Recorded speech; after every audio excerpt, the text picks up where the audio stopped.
sports, eh? Oh, he's copped the head right to the nuts. Tedesco's butt crack. Ahoy! He's nearly taken security's head off. Oh, wrong screen. Hang on. That's the one we wanted. Wasted World of Sports, ahoy! How's everybody doing? I'm going to try and be quiet because we've got the dual microphone set up again tonight. Or today, I should say. Got the dual, so I'm going to try and control the volume of my voice so that I don't project through both microphones, because we have the honour of the Old Panther joining us once more for generations. Old Panther, how are you? Probably pretty ecstatic. Well, I feel pretty good after last night, but good afternoon, everyone, and good to be here again. I have only one reservation, Dan, about last night. Yeah, man. Was it one of those games where just everything went right? Well, I can say from a Sharks perspective, it was definitely one of those games where nothing went right. Right from the very beginning. Absolutely. Mind you, I don't know how you saw the game. I watched a lot of the second half. You sound like Bert and Ernie. A lot of the second half, I thought in that second half the Sharks defended their line pretty well, but Penrith kept them under the pump, didn't they? Yeah, very much. It was one of those games where there was absolutely no let-off at all, like right from the very beginning. As soon as the Sharks started making errors. Now, in Nico Hines' defence, he was carrying an injury into the contest. Don't know what's going on out there. He was carrying an injury into the contest, so that explains his performance. But Wade Graham talks about it sometimes on the radio about how sometimes you just have those days and you get into real trouble, as the Sharks found out last night. You start to get into real trouble when everybody has one of those days all at once. And it was just a shocking first half from the Sharks, which didn't really improve much in the second, but they were a little better in the second. What made the second half very, very difficult for them to compete, apart from the relentless pressure of the Panthers, was, we've discussed it before in the past about how there's a big difference between losing your playmaker leading up to a game where you can prepare for it and losing your playmaker during a game where you've got no preparation for it, no backup for it. So, yeah, they were able to defend a lot better in the second half, but certainly not attack any better. That's what she was going nuts about. There's somebody here. So, overall, good performance from the Panthers, and I guess if you would like to, because I was supposed to do this last night, but I thought to myself, wouldn't it make a lot more sense, since we're going to be talking about it anyway, I'm sure. Everyone is starting to slip into state of origin mode. Wouldn't it be much better to just do it today, before the games? That's my excuse anyway. In truth, I actually just passed out last night and didn't get around to it. So we can do it now. Why not? But anyway, before I jump into that, just quickly around the chat room, we've got DJ Shack there. Ahoy, DJ Shack. We've got Burko. Ahoy, Burko. Elf on the Shelf, ahoy there. Neutralizer, ahoy. Ellis Williams, ahoy. Malcolm, ahoy there. Now, my team list is a little... Wow, I'm extremely white in that. Sorry. I don't suppose it matters. I just noticed that the camera, with the extra lighting, I've not got some extra lighting installed in the studio, and I've never done a stream this early before to notice just how bright... And I'm extremely white anyway. We've had this conversation in the chat before, but this is just next level. I'm like a ghost. So I can turn that down a little bit. As I said, not that I need to. It's just one of those things. It's going to drive me crazy if I don't do something about it.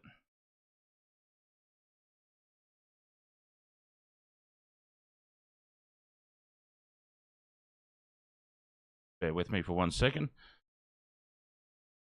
Neutralizer, you're done supporting the Raiders? Why? Bad move. Drop off your team. Yeah, they're probably going to win next week now. Neutralizer, Raiders supporter. Well, the only username from the chat rooms that I can remember was very, very distinctly Raider-based is Viking King. Didn't catch what you said, Dan. Oh, sorry. I was just saying the only person in the chat room who had any sort that I remember having a Raider-based username was Viking King. Viking King. Viking King. It's him. So Viking King, giving up on the Raiders, huh? Interesting. Very interesting, especially considering the Raiders have been doing a lot better than, than I expected. But I would say most people expected. They're not on bottom of the table. No, which is where I had them. So they're not doing too bad. All right. So we were talking about before I started to go around the chat room, State of Origin. And now I've been saying for quite a few weeks now, it's too early to talk about Origin. I go down the Gus Gould line. It's too early to talk about Origin. It's going to be injuries, going to be suspensions. Nico Hines got injured last night. Nico Hines was probably the front runner for the number 7 jersey. There was no point talking about it until today. I'm more than happy to talk about it now. So one thing that I really, really struggled with, and I'll bring the team sheet up in a moment, of the direction that I would head down. And picking a predicted team, it's always a little bit of a controversial thing. I'm sure that there'll be names. People will see it and go, "Whoa, put the pipe down. What are you smoking?" I'm sure, because it will happen. It happens every single time. So that's not directed at anybody in the chat room. That's just a general thing that happens. So as soon as I post this video up, I'm sure there'll be some backlash from somewhere on it. So I do have to state a disclaimer. It is just my opinion. I'm not suggesting, because it's just an opinion. This could happen. Like I said, bold prediction, Raiders to win the Spoon, and now I'm getting lambasted for that every single week, every single round. Raiders won again, Dan. What do you think? It's not the end of the world. I was just making an opinion, a prediction. I'm not that invested in it. Anyway. I wouldn't worry too much about it, Dan. I mean, some people even disagree with Gus. I know, right? What's that? I disagree with him sometimes when he tips the Bulldogs to win, but he's got to tip the Bulldogs to win, doesn't he? I disagree with him when he goes and poaches Penrith players. Yeah, that's...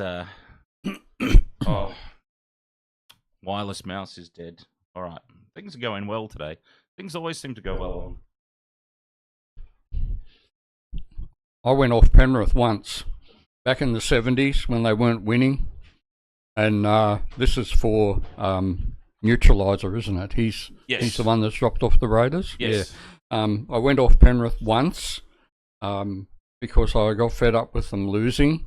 And I thought about this, and I thought, well, Cronulla came into the competition the same year, 1967. So I'm going to go for Cronulla. So off I went the next weekend down to Henson Park. That was Newtown's home ground. Newtown to play Cronulla. Cronulla were favourites. I sat on the hill and watched Cronulla get walloped. And I thought, if I'm going to sit here and watch another team get walloped, I'm going back to Penrith. So it lasted 1 week in all these years. So there you go. Not a good move sometimes to drop off your team. I dropped off the sport completely for a while there because my team was so terrible, but they've got there eventually. 2016. Yeah, well, you don't want to watch that other thing. What's that? That rugby union stuff. No, geez, fair dinkum. Interesting that you mentioned rugby union, because I have a very controversial selection in my team. Mm-hmm. So without further ado, let's jump over. So this would be my, if we're to pick right now, this is the team that I would pick. Now, I'll read these out because I understand some people are probably watching on a mobile device, might be a little bit small. So, obviously, the way it's set up, those are the bench players down the bottom. But let's run through it. So, straight away, first name on the page. I've had him there all year. I've had him there for the past 3 years. Dylan Edwards, fullback. Yeah. Has to be.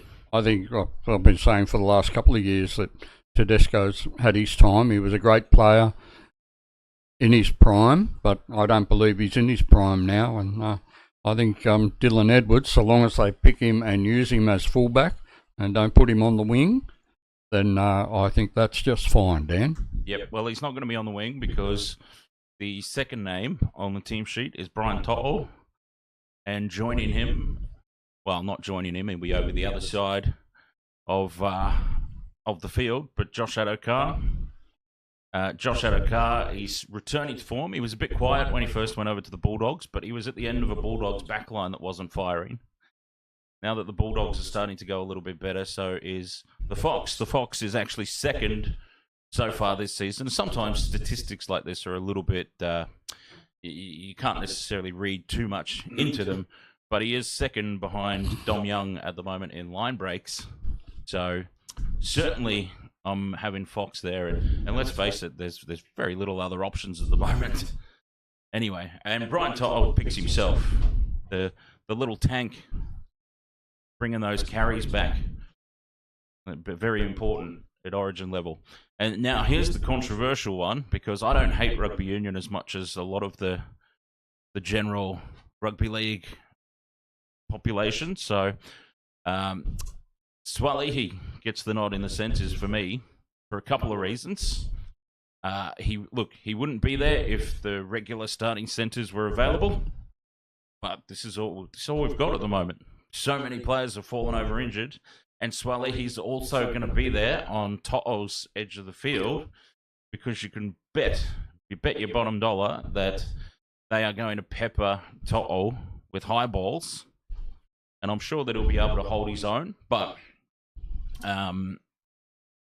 just a little bit of protection, a big tall body there next to him, just to put some doubt in the Queensland mind about, well, let's just pepper the little fella with high balls all night, because he's going to have a big giraffe standing next to him to assist with that. So, yeah, I don't care that he's going to rugby union.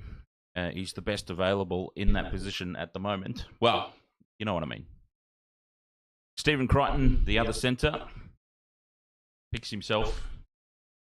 He's got goal-kicking abilities. And the halves pairing, we've obviously switched halves pairing. Nathan Cleary, if he's fit and available, is probably the first name on the team sheet ahead of Dylan Edwards. But at the moment, Nico Hines, before the injury, probably played himself out of Origin consideration anyway, in my opinion. Because once again, a big game, and Nico, God bless him, but a big game, and he's crumbled under pressure again. Was the injury contributing to that? It probably was, but all I saw in the lead up to when he actually left the field with the injury was another big game, and Nico folding again under the pressure. So Jerome Luai is the best available at the moment for 7, and Matt Burton can join him in the halves. I would have had Matt Burton as my number 6 regardless, probably. So that sort of picked itself for me. An absolute no-brainer, Isaiah Yeo. Isaiah Yeo can have the captaincy as well at the moment. Well, they were talking on the ABC just about that exactly. Yeah. That if Tedesco isn't picked, then Isaiah Yeo will probably be the captain. Yep. Well, it makes sense. If Nathan Cleary was fit, he's your starting halfback, he's your goal kicker, he's your general play kicker, and you probably build the team around him for the next 4 or 5 years. So you probably give him the captaincy as well. But Isaiah Yeo, he's the leader of the pack at the moment, leader of the team. Now, I want some big mongrels in the forward pack. Some classic, old-school, State of Origin mongrel. Mitchell Barnett doesn't get spoken about a lot, but he is just going to tuck the ball under his arm, put him out there for that first sort of 10 to 15-minute spell, and he'll do the job. He's just a classic old punch it up the middle player, and I think he'll do the job. Holy moly, Olakuatu. Just another big body. I just want big, classic mongrel bashes in the forward pack. See, Payne Haas, he's a big unit, but I think Payne's a little bit too nice.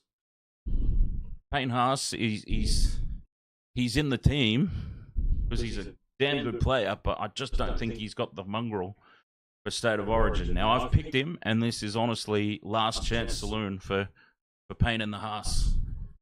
If I'm Michael Maguire, I'm sitting him down and I'm saying, mate, this is your forward pack, right?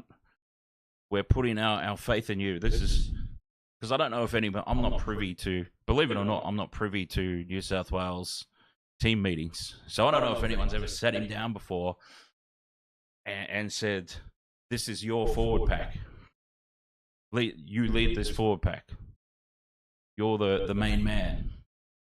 And it's amazing the difference that can make to a player.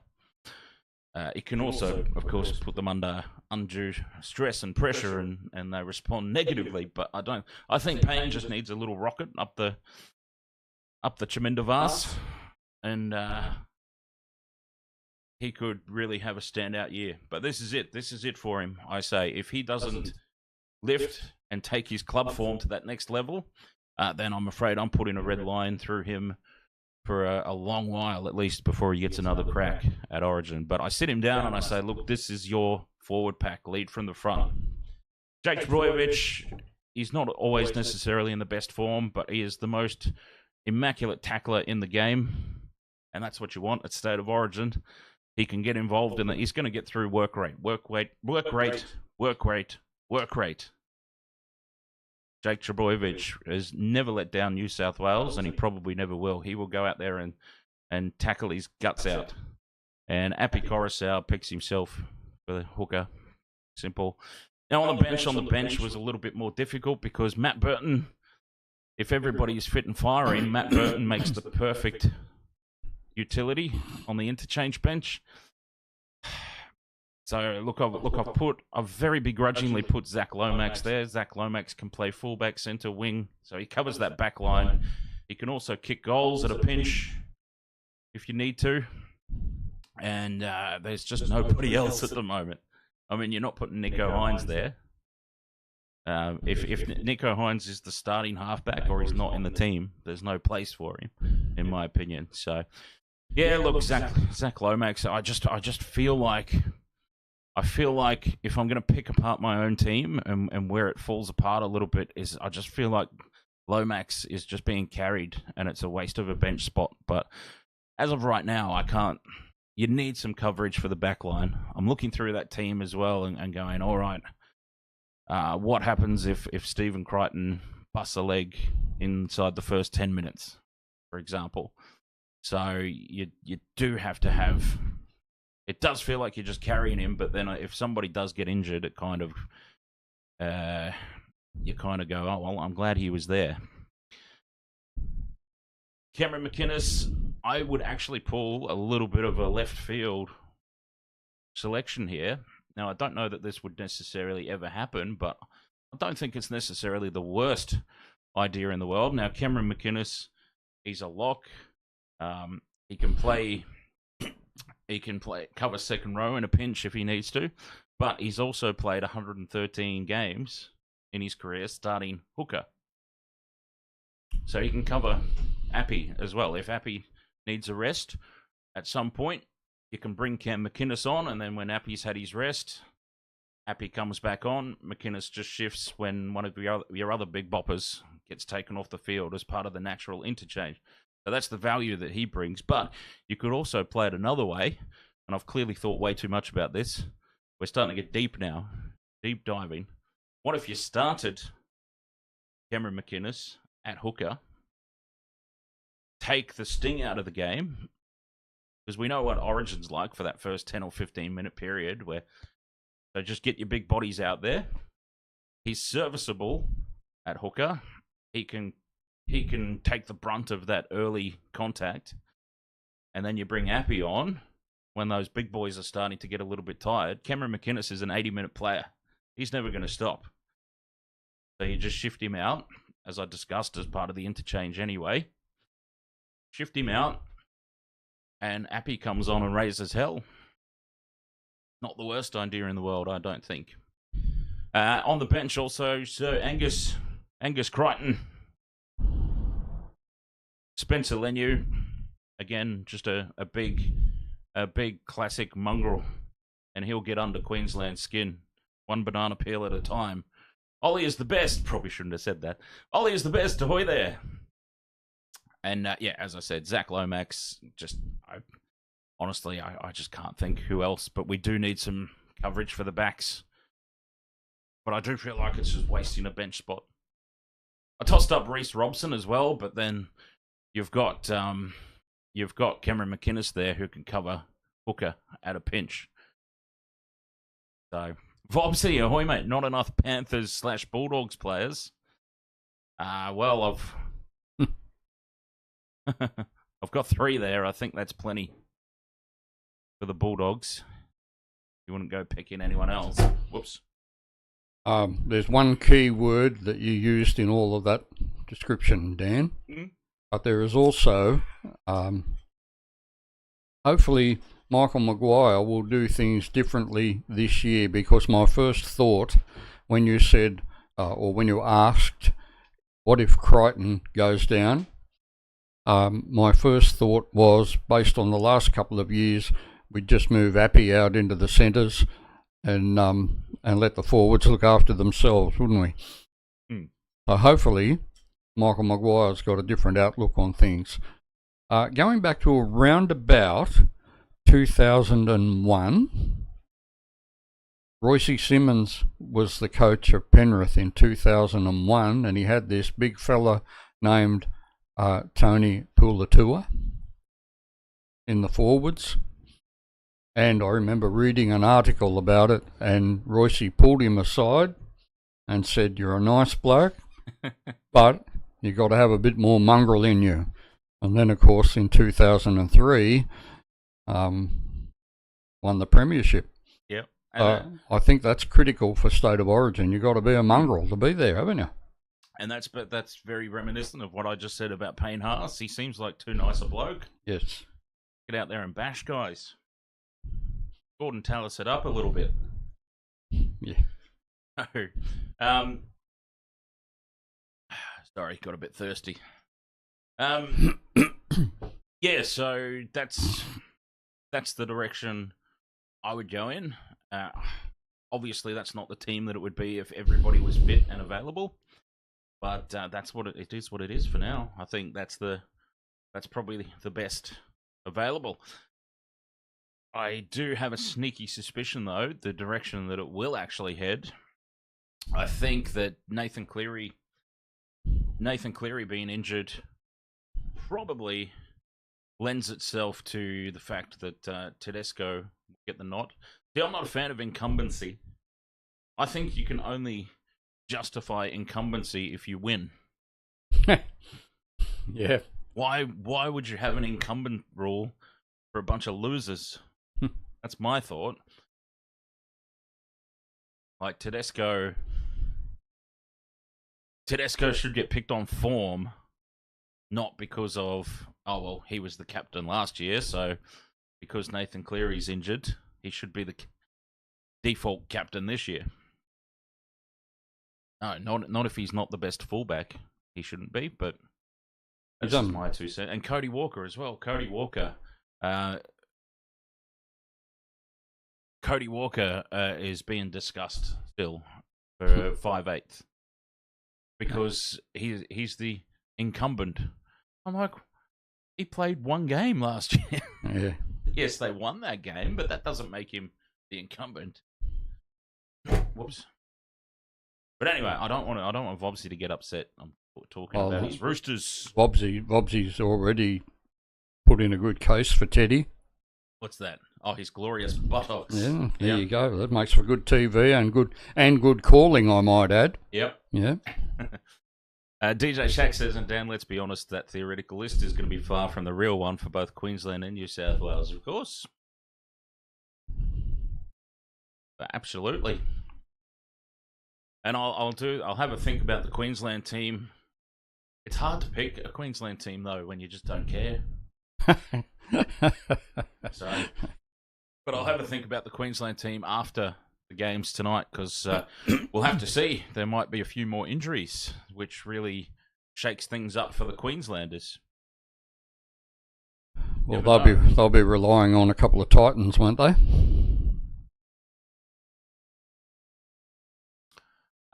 Queensland. Yeah. Isn't it Brimson plays for the Titans? Oh, yeah, Brimson won't be in the squad though. I reckon. Nah. No, well, Reece Walsh will be the starting fullback. Yeah. I just think some blokes are just Origin players, aren't they? And you've only got to look at him and you get annoyed. And I think he would be good. Hey. Who, Reece Walsh? Well, either one of them. Me and Brimson as well. AJ, he's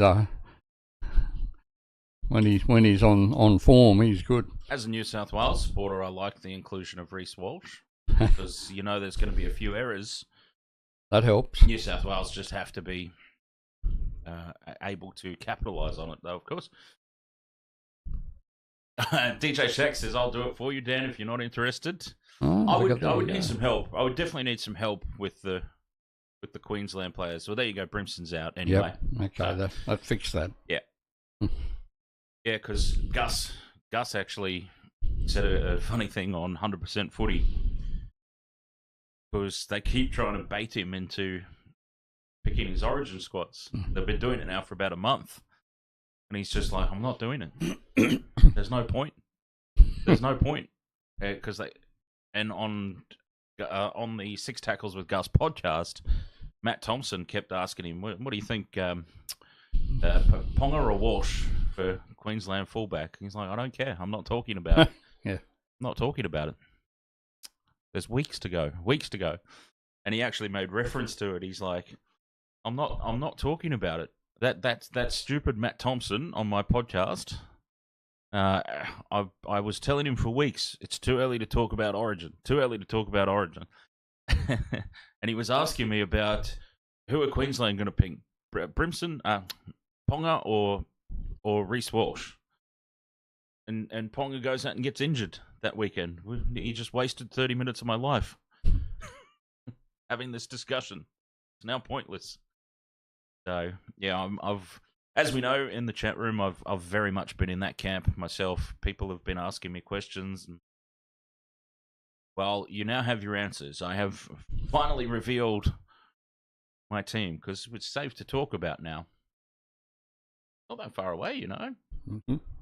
Origin, week and a half. Yep. Can you believe that? It's only 7 months till Christmas. It's too early to talk about Christmas.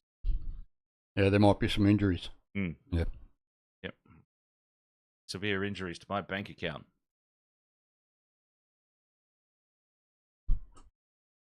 So what you were saying is you want to be like the second coming of Gus. I like it. No, I'm just saying I agree with him.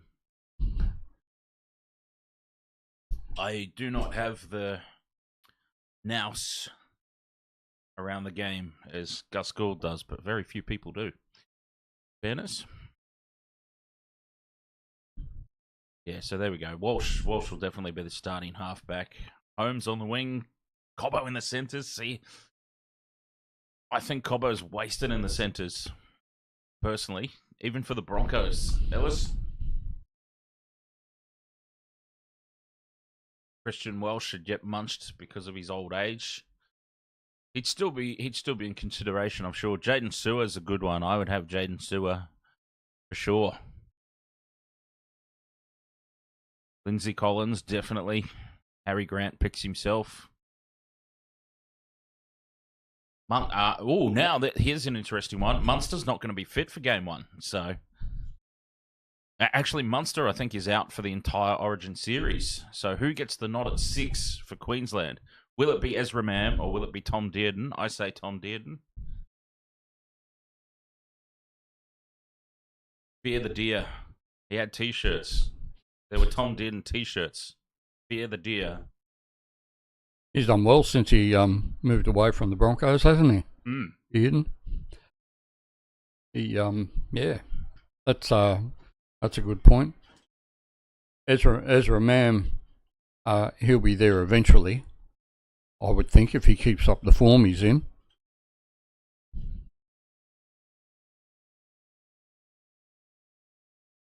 Yeah, Tom did. I think he'll get the job done. Unfortunately, I'm still suggesting Queensland win in a clean sweep. New South Wales have had their chance when Queensland were very, very clearly rebuilding, and yeah, Freddie just. Well, these blokes, they put that maroon jumper on and something happens. They just crack up, don't they?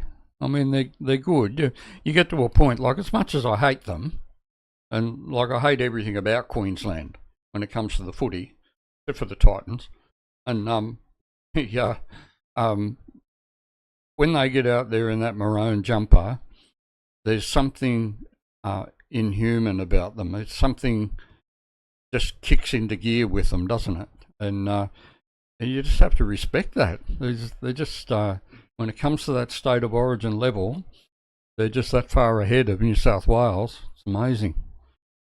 Pre-match lines in the locker room, I'd say. But hopefully it won't happen this year. We need a win. We need a win to keep the interest.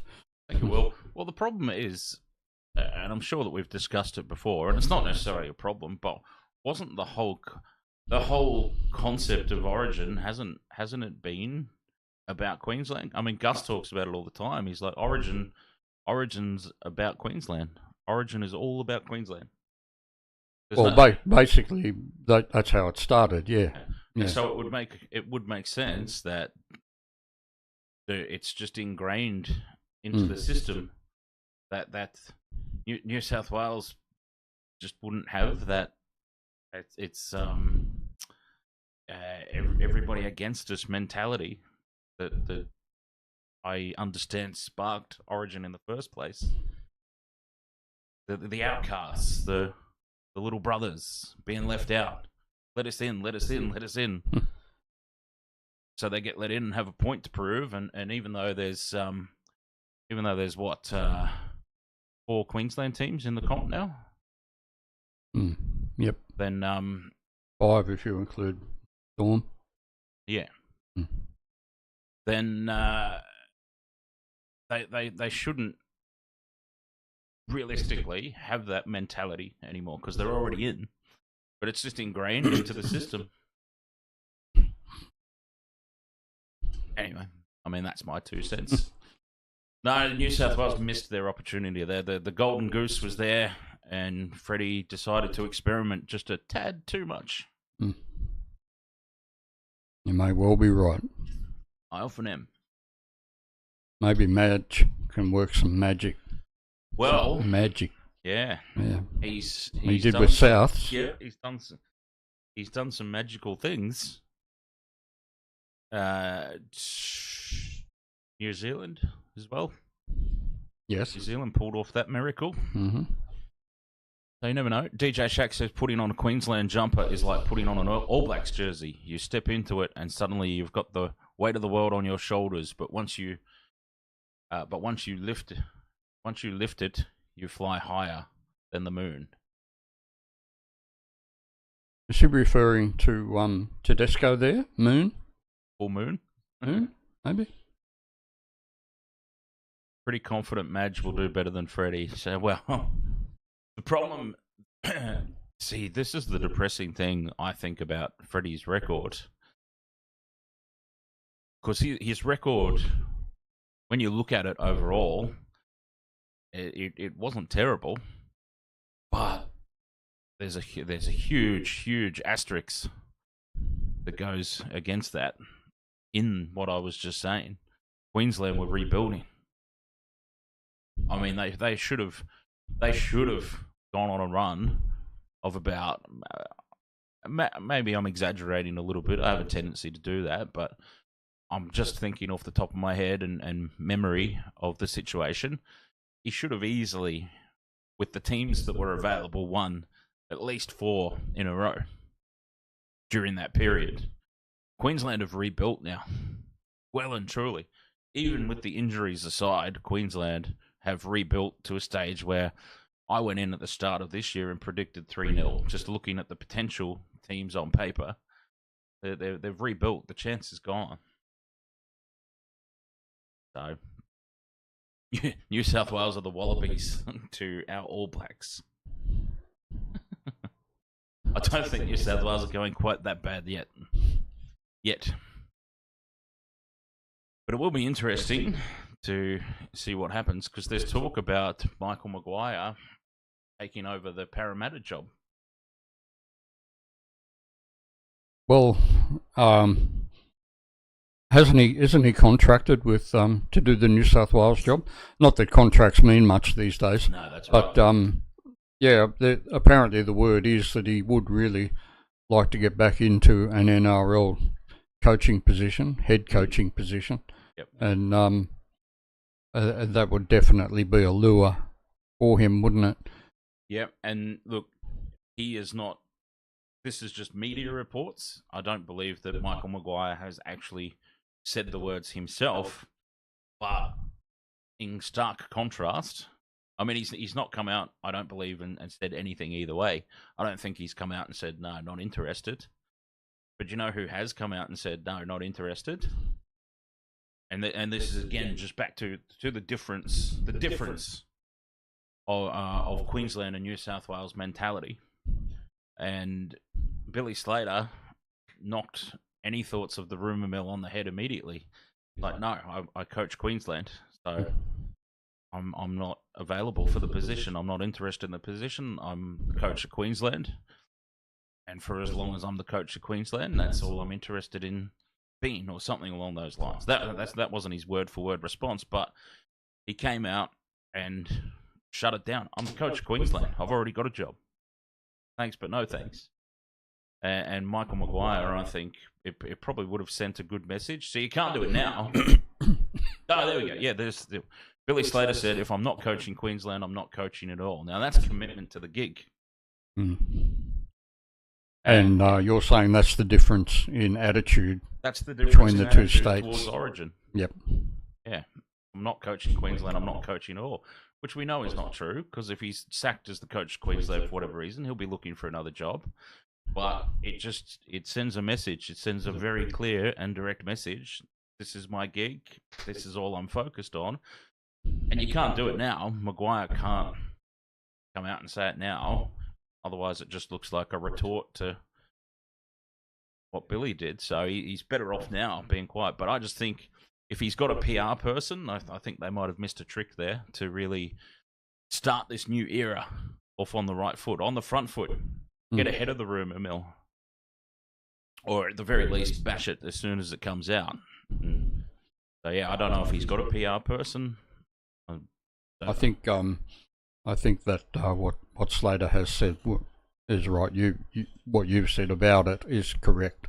That that was a PR thing, because 3 or 4 weeks ago, I was listening to another interview and they were talking about Slater, and he has already expressed a desire to coach at NRL level. Cameron Smith has backed him to be a good coach, and so yeah, right now isn't the time to say yes, I want to coach NRL. He's got a job to do, hasn't he, before he thinks of that. Yeah, that's right. Speaking of Cameron Smith, have you ever listened to the SEN network? I think it's on, and Bossy, Brandy, and Cameron Smith do a show together. Can you believe that? Like a radio style show. Well, I think it's legit radio. They just record it for YouTube in a podcast style, similar to what we do here. And I just think what an odd mix of talking heads. But Brandy ribs Cameron Smith all the time. All the time. He's getting stuck into him when they're talking about referees and stuff, and Brandy's always saying stuff like, I'm interested to know, Cameron, in your experiences as a referee, what you thought of that decision on the weekend. And then Vossi will crack up about it, and Cameron Smith takes it like a champ. He knows. Well, that was his job, wasn't it? Yeah. To influence the referee. Well, and he's said as much as that in podcasts prior. That's what it's part of it. It's part of being a captain. It's part of being a hooker. Anyone know when Hines will be back? No, I don't think that they've reached that level of diagnosis just yet, Vopsy. Hasn't had scans yet, apparently. Yeah. So we won't know for a few days, probably a couple of days. Ellis Williams reckons Michael Checker is coaching Para. Now that's an interesting one because I actually said we were talking about it last year because the discussion was quite obviously that Freddie Fittler's time is up. And I said a smoky for the New South Wales job. Because at State of Origin level, you don't necessarily need to coach the traditional coach. These are already the most skillful players in their state. These guys know what they're doing already. So you don't just straight out coach skills or any that sort of thing. It's more a man management position. And that's where Michael Checker was always very good. Michael Checker was able to take the Wallabies way beyond where anyone expected them to go in World Cups when he first took over. And he was able to do it by just man management. The traditional way of the Ricky Stewart method of look, everyone thinks we suck. Let's go out there and prove them wrong. It's us against them. So I actually said last year a smoky for the New South Wales job, as long as he had people around him, rugby league brains that could do all the necessary rugby league stuff, like come up with tactics and things like that. And keep him away from the media as well. He was a very, very shocking media presence. So somebody to do all that sort of stuff for him, I think he would have actually done all right. I mean, he did, yeah, he's done well with everything else that he's done. Coached Argentina. I think it was him who was coaching Argentina's first win over the Wallabies. Well, once again, Dan, you've come up with the key word, management, man management, because I remember when Mal Meninga took over coaching Queensland, during an interview he said he didn't consider himself a coach, he was a manager. And like you said, he gathered people around him who were good at their job, and that made his job easier and made him look good. And the results over the years prove that he was right. I think even the Queensland media laughed when they made the first selections for the Queensland team. And he said, because he brought in a lot of new faces, and he said to them, when Wayne Bennett did it, you called him a genius. Let's wait and see what happens. And I think he proved his point. Management at that level, that's what a lot of it is, management. Yep. I remember being privy to a team that was in front at half time, and during the half time break, the coach just laid right into them. You would have thought they were behind. Wasn't Tommy, was it? No, not Tommy. And of course, they ended up losing the game because there seemed to be just no pleasing him. And man management at that level, once you get into those adult grades, man management, very important. Yeah, absolutely. And I think he would have done the job, but now there's talk about him taking over Parramatta as a possibility. Mm-hmm. Yeah, wasn't that? It's probably a conversation for another time, but because we're running out of time here, we're almost due for kickoff. 7 minutes away from kickoff in the Broncos Titans. But yeah, the timing around Brad Arthur doesn't make a whole lot of sense. Yeah. Why not let him just see the year out? It was amazing though. You've got to say it's just amazing. He had 2 of his spine members out. Well, I actually thought, and I mentioned it on streams before, but I actually thought that was potentially the thing that would save him for another year. Yeah. The day before his birthday too, it was apparently. Yeah, I did hear something about that. Would have waited till after it. Yeah, it was weird, but I thought for sure that would have extended him for at least another year. Wait and see what happens when they come back, and he's got a full squad available to him at least. But anyway, yeah, I think I did I mention this to you that Parramatta, they do have that record, don't they? Like a couple of years ago, Arthur took them to the grand final against a pretty hot side and didn't win it. But then going back a few years, Daniel Anderson took Parramatta to the grand final against the Storm, I think it was. Yeah. Right. And shortly after that, they sacked him. So it seems like it's a bad move to go to the grand final with them and or at least not win it. Not win it, yeah. Yeah, you must have to win it. All right, old Panther. Yep. Thank you very much for Thank you. joining us. Hope we gave some food for thought there. Yeah, I'd be interested. Well, I'll definitely be making a separate video of the clips of the show today. So it'll be interesting to see kind of feedback on my predicted Blues team there, and more to the point, how it matches up with what actually gets announced. I'm going to put a message up on the NRL website for you. Oh, yeah? Yeah, just... All right. Now, Good afternoon, everyone. Enjoy the game. If Gutho and Moses come back and they start playing well, it will be because Brad Arthur isn't there. Yeah, it's probably along those lines. Like, if you're gonna get rid of him now, because yeah, if they come back, Gutho and Moses, and Parramatta go on a tear, and they want to get rid of him. I mean, the Sharks did that with Morris. Morris was never meant to be. Anyway, I've shared that story. I've got to get ready for the next game. Broncos, Titans coming up in 4 minutes' time.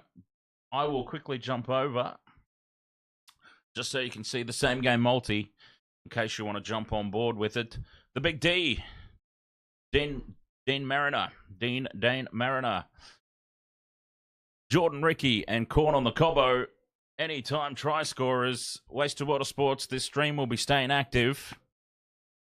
3 minutes until kickoff. Broncos, Titans coming up right after this.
Just realised I had my microphone off.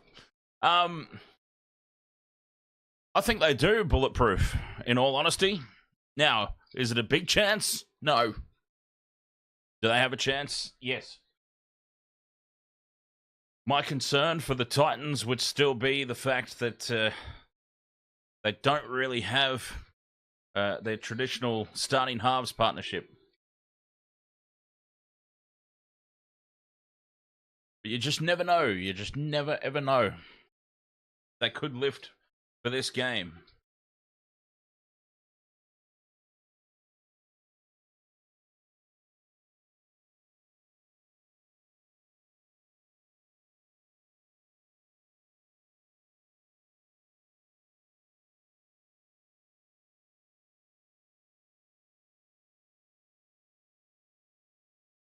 Should be an interesting one, though. And then, of course, we've got coming up after this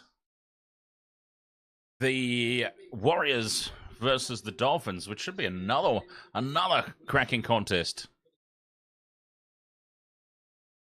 Probably another tough one to call. Not much of a turnout here for this one, it must be said.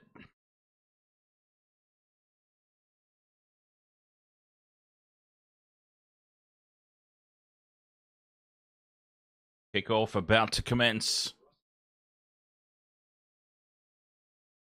So who are we leaning toward? Yeah, Wasted World of Sports. Who have we got? Broncos. Very obviously the favourites. They're all at the bar. Ahoy there, Michelle. All at the bar, eh? Bulletproof Vita, you need Cobo and Pereira and a total of over 42. You know what? I actually seriously considered putting overs on this game as well. I think overs is a very good shout.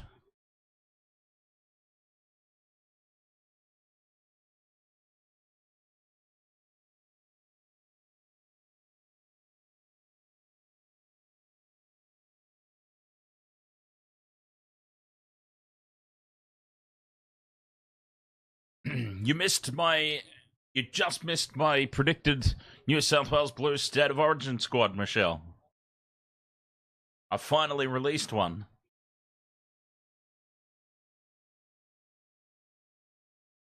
Gamer Mel, ahoy there.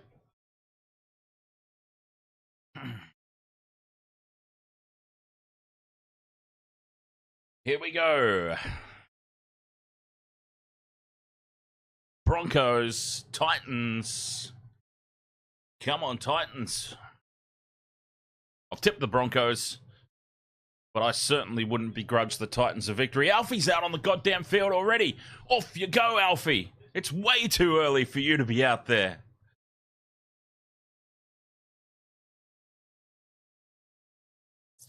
Sky Finks, ahoy.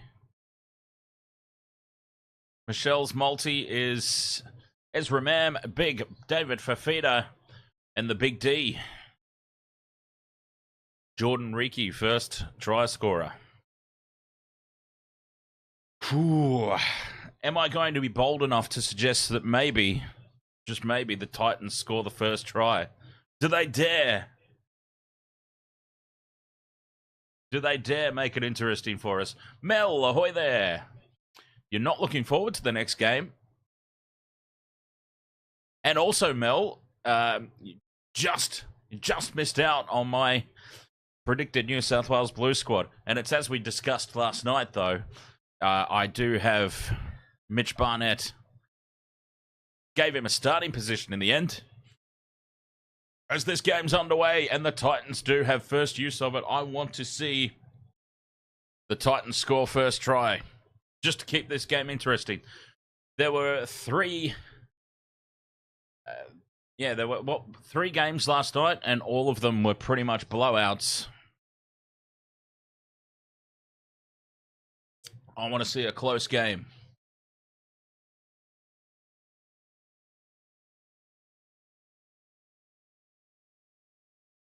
Titans up towards their own 40-meter line here. Just getting through their first set. Skipping out a dummy half is Verrills. Spreading it wide to the left, and that's a good charge there from, who was that there? Jacob Alec. I'm just going to call him Jaw. Is Reece Walsh playing? Yes, he is. They get a set repeat here, the Titans, late in the tackle count. Unusual, that for the Broncos. And now they attack the right-hand edge. Ezra Mam comes up with the tackle. They're 20 out from the line here. Titans. Don't tell me it's actually going to happen. Palacia. Tackle for 10 out. In midfield here, the Titans. They're lined up left and right. They go right. Out the back it goes. And there is Kinney. Pops the pass on to Francis. And Francis reaches out. Does he get it down? I don't think so. The Broncos have defended that well. Joseph Karapani, or is it Josiah Karapani? Oh, Reece Walsh is down. Reece Walsh is down. It looks like he's holding his nuts. Well, not now. Yeah, well, he is holding his nuts again.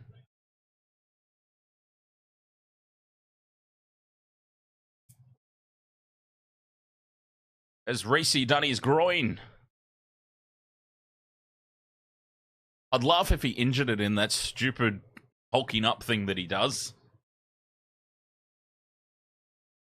I mean, I shouldn't laugh at one's injury at all, but it is ridiculous when he does that hulk up, stamps his foot when he gets pumped up. So it would be quite hilarious if that's what caused the injury. From inside the 40, I think that was. And it's collected at the back, Keanu Kinney. And the Titans, they've wasted their first opportunity. I mean, it was a real opportunity as well.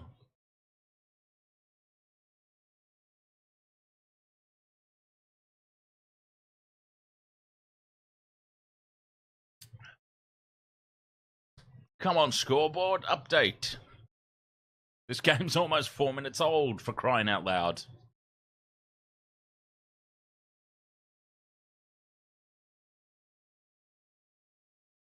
$54-10, Elf on a Shelf. Is that your predicted scoreline for this one? From inside the 40 here, the Titans get the kick down. Walsh is up and about. Takes it on the full. That would have been a... Well, now he dummies and goes through. Walsh, support inside from Ezra.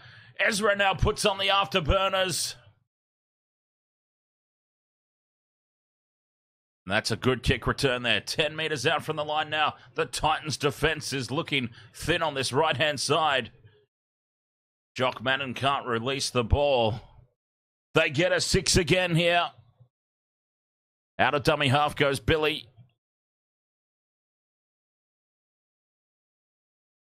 Opportunity knocking here for the Broncos.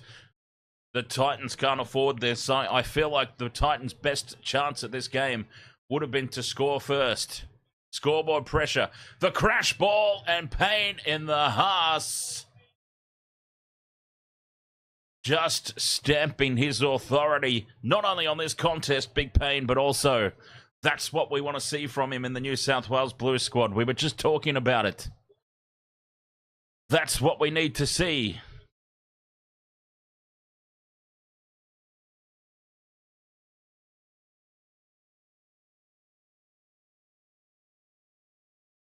Payne in the Haas.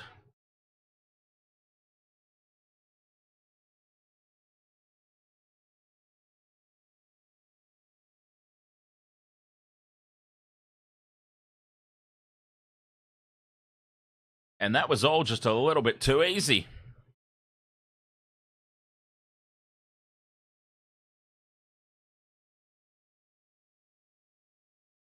Four points to nil, kick to come, and this could be another blowout. We've seen a few of them this weekend already.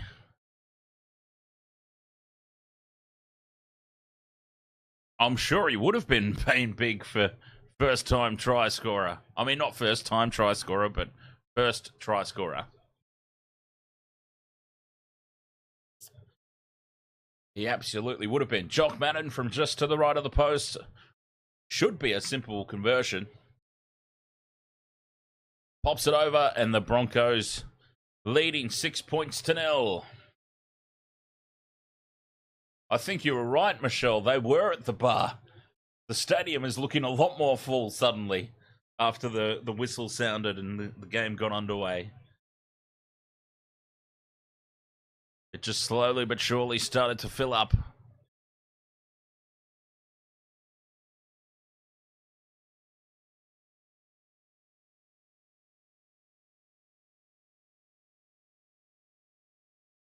"6-0, what a start for the Broncos. Let's face it, a game that they're surely expected to win, and win quite comfortably. Stranger things have happened, though. This Titans team has shown a little bit of resolve the past few weeks.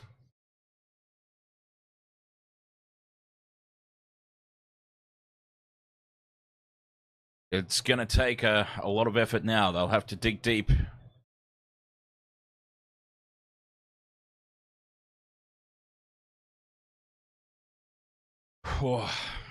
Remember what happened last night when all the scores blew out?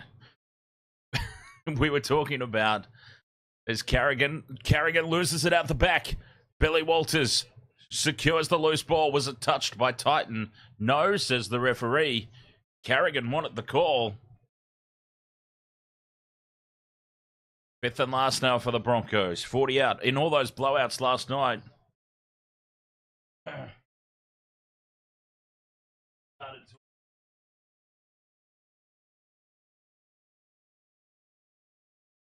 We started talking about old school retro TV shows.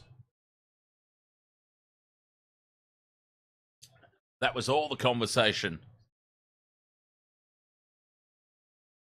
And the Titans have the ball, 10 out from their own line in midfield. Under the pump early.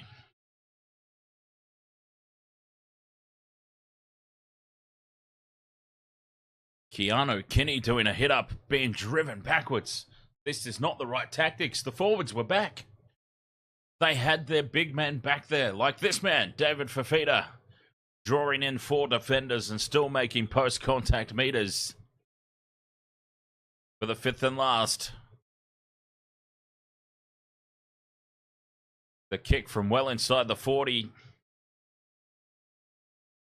Richard Trainer says Payne Haas first try scorer at $6. Miss out on putting him in my try scoring combo. DJ Shack says up the Broncos. Sorry, Titans.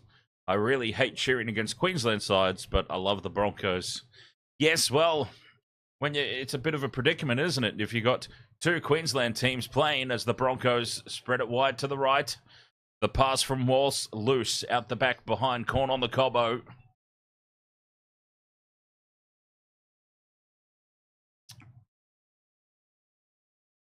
Payne Haas has been immense to start this game. It's good to see him in this sort of form for a New South Wales perspective. This one goes high. Kinney moves forward, takes it. Ricky collects him. They are dominating. Keanu Kinney in the contact areas at the moment. Mel, next game will also be a smashing. Come on now, Mel. Some confidence. Although, I had faith and confidence in my team on Friday night. And look what happened. So, yeah, maybe the whole reverse psychology thing is the way to go.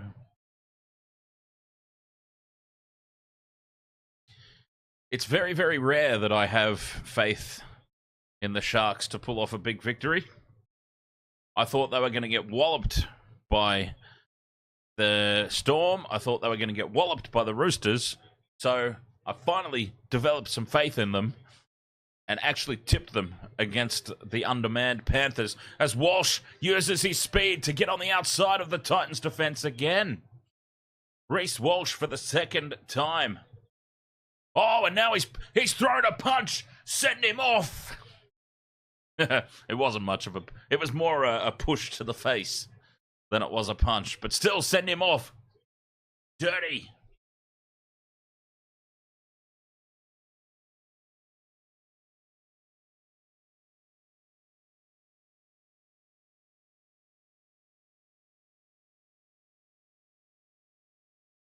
And on tackle 3, the Broncos get a penalty. Walters is tapped and gone. The Titans were asleep. They were all staring at the referee. And Billy Walters, yes, you absolutely can still be sent to the bin for that. I'm surprised there wasn't a little bit more of a look at it, to be honest. Flat pass from Carrigan and Payne spills it. I'm not sure that Payne in the Haas was ready for that or expecting it. And the Titans are off the hook there. Yeah, I am honestly a little bit surprised that they didn't have a... I mean, I'm sure they probably did. I'm sure the match review committee will have a cheeky look at it. Well, here's a replay happening now on the screen. He took offense to Tom Weaver diving on him post-contact, and he's lashed out with his left hand. Penalty here for a high tackle to the Titans. And this is going to be placed on report.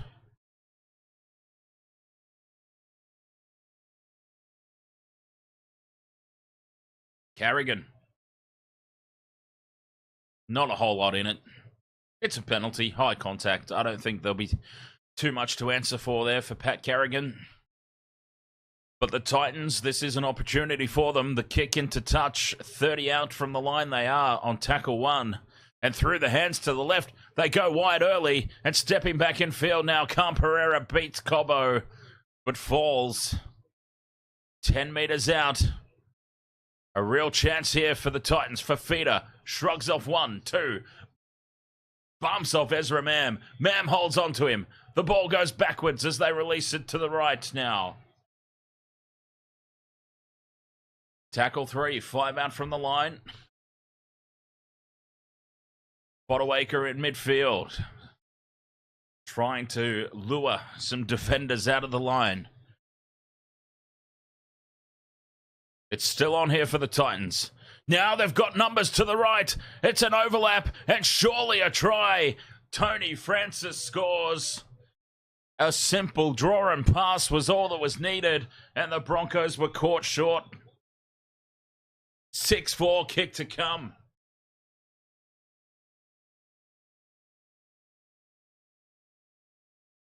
They needed that, the Titans. They've answered. It's about to be all locked up. Just what they needed. Do we dare to dream? I don't even go for the Titans, but do we dare to dream?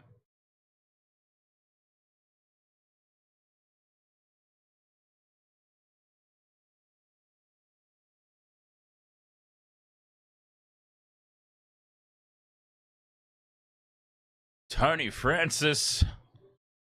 Did anybody have Tony Francis in the in their multis?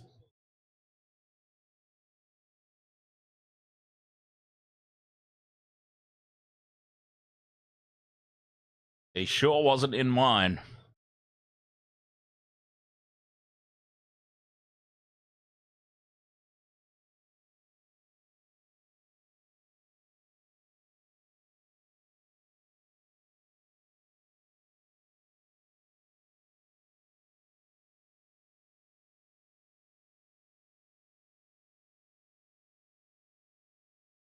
The attempted conversion to level the scores.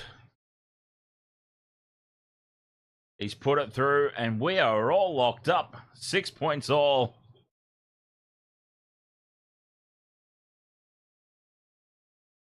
I actually thought the Broncos might run away with it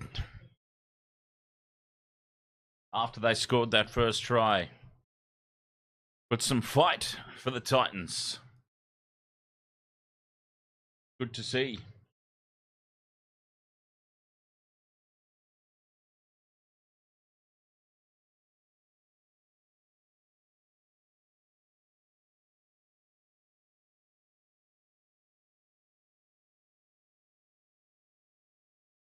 They're going to attack down that edge again here, the Titans.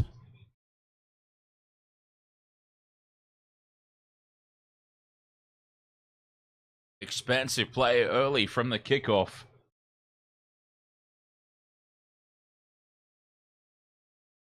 They're having a real crack here, the Titans.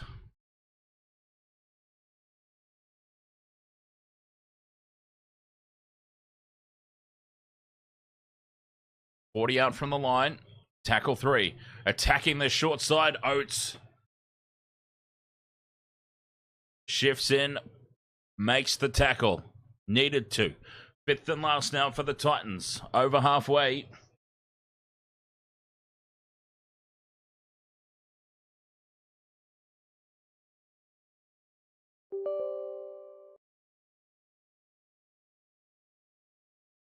Broncos have it back. 15 out from their own line.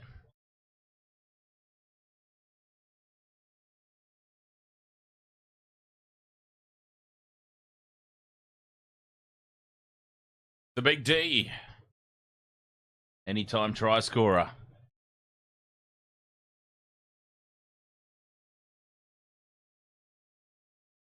Big set of 6. Defensively here from the Titans.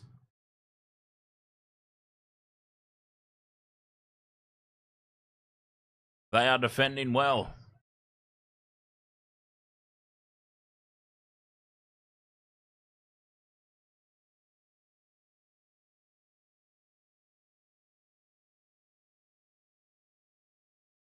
Oh no, Kinney in the end goal. The ball sits up. Wasn't expecting it to take that bounce. Does well to bring it back into the field of play. That was so close.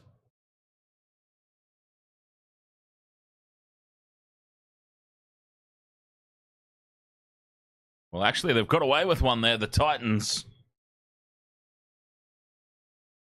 Wolfie, ahoy there. I still think the Broncos will be too strong.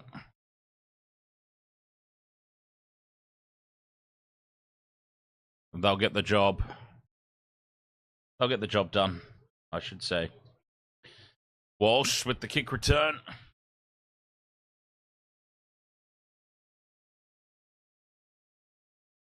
I'm attempting what's the word? I'm attempting frantically behind the scenes here to fix something, yes. Frantically.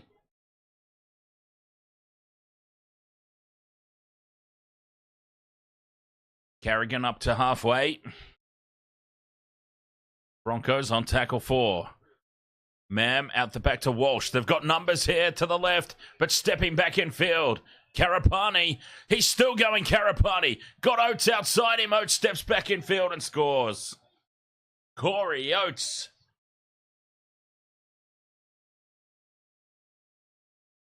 We could be seeing a lot of tries out there today. This is what we were talking about. Overs. Looking good.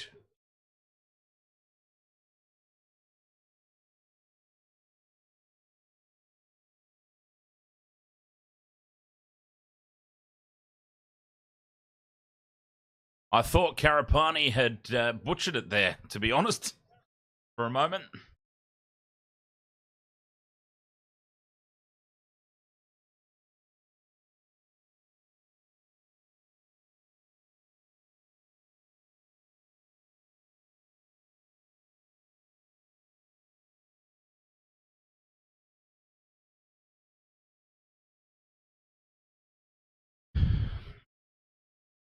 Richard Trainer says, back when the Sharks signed James Maloney,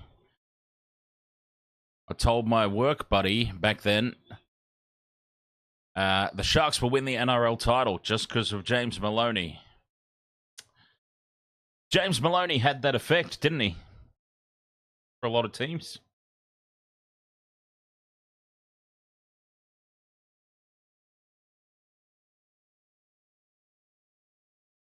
Certainly had that effect.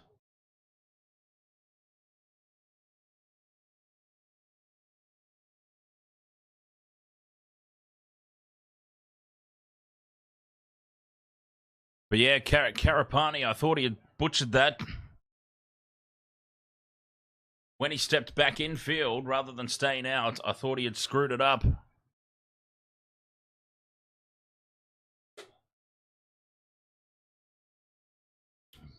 But Corey Oates managing to do well there, stepping back in field. Now Madden from the sideline. It's hooking back. It curls through, and the Broncos 12 points to 6.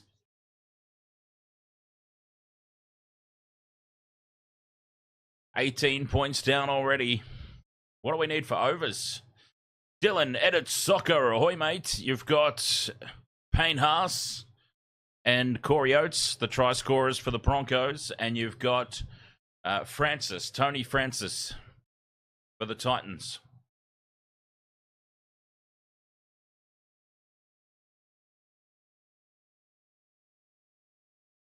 Reece Walsh is playing, yes. Oates takes the kickoff. They almost get in each other's way there, the Broncos. That could have been messy. I've got to say, if you didn't know the Broncos were playing, let's just say you just put the TV on and you didn't know what games were on this weekend, I would swear that this is Manly. The Indigenous Round jerseys of the Broncos are just, yeah, it looks very manly.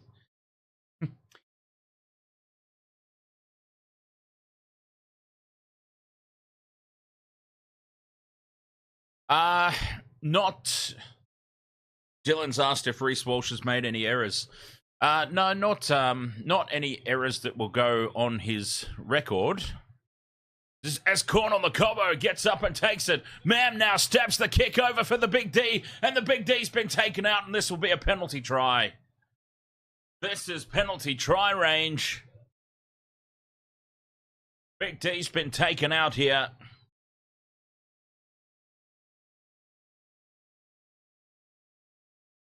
Just quite a few loose passes, though, Dylan. A few loose passes that have gone behind their intended target, which has stifled the play.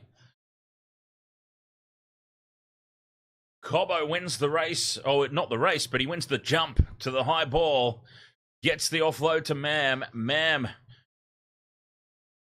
puts the kick across.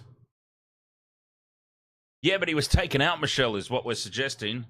The Big D was taken out. He definitely didn't ground it, but that's because he was tackled without the ball. So we're thinking penalty try. Terrence Amos, ahoy.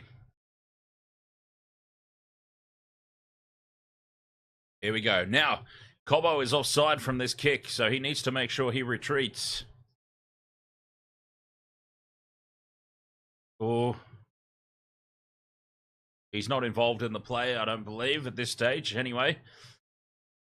And Beau Fermor, he's only ever got eyes for the Big D there.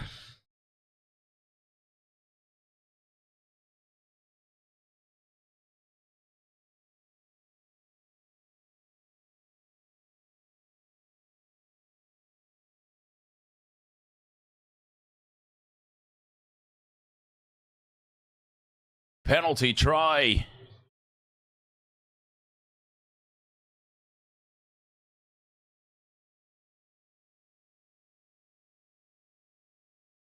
And there we go. Confirmed. Now, here's a question. In terms of the same game multi,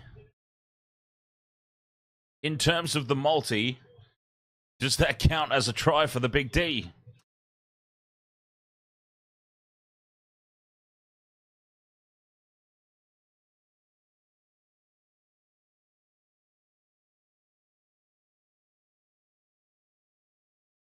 Penalty try, the Big D. All right, so I'm safe to tick that off then. Yes, one leg down.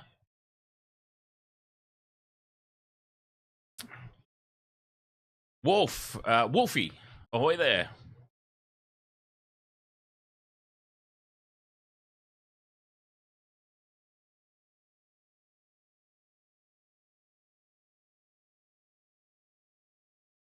Wolfie asks if Sharks just a one-off or Panthers are on another level.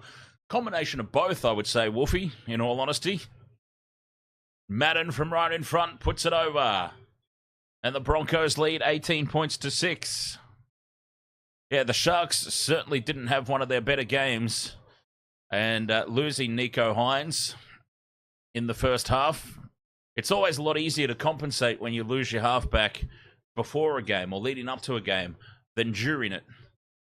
So once that happened, look, they were already getting hammered and they were already losing that contest before Hines went off. But when you lose your halfback, it pretty much eliminated any potential that the Sharks would have had for scoring points of their own at that point, at that moment. So there was never going to be a second half response in that respect. Robert M, ahoy mate, happy birthday, yes? Am I remembering correctly? It's your birthday?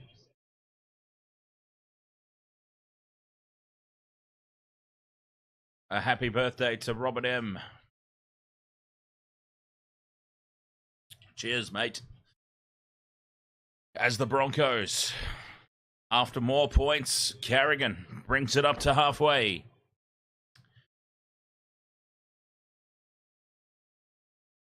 I'm not sure what happened to AJ. I know he's injured, but I don't know what injury. Don't know what he's done. Kinney's been taken out in the air here by Ezra Mam.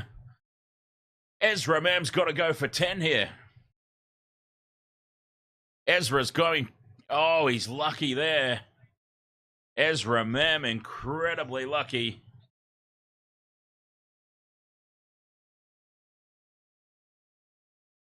He's got to have a sit down there, Ezra. I know he always maintains eye contact with the ball, but they talk about duty of care.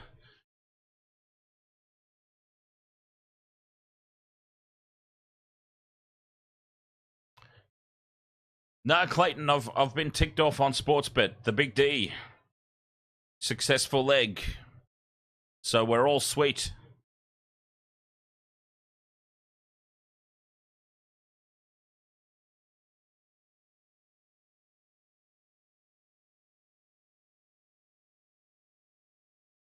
$16.5 to go in the first half. Broncos well on top at the moment. The Titans are not going away, though. To the left, they attack Weaver, and they're bumping off the tackle of Selwyn Cobbo. Jacob. Oh, that's right. I was going to call him Jaw, because I don't know how to pronounce his name. Jacob Alec Winky. Jaw. Fifth and last, Weaver. Kicks for the corner. Well taken by Corey Oates. Can you imagine if there was an option on Sportsbet for a penalty try? Like you could actually predict a penalty try in a game. That'd be a hell of a payout.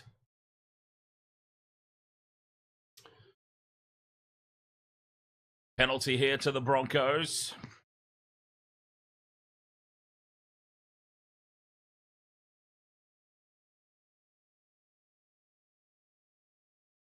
$66 returned for Dane Mariner to score a try. Groin injury to Brimson. He's out till round 18. There you go. AJ Brimson down with a groin injury.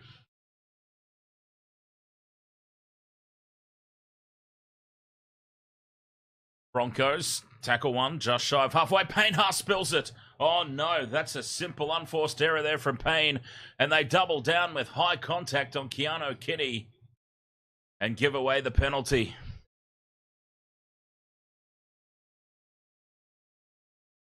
Payne Haas coming up with a few errors. This has to make New South Wales supporters very nervous. Seeing Payne in this sort of form.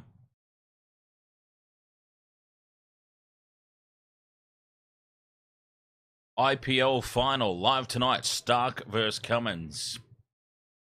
Right. I didn't realise they had one-on-one cricket games. So there you go. 14 left in this first half. Can the Titans strike back? Weaver to Fafita, trying to struggle away. But they've wrapped him up. Nowhere to go. Hetherington. Now at the back to Weaver. Cut out pass. Right onto the chest of Kinney. Oh, it's Kelly. Sorry, Brian Kelly. From dummy half. Dummies and goes himself. Beau Fermor sells the dummy and scores the try. The Titans are refusing to go away, but we come back to the halfway line for that error. The dropped ball from Payne Haas that was then doubled down with a penalty. The Broncos certainly lacking some simple execution there, which gives the Titans this opportunity.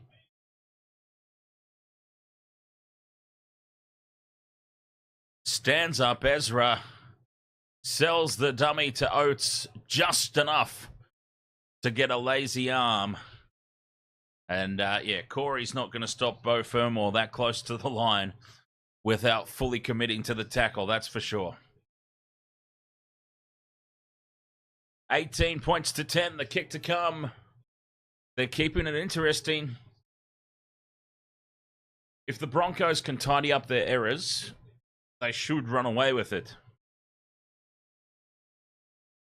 It's just some simple mistakes that are keeping the Titans in the contest at the moment. And, of course, the Titans being good enough to take advantage of the opportunities presented.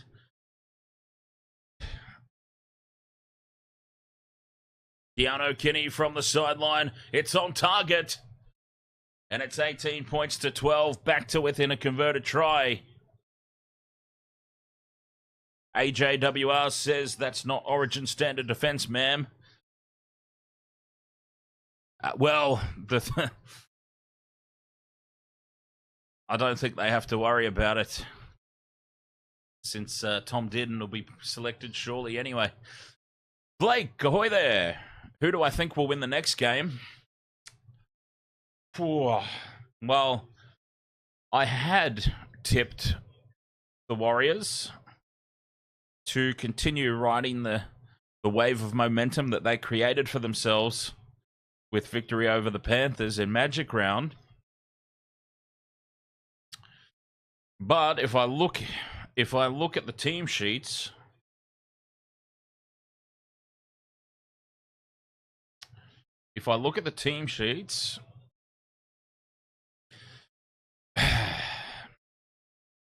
Fanua Blake out, Nickel Clockstad out. That's a big one. I'm slightly leaning towards the Dolphins, maybe. They've still got a good team, the Warriors. I'll have to have a think about that one. As the Titans come up with an error, a simple dropped ball.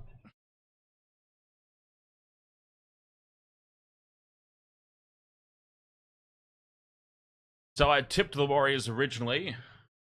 I changed my mind to the Dolphins. Oh, Selwyn Cobbo with shoulder contact to the back there. That might get a closer look.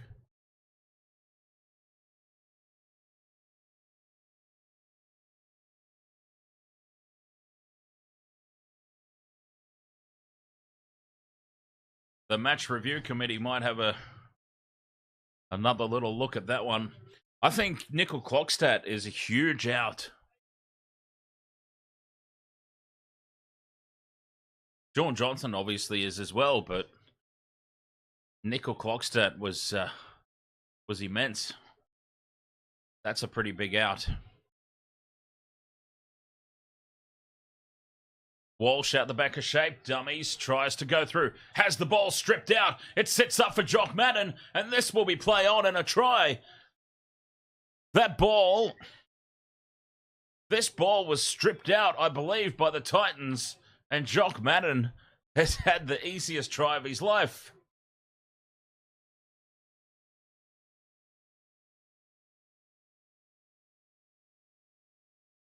We need to have a look. Did Reece Walsh drop this cold, or did it have a little help? Yeah, he doesn't seem that confident, Reece.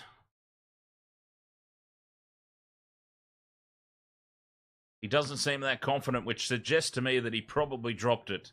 Because we know what he's like when...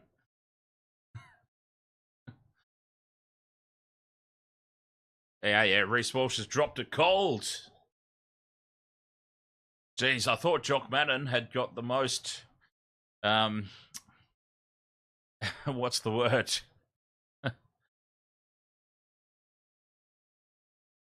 Opportunistic try of his career, but no, knocked on. And there we go. There is an error for Reece. He's always good for at least one or two a game. And he's thrown a few loose passes, and now he's come up with the official error on his stats sheet. 10 minutes to go till the break. The Titans will have the ball back.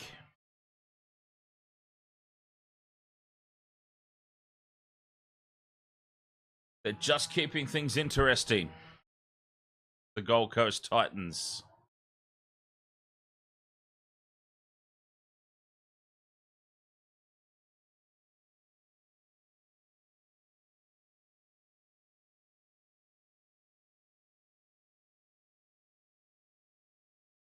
I've gone neutralizer. I've gone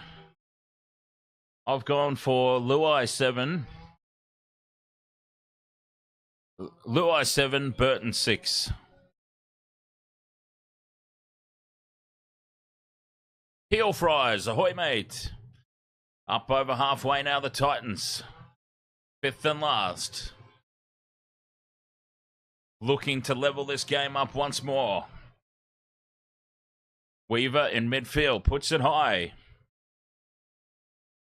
Walsh moves forward, spills it. 6 more to go here for the Titans. Another Reece Walsh error.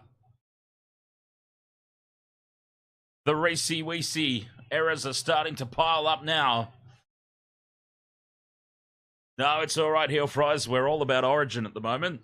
All the talk around my predicted New South Wales State of Origin side.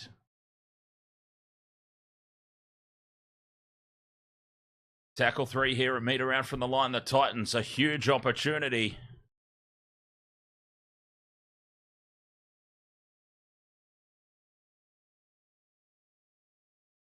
They've had some success down this right-hand edge. Not this time, though. Payne Haas and Piakura put in a big double shot on Kenny. 5th and last, Weaver, crossfield kick. This is taken well by Cobbo, and Cobbo's away. They just bring him down.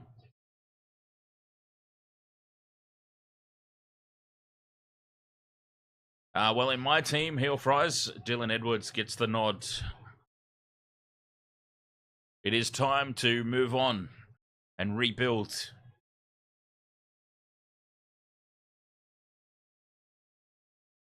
And Dylan Edwards has been the best fullback in the game for the past 3 seasons. As Carrigan comes off for a well-earned break. Pass to Madden. Here's Walsh up in the line again. Cut-out pass to Mariner. The big D steps in field. Beats 1, beats 2. Gets the offload back to Madden. And Madden is ankle tapped. Still alive, though. Corn on the Cobbo. Puts the kick in, and it is plucked out of the air by Keanu Kinney. A try-saving effort there from Keanu Kinney. And the Titans hold on again. 7 minutes to go till the break. And they're just hanging on, the Titans, and keeping themselves in this contest. Now some expansive play of their own. Finding Ezra Mam in the defensive line is what they're doing.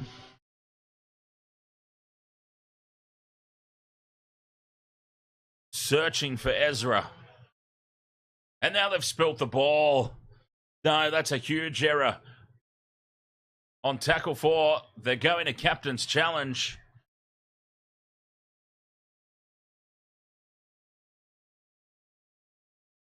This could be massive. gifting the ball back to the Broncos like this.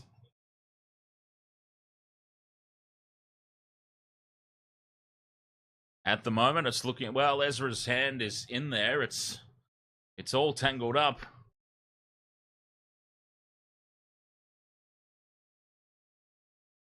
And the Titans have just burnt their challenge.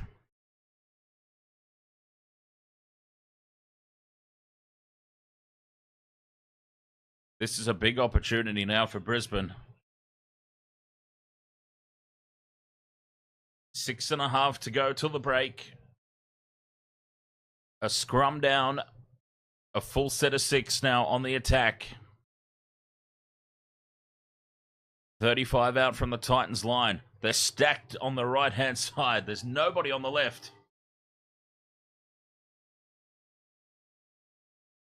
They were only ever going to go one way, and it's the midfield run here for Willison.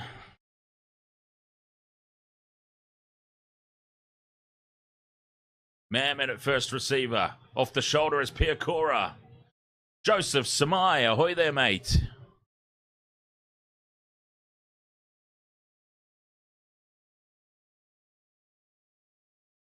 Hetherington takes tackle 3, 15 out. Payne Haas inside. Line. Chopped down, 5 out. Billy Walters from dummy half. Oh, they were screaming for the ball out here on the left. And Walters has gone on his own to the right. They're furious at him. The Broncos were screaming for it out there on the left as Reece Walsh puts the grubber kick in, looking for himself. And it's knocked on at the back by the Titans. More pressure incoming.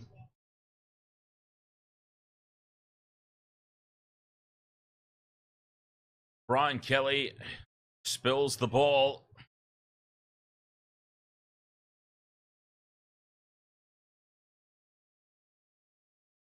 Errors at the moment, destroying the Titans. Broncos' errors have kept them in it. Their own errors continue to take them straight back out of it. Again, the Broncos from this scrum lined up to the right. Nobody on the left-hand edge. And they did the exact play. Madden at first receiver, off the shoulder to Willison. 10 out from the line. Piakura goes straight through. Ezra Mann was in at first receiver. To Walsh to Piakura, and that was just a little bit too easy. Oh! I don't know why it's gone up on the screen as Jordan Ricky, because that was Brendan Piakura. I got excited for a moment because Ricky's in my multi. But I can confirm that try was by Brendan Piakura.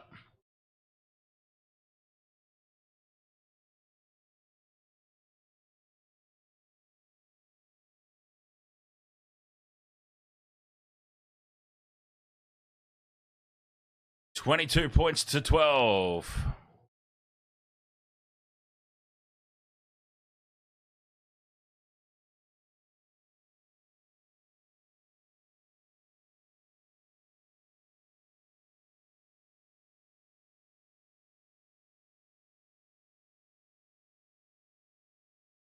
Piakura on the Queensland bench. I wouldn't have thought so.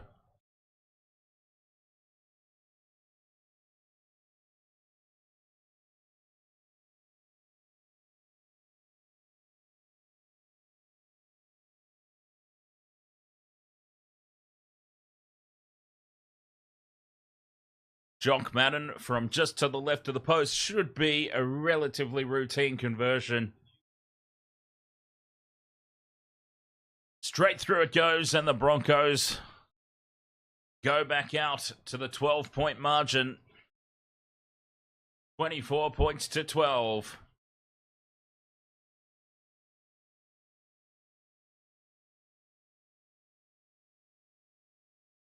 The Titans, just silly errors. Simple mistakes. Jeez. I just saw the most unbelievable thing that I've ever seen. Alfie was sitting down on the bench. 2 minutes 50 left in this first half. Broncos well on top. The Titans are not going away, though. They've played... they're going all right. Racing in and putting a huge hit on Walsh, and Walsh comes up with the error. And now it's called back by the referee. Tom Pereira was away. And the referee's called the knock-on against Reece Walsh. Another error from Reece Walsh. They are starting to pile up now.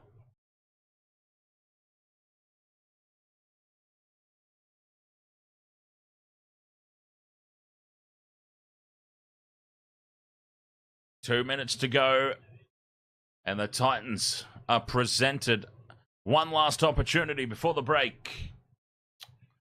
I'm leaning towards the Dolphins at the moment, Dylan, to be honest.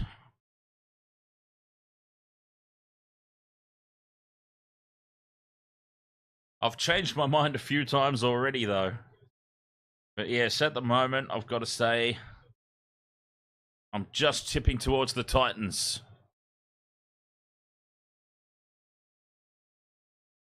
I mean, Dolphins. Leaning towards the Dolphins. 1 minute 25 to go in this first half. Through the hands, and now some space for Beau Fermor. Offloads back to Kinney. Kinney back to Kelly. And the Titans in midfield. Charging towards the line here is Aaron Clark. He's over the line. Fighting to get the ball down. He's claiming it. Is he telling Porkies? We're about to find out.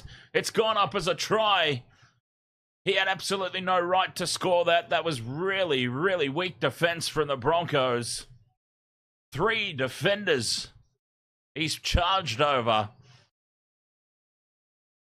How he has managed to get this ball down. Unbelievable.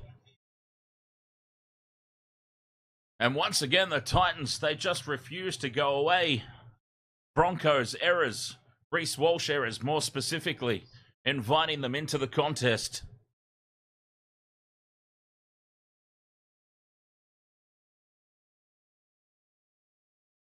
What an amazing effort there from... Oh, he's got it down, plain as day. 24-16, kick to come. The Titans, they just refuse to give up.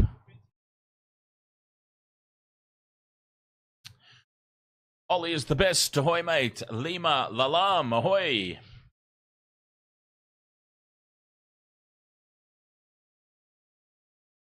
We could have a game on our hands here. The Titans about to be trailing by 6 points going into the halftime break. Unless I've just well and truly put the knockers on the goal kicker. Simple kick.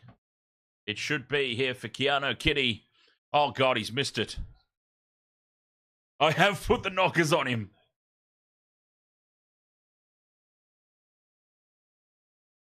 Commentators curse.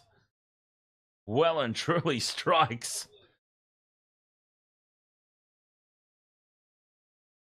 Unbelievable.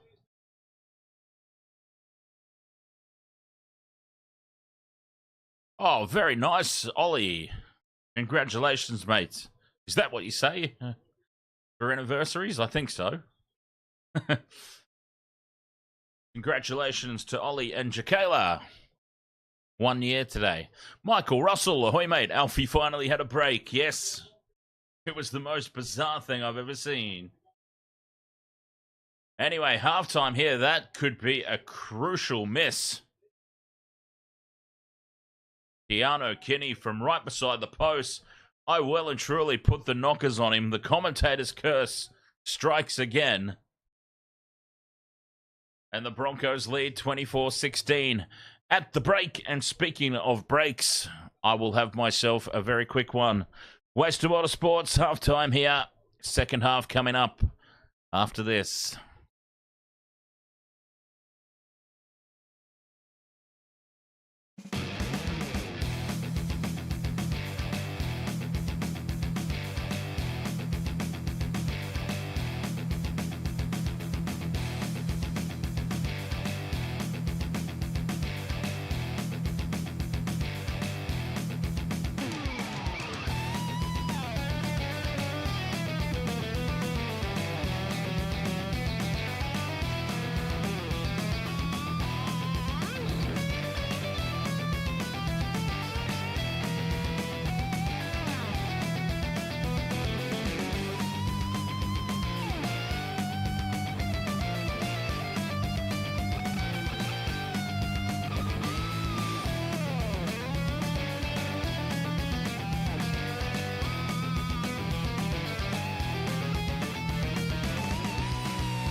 Wasted world of sports, eh? Oh, he's copped a head right to the nuts. Tedesco's butt crack. Ahoy! He's nearly taken security's head off. I have no idea what the wasted world of sports is.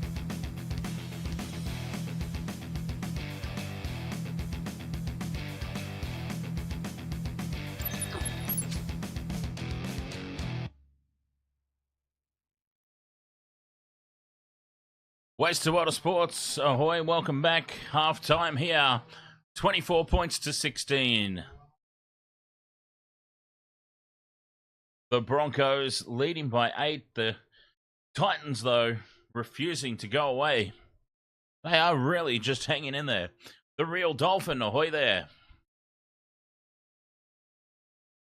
Yes, of course, coming up after this, Warriors versus Dolphin. The next match in the balance, I think, that next game. A tough one to pick, but I'm leaning towards the Dolphins. This one here, the Titans are having a lot of success attacking down the right. So that Broncos left edge defense where Oates is there, Karapani's got there. They're probably taking advantage of Karapani, actually. More so than Oates. Oates is jamming in. But they're probably targeting Karapani. The lack of experience defensively, anyway, showing through. And the Titans are having a lot of success down that side of the field. And again there, Ezra Mam caught out. Oates just shirt grabbing for the Titans' second try. And they fought back and got another one. So, looking good here, the Titans, really, considering they're playing the Broncos.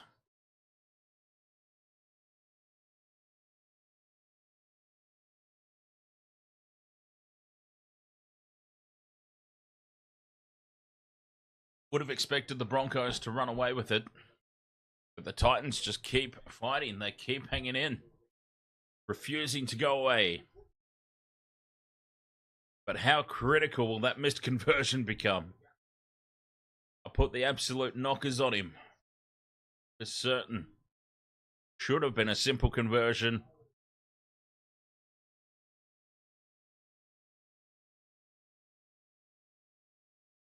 We still need 2 legs on the multi. Jordan Reiki and Selwyn Corn on the Cobbo.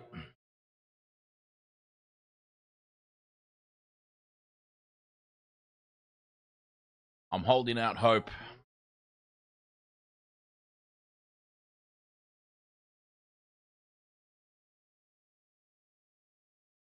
Titans hold gloves up against heavyweight Broncos, it says.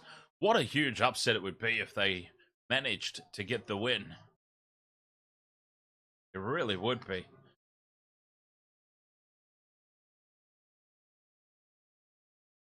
The respective form of both sides.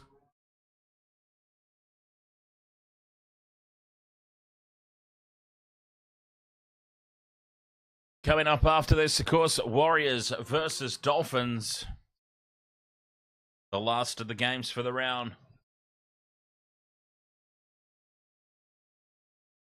That's nice, Michelle. Thanks for sharing that piece of info.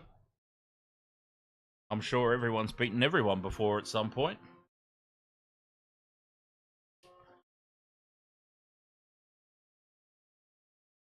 How are you there, the real Dolphin? Nolan Schmidt. Ahoy there. Go the Broncos.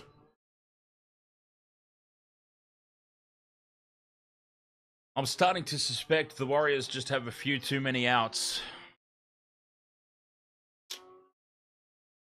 How do the Dolphins go in New Zealand, though? That'd be the other thing to consider. Nickel Clockstat, that's the big one for mine. Nickel Clockstat is a massive out.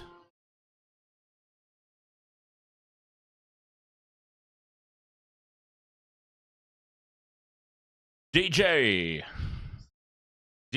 Block 685. I know this is my older brother's team, but up the Broncos. The hammer to get a triple, eh?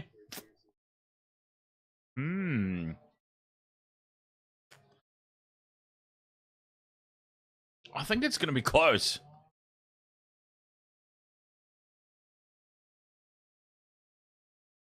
It's going to be a lot closer, I think, than they're giving credit for. They being the bookmakers. The bookmakers have actually got the Warriors now rank outsiders.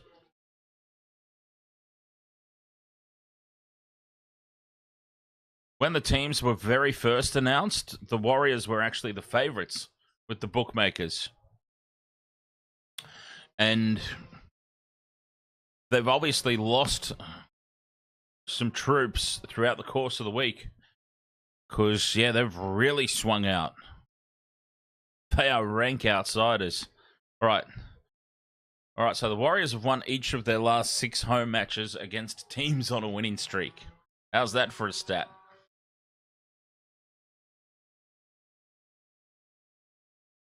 The Warriors have lost the first half in each of their last 6 matches. That's interesting.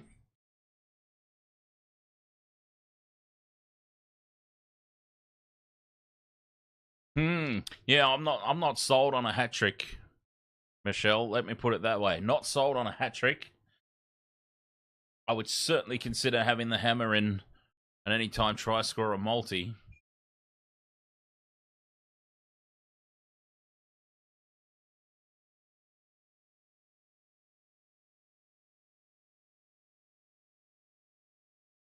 But yeah, go in the triple.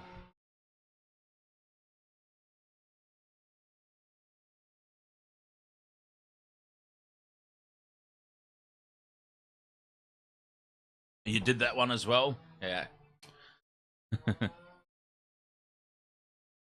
Smart. But still, before we worry too much about that game, we've still got the second half to go in this one. The Titans are hanging in. I would anticipate that the Broncos run away with it in the second half. But we'll see.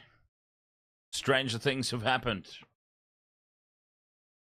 I also expect to see a lot more of Alfie in this second half. A lot more.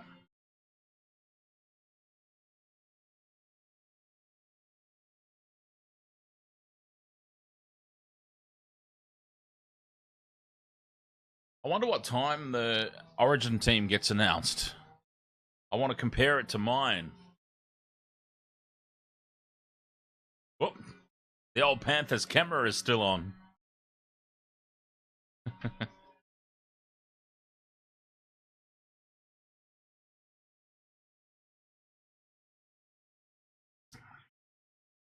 Teams are out for the second half.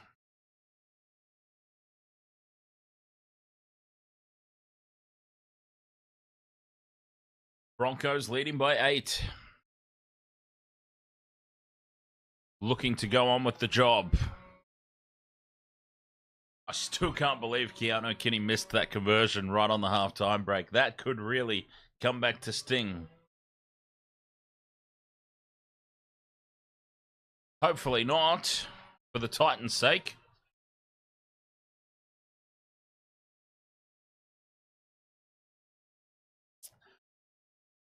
Second half, let's go. Let's go, Jordan Riki. Let's go, Selwyn Corn on the Cobbo. The Titans with a great deep kickoff to start. And Payne Haas takes the first charge up and they drive him backwards. The Titans making a statement in defense early, putting Payne on his back.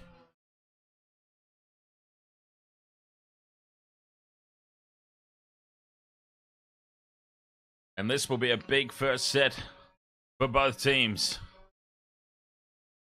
to start this second 40. Broncos on top, though. It's theirs to lose at the moment, the Bronx. This was a huge defensive set from the Titans, forcing Walters into the kick from dummy half early on tackle 4. The Cameron Smith playbook. And Kinney brings it back for the Titans. That was a great effort first up, though, for the Gold Coast. Defensive pressure. Now they need to switch to attack and just complete. No silly errors. Nathan John Barter. Ahoy there, mate. How you doing? Up to halfway go the Titans. A successful completion to their first set in this second 40. Fifth and last, Weaver puts it high into the corner. Moving forward to take it as Walsh. Walsh is met immediately upon receipt.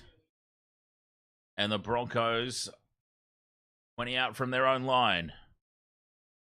Oates doing some hard yakka. As the forwards continue to wander back here for the Bronx. Piakora on tackle 3.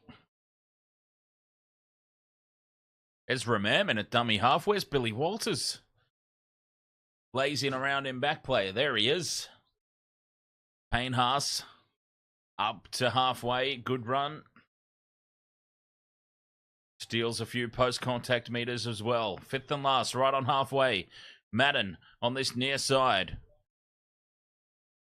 Taken by Kinney on the fall. And he's now driven backwards again, Keanu Kinney.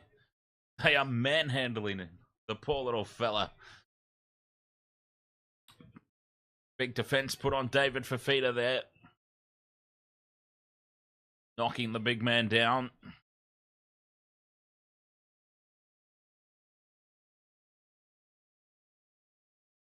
Solid start to the second half for both teams. It must be said.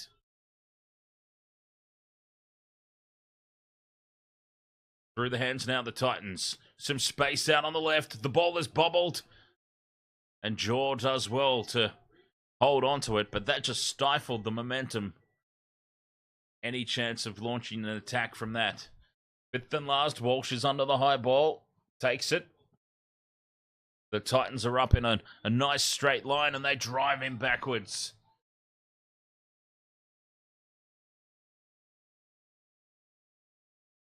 A tense start to the second half. The James, Ahoy mate. And a penalty now to the Broncos on tackle 2.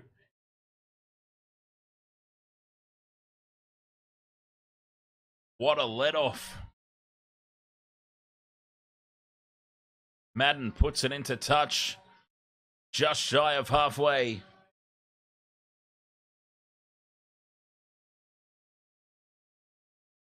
That was a big penalty, that one. Now Willison. Tackle 1 here. Oh, and he's stripped to the defender. Xavier Willison, cheeky bugger. 3 penalties apiece.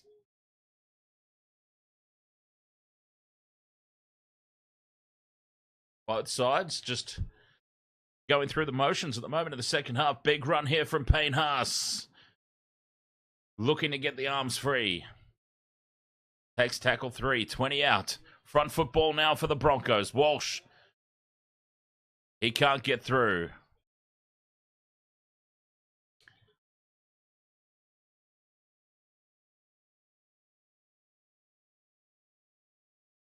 Haas again in midfield.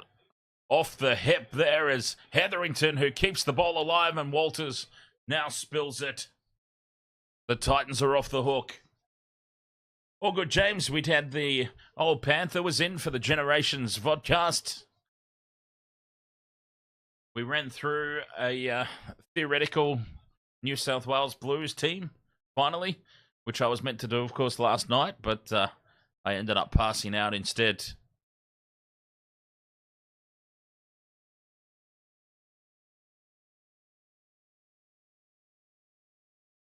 Yes, we ran through my predicted New South Wales State of Origin lineup. A few controversial selections for the chat room to debate over.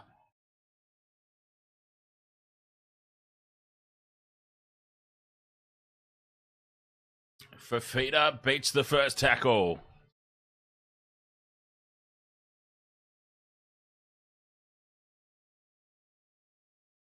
And gives Cobbo a little shove there as well.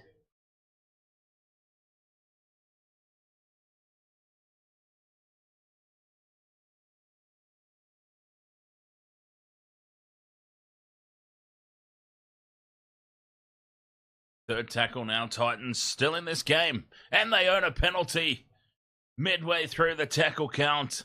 That's a huge let-off.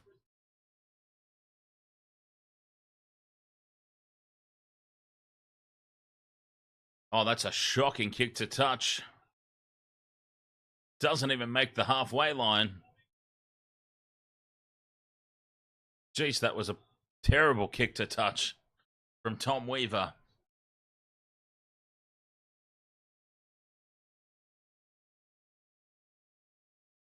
Knock on from dummy half there from the Titans. No, says the referee.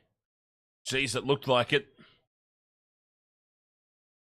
Titans ball, though. 40 out from the Broncos line. Let's have a look at this replay. Oh, it's off the foot. No knock on at all. Never in doubt. Midfield here. Fodawaker takes tackle 4. 12 out from the line. Options left and right. They go left. There's David Fafita. Links up with the wraparound play. And the Titans score first in the second half. David Fafita drew them in. Wrapping around the back of the attacking line and linking up to score the easiest try you will ever see.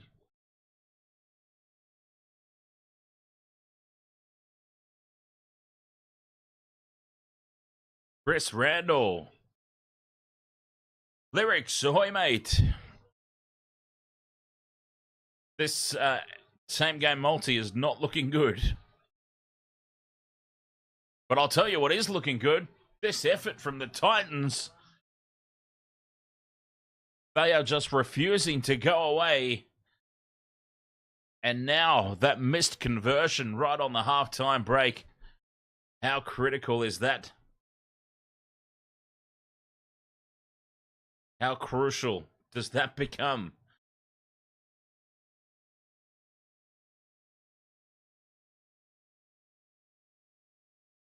Chris Randall.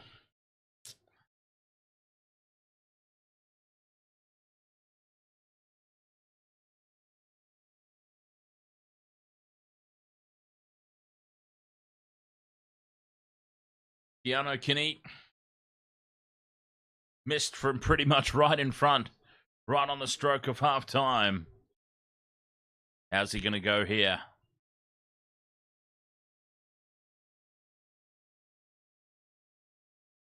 It's on target. It's holding its line. And through it goes 24-22. Can you believe? We could have been all locked up. Hope the Wars win tonight. I think it'll be closer than the bookmakers are giving it credit for. I really do. I know the Warriors have quite a few players out. But the players they've still got in, I think, are certainly capable of doing a job.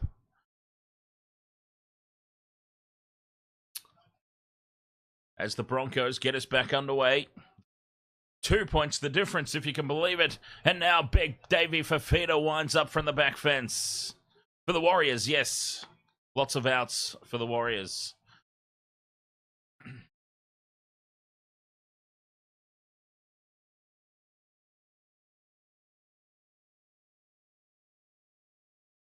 And the Titans have just got their tails up here. They are very, very interested. Fodawaker.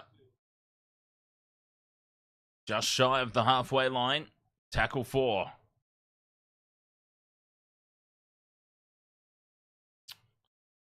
Good set here from the Titans. Oh, Billy Walters is off. Tyson Smoothie's on. Fifth and last. Walsh almost makes a complete mess of it and just surrenders in the tackle. He nearly made that look horrible. Leanne Santarosa, ahoy. There was a nice close-up of Alfie's head as Pat Carrigan's getting ready to come back on the field. Well, a little miscommunication there it was. Walsh had it covered. For a moment, he took his eyes off the ball and had a look where Corey Oates was. Haas gets the offload. Broncos keep the ball alive. Spread it wide to the right. And Jordan Rickies is swung down for tackle 5. 40 out from the Titans line. Madden gets the kick up. Taken by Kinney at the back. Madeline Suzette, ahoy there. Madeline Suzette says, wow, the Titans have really upped their game. Or what's wrong with the Broncos today? Yes, the Titans in recent weeks have definitely upped their game. That's a risky offload. That's another risky offload. Then the Titans spill it out the back. Kinney is there to clean up the loose ball. Touched by the Broncos. 6 more. Jeez, that was risky play, though. BFTA Vibes NZ. Ahoy, mate.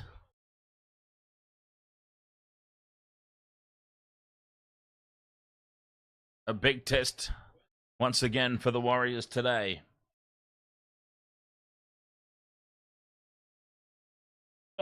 Oh, the crowd roars in a chorus of boos as Fafita stays down. Fleece Haas up to halfway on tackle 3. Good field position here for the Titans. Fodawaker takes 10, 15. He's still going. Still going with post-contact meters there, Fodawaker. That is a huge carry. 20 out from the line now and scooting out a dummy half. Verrills beats the first tackle. Walsh has got him around the neck. Haas has got him by the back. It's the 5th and last, but they're 10 out from the line here, the Titans. The kick is plucked out of the air by Ezra Mam and shut it. Ezra Mam's away. Calm Pereira's chasing him down, but not enough. Ezra Mam has the pace. Oh, that's unlucky for the Titans. They were on the attack. Dan Jam, ahoy, mate. Extremely unlucky there for the Titans. They were on the attack, 10 meters out from the Broncos line. The kick in behind is plucked out of the air by Ezra Mam, and he was away at that stage. As soon as that ball ended up in his grasp, it was over. They knew it as well. Reece Walsh knew it immediately. As soon as Ezra took it and was in open space, it was all over. Great effort from Calm Pereira.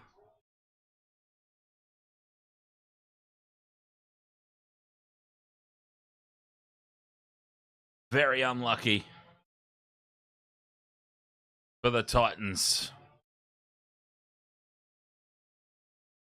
Oh, how quickly a game can swing and be taken away from you.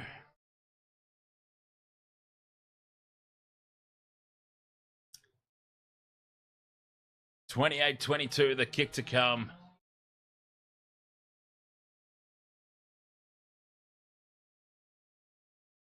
They've got to dig deep again, the Titans.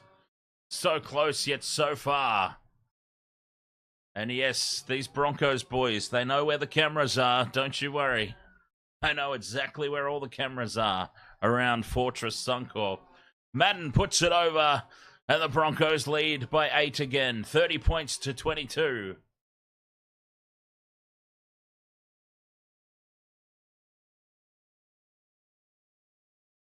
I've lost all faith in this same game multi now.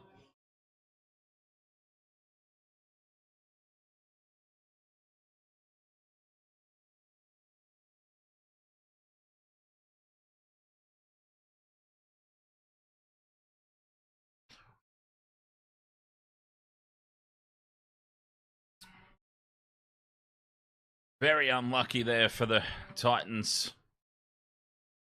Broncos from the restart. Corey Jensen it was with the first hit up.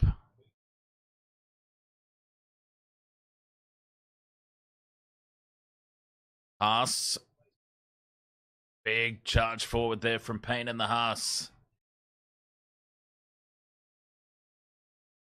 Carrigan now back on the field. Up over halfway. This is a huge set for the Broncos straight after points. Jensen with his second carry. 5th and last, 35 out. The momentum on the back of that has just completely left the Titans play. Under the pump now, Kenny just surrenders. Realised he's been getting dragged back all day long. Keanu Kinney, and he realized so close to the goal line there that he had to just surrender and take that tackle.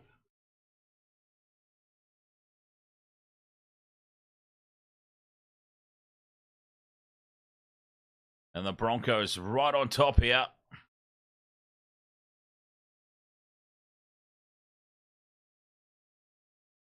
Richard Trainer, you need Reese and Josiah combo for a second try. Yeah, Jordan Ricky and Selwyn Cobbo. Still 24 and a half minutes to go. I think there'll still be quite a few more tries in this one. As the Titans, that was a tough set. They get the kick away, but the Broncos now return it to the 40-meter line. Great field position. Slow play the ball, and they're up quickly on Cobbo. 24 minutes left. They're not out of it, the Titans, of course. It's only 8 points, but they are on the back of that Ezra Mam try. They are just starting to rock. The knees are buckling. Just waiting for the Broncos to land that knockout punch. Madden looking for support. Had no runners with him, so just takes tackle 5. In midfield, Ezra Mam will have to do the kicking here. Taken by Khan Pereira, who also just surrenders. Controlling territory here extremely well, the Broncos. Kinney. Again, the danger is that he gets picked up and dragged back into the end goal. So has to just surrender. Surrendering costs meters. Tackle 3, and they're only 12 out from their own line here. The Titans, this is big defense. They're just turning the screws now, the Broncos. Putting immense pressure on the Titans. Can they respond? Well, this is a good run here from Kinney. Beats the first tackle. Gets the offload away. They've got space and numbers out to the right. And that's where they go.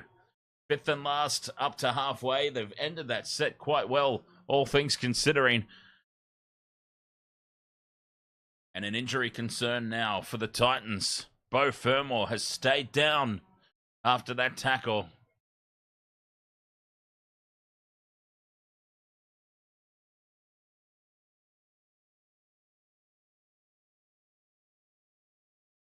Let's see what's happened there. Oh, knees. Accidental knees. Kozlowski. Accidental knee. Yeah, no wonder he stayed down. That wouldn't have been pleasant.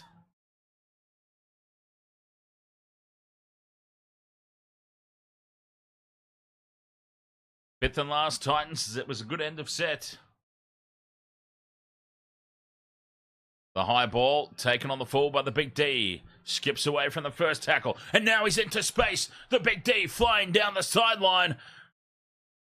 The support trying to catch up with him, but Keanu Kinney puts his body on the line. Takes Mariner down. And now Carrigan in midfield. To Ezra Mam. Ezra Mam pops the pass up to nobody.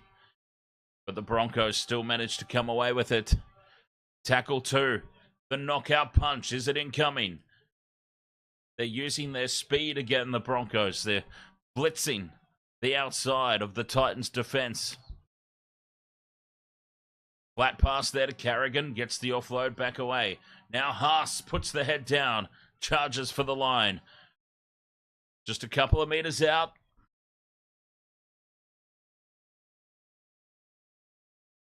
Mam down the left-hand edge. Links up. Oh, that's a shocking pass from Karapani.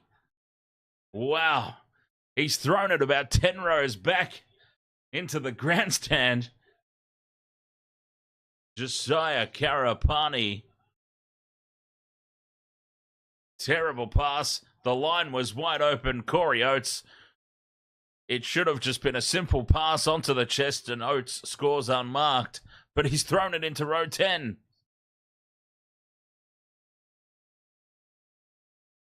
The Titans have been let off the hook big time. And they need to take full advantage of that. That is a massive, massive let-off. Certainly far from a clinical performance here for the Broncos. Quick play of the ball and some space down the short side. Once again, keeping the ball alive. Back into midfield and up towards halfway. For tackle 4. Terrible pass out the back. Was it touched by the Broncos? Corn on the Cobbo swoops on it, but it's been lost forward by the Broncos. This will be scrum down for the Titans. Nate from We Are Family. Ahoy. And yes, it was just a cheeky little hand there from Jock Madden making contact. Well scooped up by Cobbo, but the knock on had already happened. They have not challenged this, have they, the Broncos? Oh, they've challenged it, the Broncos. Well, what a waste. Both teams now have burnt their captain's challenges, but this is a dead set shot. This is straight out of the Shane Watson School of Reviews for the Broncos. Don't know what they were thinking.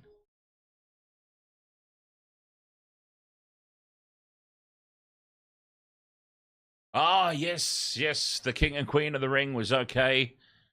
5 matches in 3 hours, though. Sheesh. Yeah, I woke up around 4 a.m. and I just went, oh, well, it's too late anyway. And I just went, nah.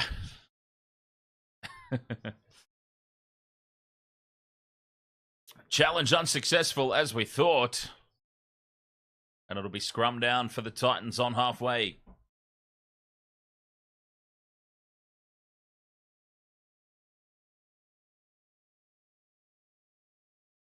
I decided at that moment it was just all too difficult. Wally Lewis, exclusive 2-part special tomorrow, 7:30 p.m. That could be interesting. Down this near side again go the Titans. They've had some success down here. 40 out from the line.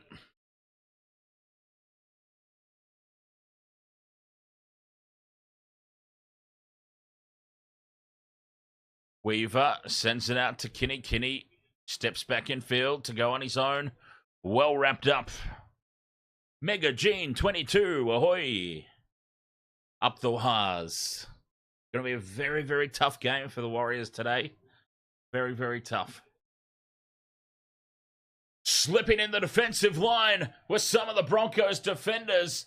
And the Titans have kept the ball alive. The pop pass to Palacia, I believe it was. And Keenan Palacia scores.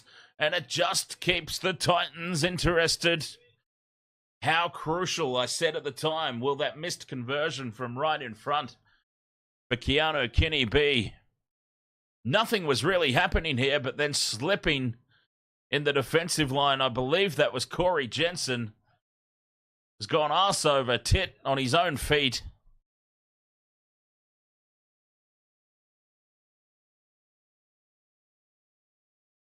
And Palacia scores. And the Titans strike back. They are still just holding on in this game. Weimar Lawrenson, ahoy there, welcome along.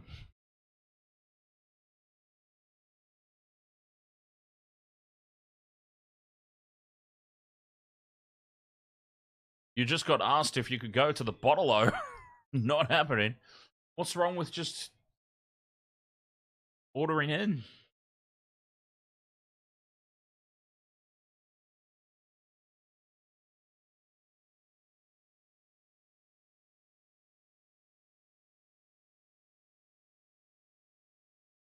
I go for the Sharks, I'm afraid. Weimar.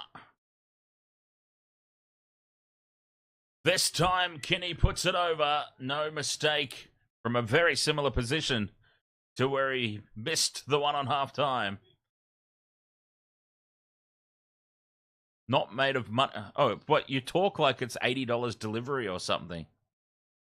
It's free delivery if you order over $100. And if you don't order over $100, it's literally $10 delivery. I think $10 is worth. I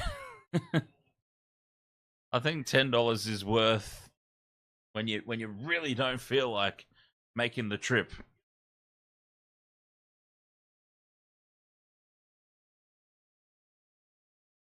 Or order through Jimmy Brings.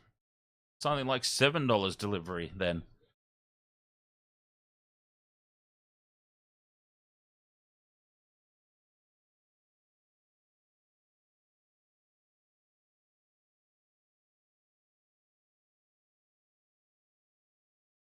If one's going to fork out $60 or $70 for a bottle of piss, I think you can handle a $10 delivery fee.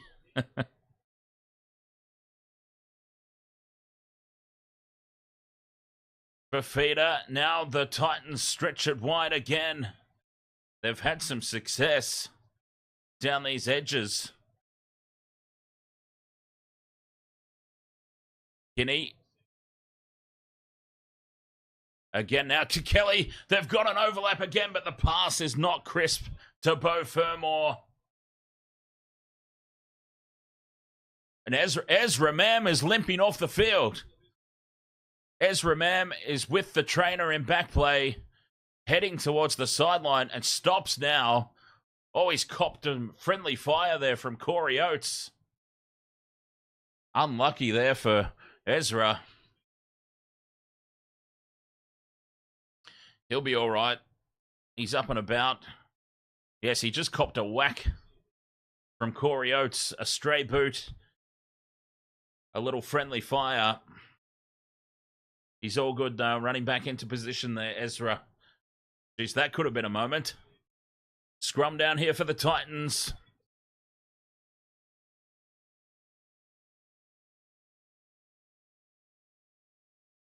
Fafita shows and goes. Fends off one. Tries to bump off a second. Titans 15 out from the Broncos line on the attack. If you can believe it, with 15 and a half minutes to go, attacking the try line to potentially take the lead here, the Titans. Palacia. Just a couple of meters out now. Tackles up their sleeve. It's the third. Here's Weaver. And space out on the right. And unmarked in the corner goes Brian Kelly. The Titans lead. Can you believe the words coming out of my mouth right now? The Titans lead. 32 points to 30. The conversion attempt to come. 15 minutes to go. The Titans have stolen the lead here. This is incredible. Lined up to the right. The Broncos were never numbered up. And Corey Oates has jammed in so far off his wing. And Brian Kelly has a stroll to the corner.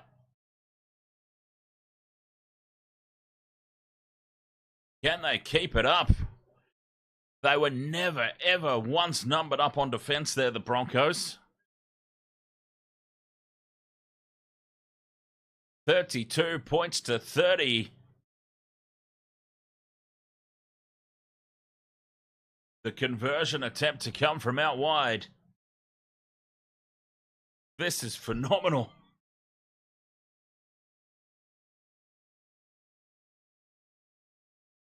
Wow.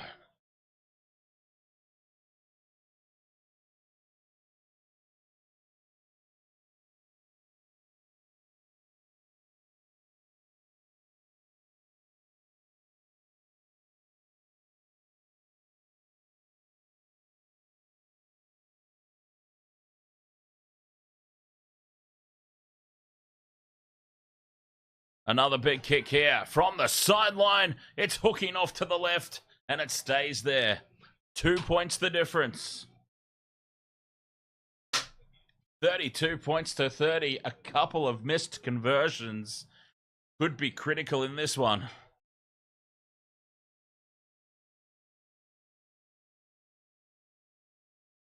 Goal kicking, as we know, is so important.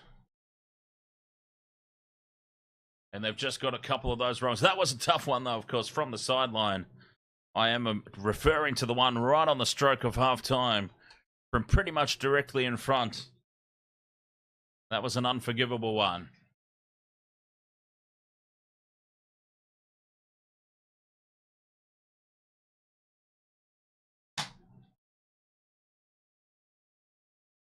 Ah. 13.5 minutes to go. Only 2 points the difference. It could easily have been a little bit more for the Titans.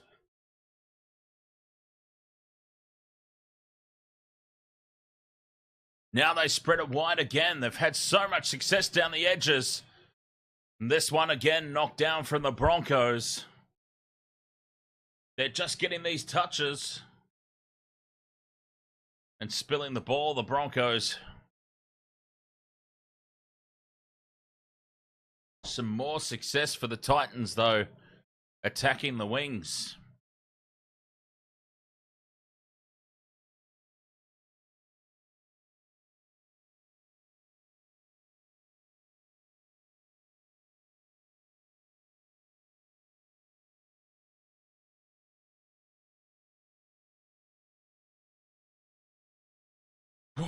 Who would have thought, leading into the round, that this was potentially game of the round? Broncos, Titans.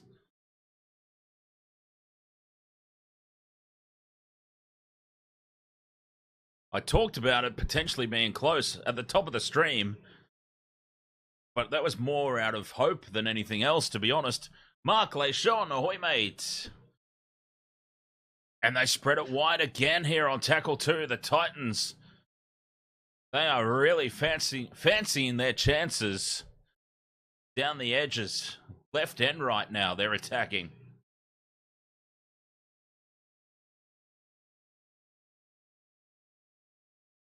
And again, Weaver shows it inside, goes outside, and stepping back in field is Kinney. Keanu Kinney suddenly sprung to life in this game. 5th and last. Weaver in midfield, 30 out from the Broncos line. The kick cross field has been lost forward by the Broncos. 6 more tackles, but they won't need them because Khan Pereira dives over in the corner and the Titans extend their lead. What is going on out there? The big D spills it forward from the high ball. They had 6 more tackles, the Titans. They didn't need a single one.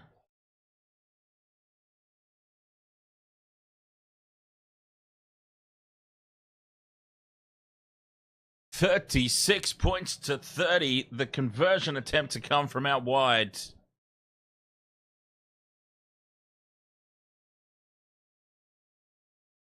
Ten minutes 40 to go.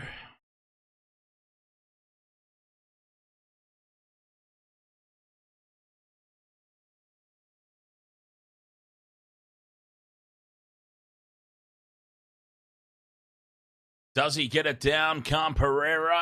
Oh! It's gone up as a try. If the TMO is looking at this, it's gone up as a try. So there needs to be sufficient evidence to overturn it.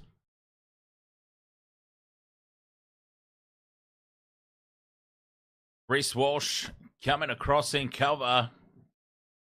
With high contact as well. They'll look at that. Try confirmed. And the Titans lead at 36-30. Nate says the Titans have been working on their athleticism lately, Fafita backflipping and all.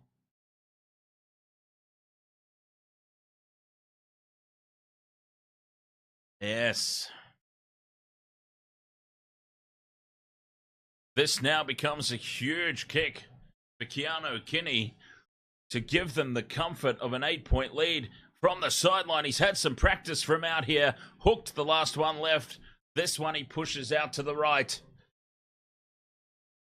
How crucial could these missed goals go? 8 points they've left out there, the Titans, with missed conversions. Daniel Bate, ahoy there. Have you missed anything? maybe just the most exciting match of the round so far. Well, the Storm Manly game was pretty fun as well.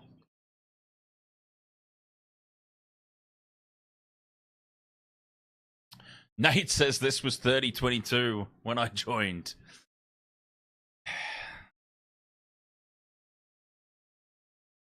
Yeah, Titans have sort of gone on a bit of a roll. How crucial, though. Those missed conversions, especially the simple one from right in front. You would really feel for the Titans, no matter who you go for. I'm guessing that you'd have to feel for the Titans if they lost this match through goal kicking. Fifth and last, and another good set after points. The high ball, Oates, secure as ever, comes down with it. Now the Broncos, they've got their hands on the ball. What can they come up with 8 minutes 40 to go? I think my multi is potentially shot to pieces here. Best I can probably hope for is try to Ricky or Cobbo now for the bet return. Although Jock Madden comes up with a huge mistake in midfield. It's gone backwards, says the referee. I thought he'd knocked it on. Alfie's out on the field, so they're all good. Broncos will be all good now. Yeah. I reckon Michelle might fork out for the delivery fee on that alcohol delivery now at the moment. Great kick chase there from Carrigan. Wrangles his man down by the collar. But the Titans have the ball, 20 out from their own line. 8 minutes remaining. And it's called a knock on. This is huge. A big mistake. Brian Kelly is blowing up at the referee big time. It's been called a knock on. Not for the first time tonight. Kelly is convinced that this ball has been raked out. They have no challenge because they burnt it in the first half by Brian Kelly, funnily enough, in a very similar situation.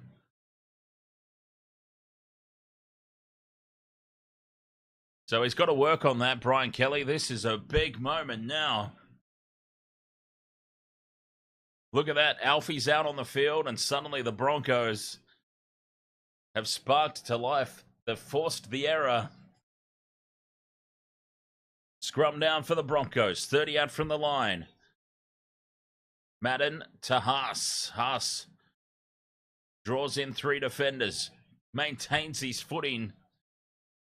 Can't get a quick play of the ball away, though. Carrigan in at first receiver with Jensen. The Titans put him on his back. 6.5 remain. Tackle 2. Now they've got shape out to the right. Walsh to Cobbo. Cobbo puts the big don't argue on. And Selwyn caught on the Cobbo. Scores a try. It's another leg of the multi down.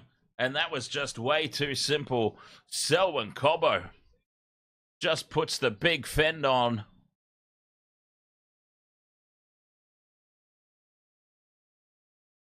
$36-34, kick to come. Golden point. Golden point, anyone?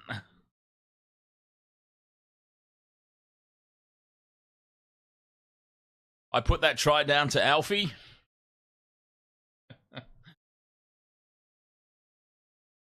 Alfie's influence.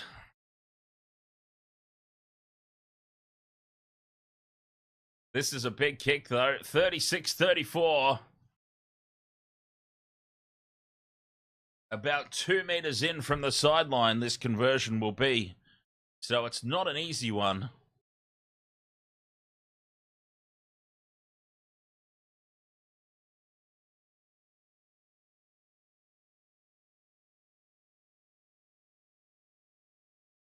And we've got 5 minutes to go.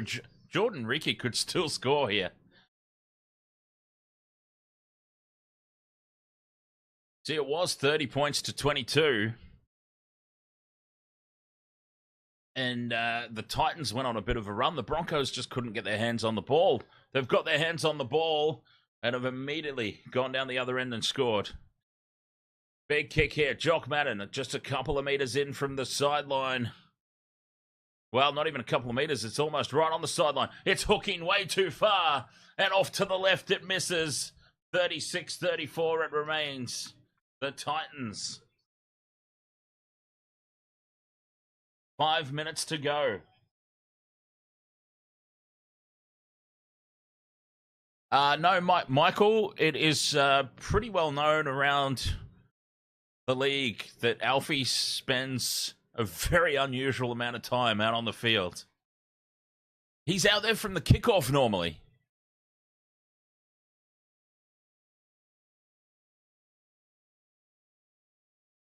It would be very rare, and I certainly haven't noticed it, but the difference is we're looking for Alfie. It's a running joke. So we're actually looking for Alfie, but I have seen him on the field at kickoff before. And I think, what could he possibly need to be out there for the kickoff?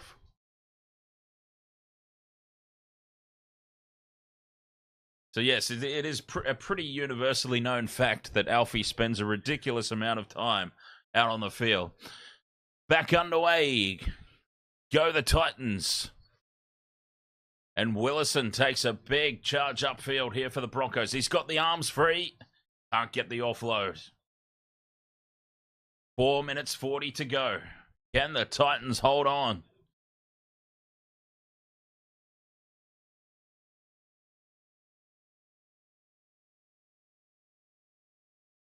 Second half tries in favour of the Titans. Ezra Mam now to Walsh. Pops the pass up to Karapani, who breaks through. Karapani's got support from Oates. He's thrown a forward pass. And Oates is chopped down. The forward pass was not called. But Oates is tackled a metre short. They have got numbers to burn to the right. A high shot. A high contact there from Cam Pereira. They get away with it. Short side, Ezra Mam spills it on the fifth and last. Ezra Mam had a cheeky little look up at the defence and spills the ball. 3 minutes 40 to go. What a tackle that was on Corey Oates, chopping him down a metre short of the try line. Tom Weaver, take a bow. And Ezra Mam, what a mistake that was. They will still get another shot. The Broncos. 3.5 minutes remain. Here's Kinney for the Titans, looking for some space to open up. They should get another set. Assuming they don't give away any penalties or anything here.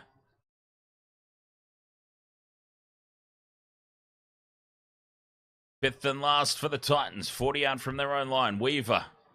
The try-saving tackle he made just before. And now the kick is taken on the full by Walsh. Racing up on him, but I'll calm down. Couldn't get the hit put on.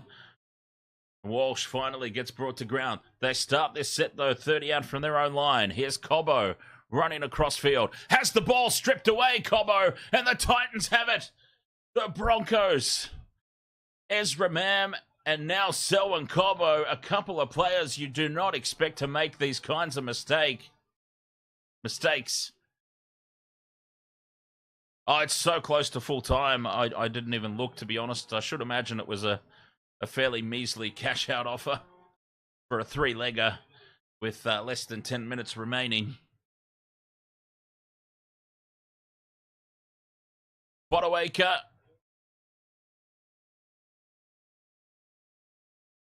Has it for the Titans. They just need to... They don't need to do anything stupid here, the Titans. They don't even need to kick the ball. Don't risk putting the ball into the hands of Mam or Walsh or Mariner, any of these speedsters for the Broncos that could go length of the field with ease. They just need to keep the ball in hand. Fifth and last. Just take the tackle a metre out. No need to kick it. Just take the tackle. Weaver to Cleese Haas. Haas gets the arm free. And this one's called a forward pass. Interesting. He didn't call a forward pass on the Broncos. Here we go. Broncos. They've got to go 90 metres to win the game. Tackle 1. 20 out from their own line. What a tense finish.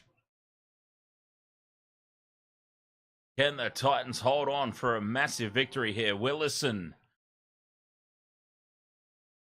Tackle 3. 57 seconds remain.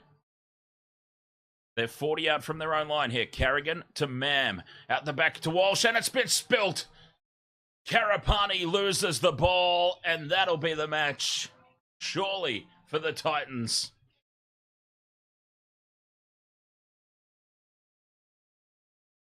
They're getting up. The Broncos supporters in the background there. You saw them all stand up. They're getting ready to leave.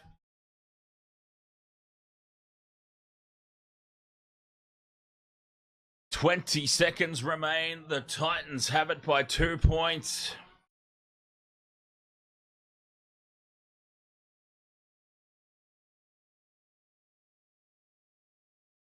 There is time for the scrum. There's time for one more play. The Titans just need to secure the ball and take the tackle. And they do just that. Celebrations all around for the Gold Coast. They've made the trip up the highway. Or the freeway, whatever you want to call it. The trip up the freeway. And they have upset the Broncos on their home turf. 36 points to 34. Wow. I was only joking when I was only joking when I said at the top of the stream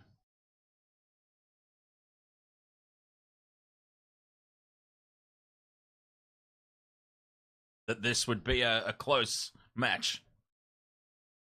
I was just mucking around. I really didn't expect it to eventuate. What a win for the Titans, though, and that has shaken up the competition. Not just the NRL, but the Wasted World of Sports tipping contest. I don't think too many people, if anyone, would have had that as their prediction for today.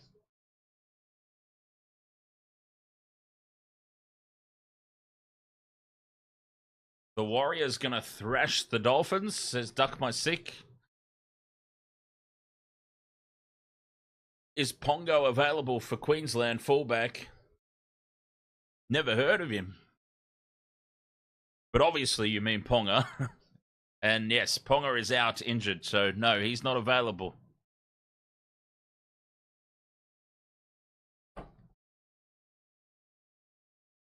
Oh boy, so many injuries. Crazy. Wow. All right, let's try and recover from that. What a turn up. Titans with a big victory here, 36-34. Reece Walsh will be the fullback. Hands down. Ooh, tips for next game. Well, I'm not convinced that the Warriors are this far outsiders. On Sportsbet at the moment, the Warriors are paying $2.52 for the win. The Dolphins, short-priced favourites at $1.48. I do think it will be closer than that. Let's see. What are they offering for a line? See, they're only offering 4.5 points for a line. So I do think it'll be close. The Warriors have a lot of outs, but they've still got some good players. It's a good-looking lineup still. But I am giving the nod to the Dolphins in a close one. Dolphins in a close one. Let's go with that. Wow. What have we just witnessed here, though? A huge win for the Gold Coast Titans.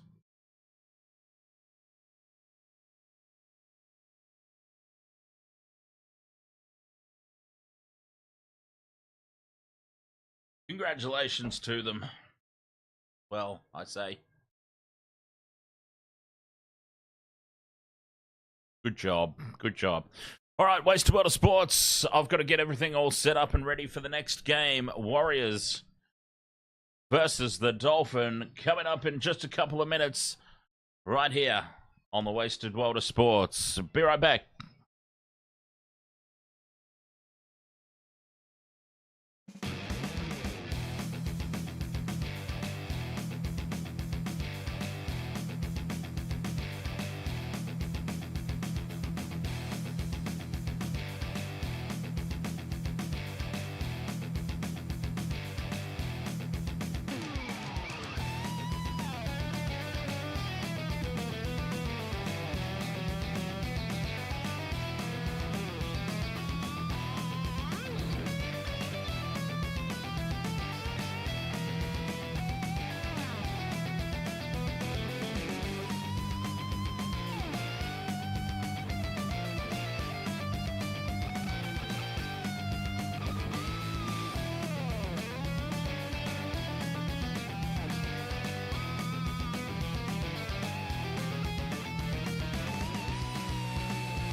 All right, do I have time to get a multi on?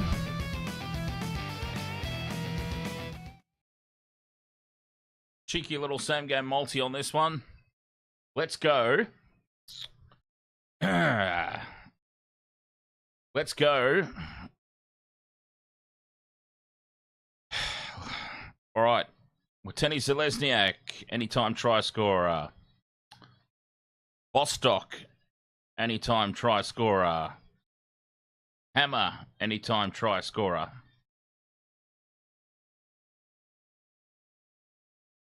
We'll do that.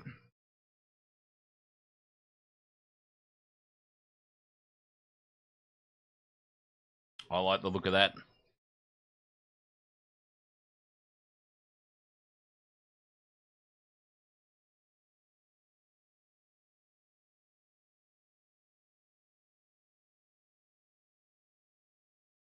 I am liking the look of that.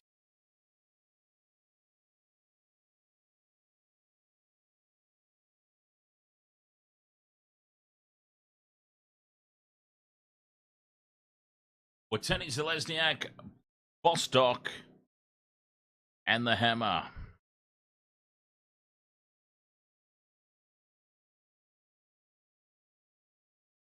I won't have time to get it up on the screen. So we're just going to have to remember it.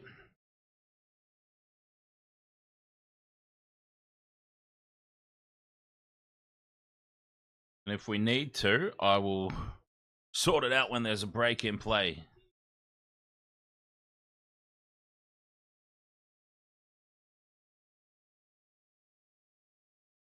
All right. I do like that.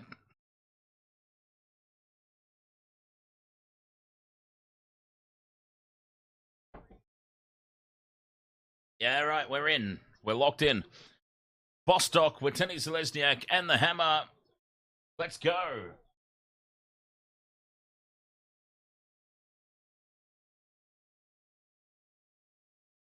We are underway in this one. No mucking around.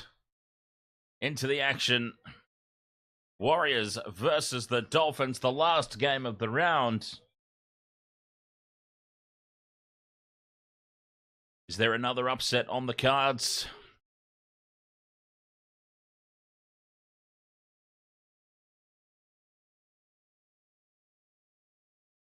BFTA vibes.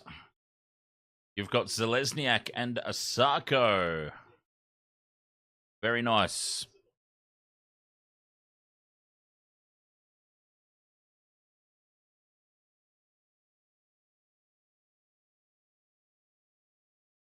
Let's see. Can we get some try scorers out of this one?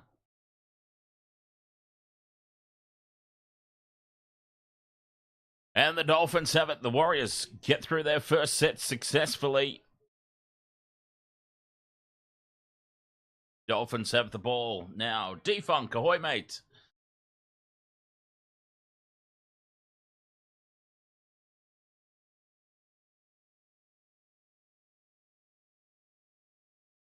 Dolphins, Warriors. Should be a close one. What a cracking game we just saw, though. The Titans getting the victory over the Broncos.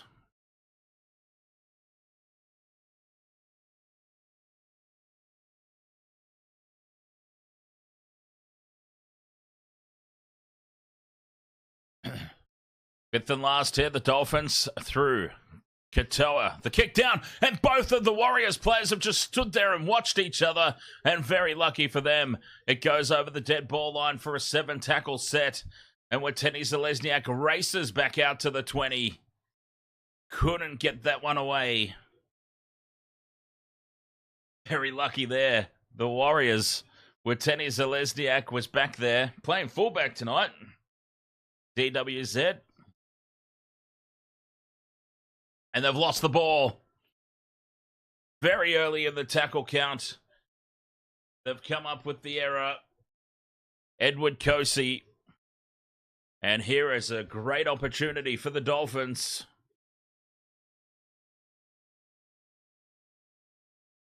This is now a golden opportunity.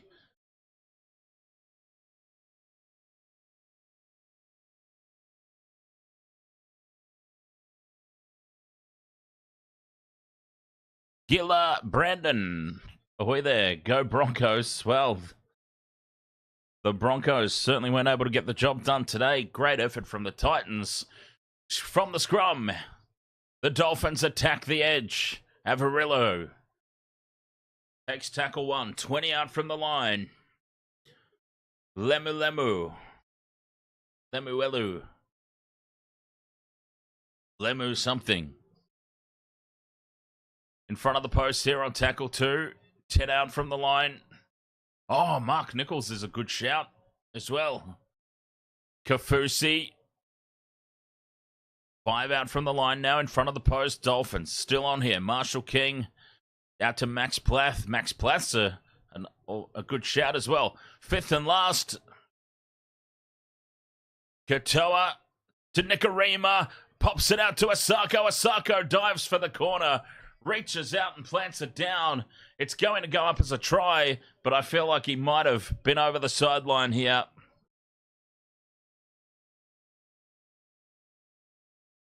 Jermaine Asako.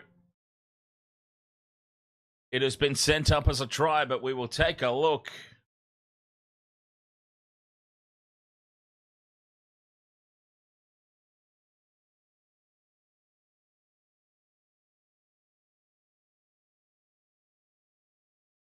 Ooh, Montoya gave him a good shove. Has he done enough, Montoya? No, he hasn't. Jermaine Asako has scored this. What a start for the Dolphins. What an amazing effort from Jermaine Asako. He's hurt his shoulder in the process.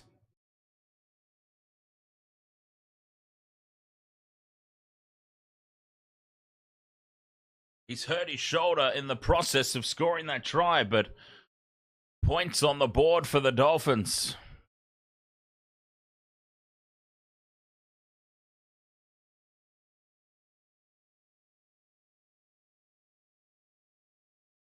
That is a great finish.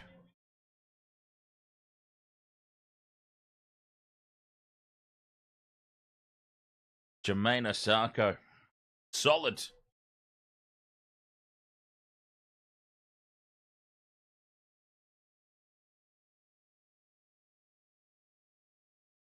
Four points to nil, the Dolphins, early. Conversion attempt from the sideline. Osako, the try scorer.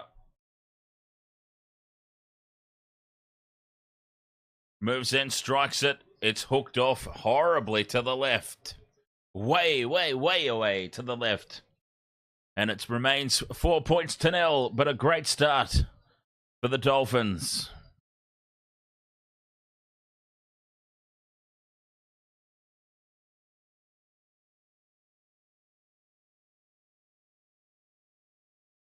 They couldn't have asked for a better start.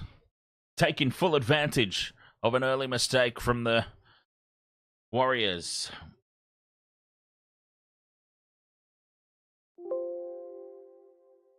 All right, so I've got Watene Zelezniak, the Hammer, and Bostock.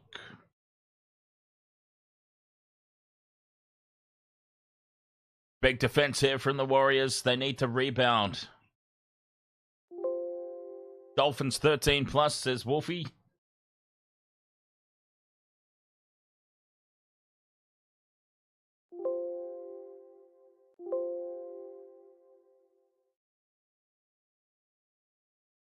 Right. I'm getting closer to getting my same game multi up on the screen as the Dolphins are getting closer to the halfway line.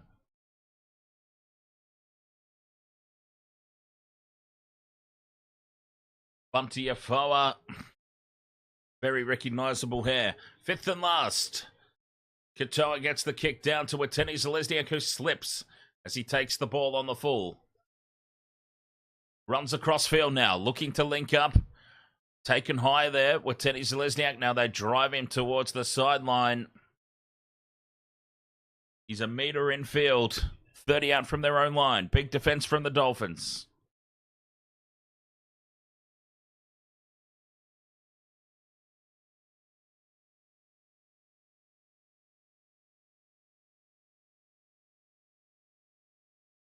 Barnett steps in field. Barnett, that was a good run.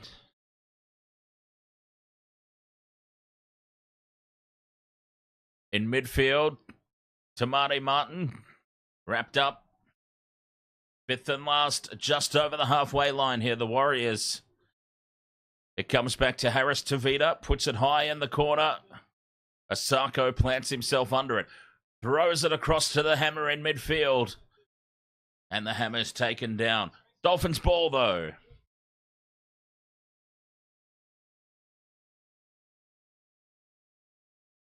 Good start here for the Dolphins.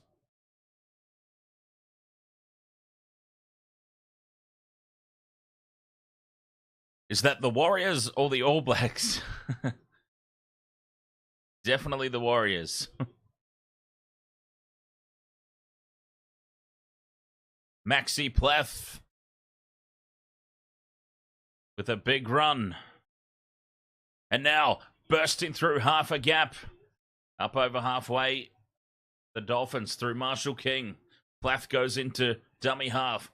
Katoa gets the kick away. Montoya leaps and takes it. 4 points to nil it remains. Dolphins.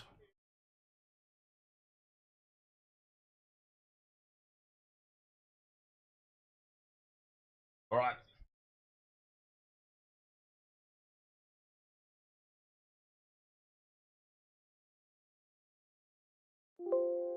And Bostock.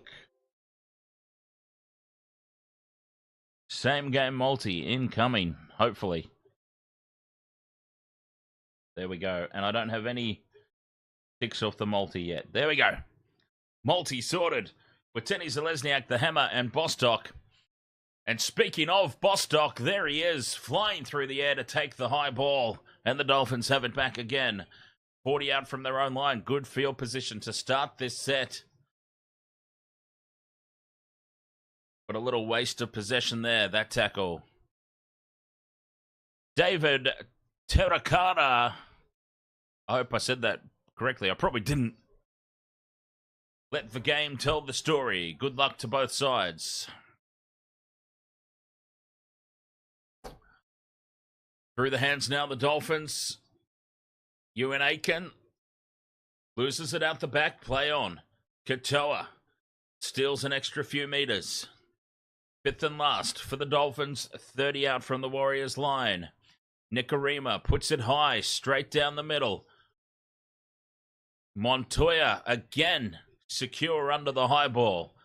Warriors 10 out from their own line.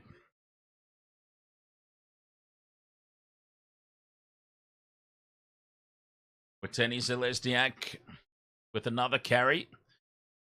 Getting through a huge work rate at the moment. He's got the number 2 on his back, Watene Zelezniak, but he's playing fullback tonight. The Warriors team severely shuffled around. After the team lists were announced on Tuesday, some more players have been ruled out. So you've got Watene Zelezniak playing fullback. Graham Taufa has come into the squad. Number 23 in the centres. As Bostock attempts an intercept. The ball's been tapped down and the Dolphins have it. Quick play the ball. Front foot ball. Pressure on the Warriors' defence. Bunty Afoa makes a good tackle there. 40 out from the line now, the Dolphins. Nikarima out wide to the right to Avarillo. To Asako. Steps back in field. Beats 2. Asako. About 12 out from the Warriors line. They're back on the attack. Plath in midfield. Just setting things up here for the Dolphins. Marshall King, dummies left, goes right to the hammer. Cut out pass to Asako, who throws it back in field. And the Dolphins will lose it over the sideline. The Warriors' defense scrambles and does just enough on this occasion.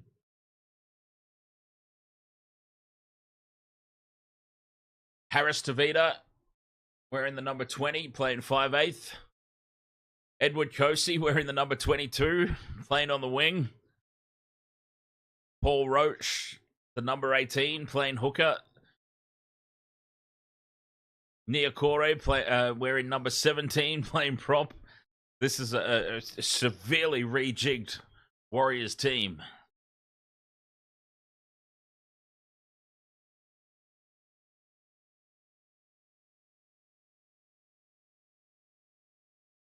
Big Bad Bunty takes it upfield for the Warriors. Dylan Walker starting at lock. It will take a big effort, in all honesty. It'd take a big effort here from the Warriors. The kick down to the hammer, takes it on the full.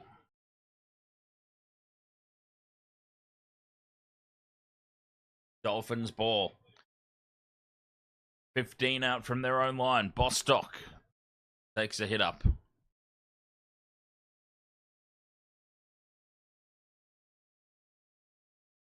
I feel like calling him Bostock and 2 smoking barrels. Jesse Bromwich with a big run there. From inside the 40, Katoa puts the kick in, looking for a 40-20. And he gets it. Watene Zelezniak was not able to get across and cover that ball off. And this is a 40-20 and more pressure now incoming. The Dolphins will get the ball. 40-20. Oh, this is huge pressure now for the Warriors. All their players still not back into the defensive line.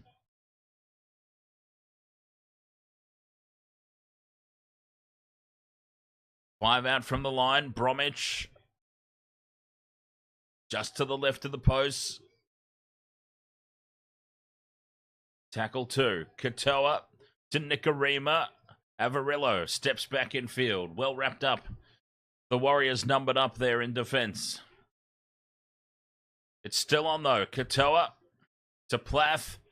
Through the hands they go. Bromwich Shrugs away from one, gets the ball free and offloads. Numbers to burn to the left for the Dolphins. But Herbie Farnworth goes on his own. And he's tackled half a metre short. Crash ball. And Ewan Aitken's wrapped up. Fifth and last. It comes back for Katoa. Grubber's in behind the line and it's dropped by Bunty. And the Dolphins will have another full set of 6 incoming here. Bunty Afoa could not secure the ball.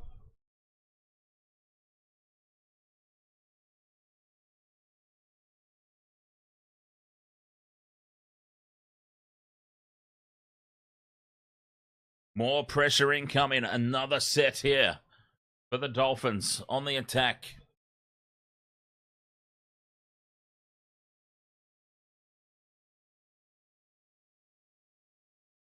Scrum down, 10 metres out. They break right.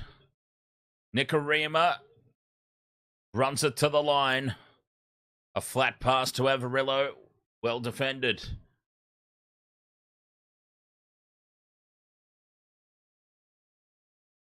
Plath in midfield takes tackle 2. 10 out from the line, still the Dolphins. Marshall King to Kafusi up the middle. Just a couple of metres short now. Opportunity still here for the Dolphins. Katoa to Ewan Aitken, who pops the pass around the back. Picked up by Herbie Farnworth, who steps in field. Beats 1, beats 2. Dives over beside the posts, and Herbie scores. Herbie Farnworth with the Dolphins second. Herbie goes bananas, says AJWR. I like it. 8 points to 0. The kick to come from right beside the posts will surely make it 10. And the Dolphins couldn't have asked for a better start than this.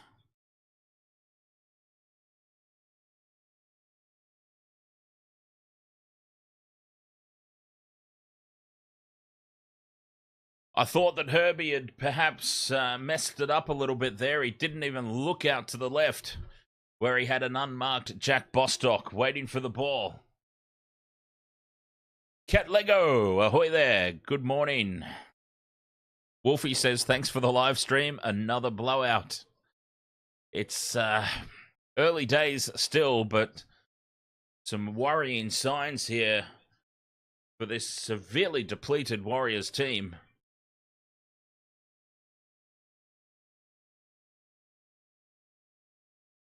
Here, when Ewan Aitken pops this pass out unmarked, is Jack Bostock. So Herbie decided to do it the hard way, but he made it look easy in the end, I suppose.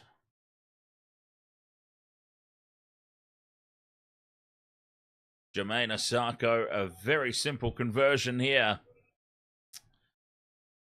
10 points to 0. The Dolphins over the Warriors.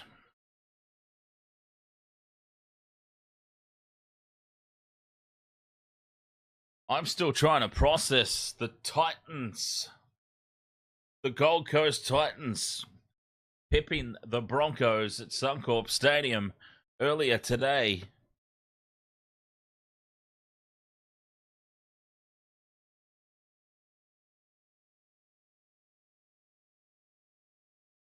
And the Dolphins here off to a dream start against the Warriors.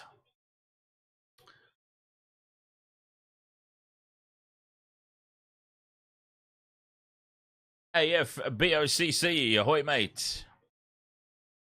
62% possession in favour of the Dolphins to start this match. And they have taken full advantage of that.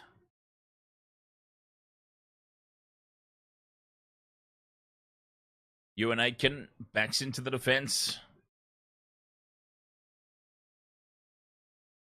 Kafusi now takes on Bunty Afoa. What a matchup that is. Fifth and last. Katoa goes high, straight down the middle. Wateni Zalesniak is under it. Takes it well, looks up, has a little bit of space. But the Dolphins chasers get up there and wrap him up before any damage can be done.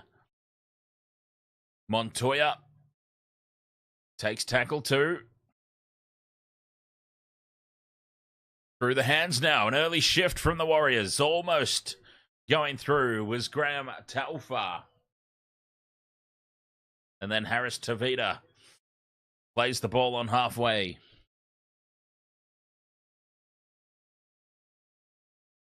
This is better from the Warriors. Jackson Ford. 5th and last. They're 30 out. Tamate Martin slightly off the side of the boot. And Bostock takes it. Disappointing end of set there.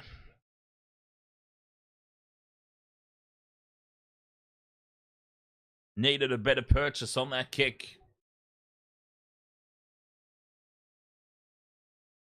Welcome back, the real Dolphin.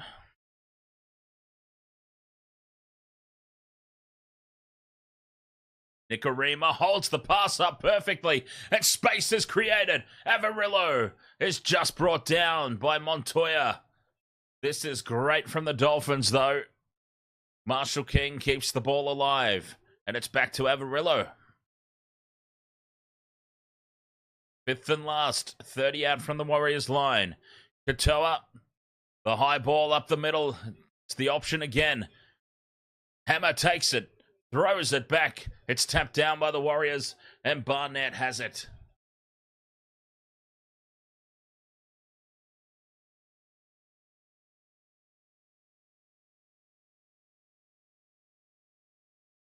Warriors ball. Dolphins looking good, though.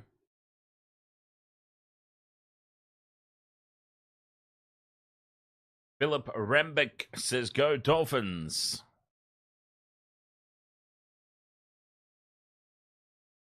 Barnett with another carry.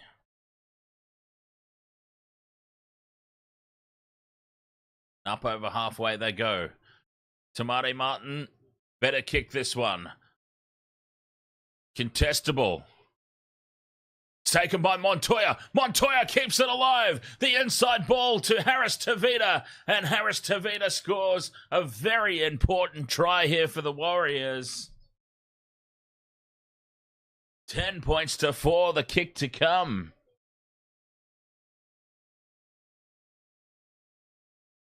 A better kick prompted some better attack. And the Warriors have got themselves on the scoreboard.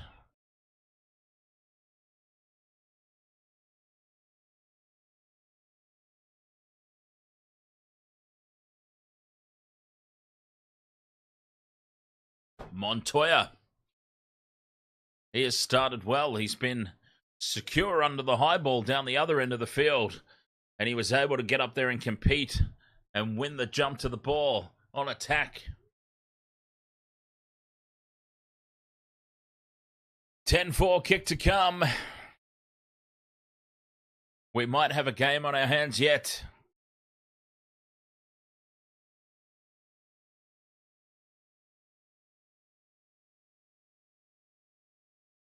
$18 left in this first half.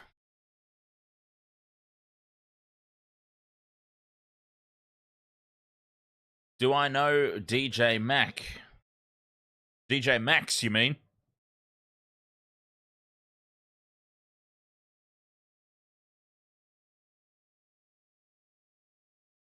Jet, ahoy there.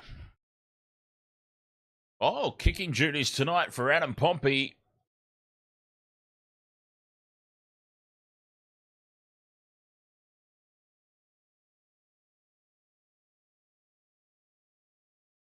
Looking to make it 10 points to 6. Pompey connects well. It's on target. And it is 10-6. The Warriors. They just keep themselves in contact here with the Dolphins.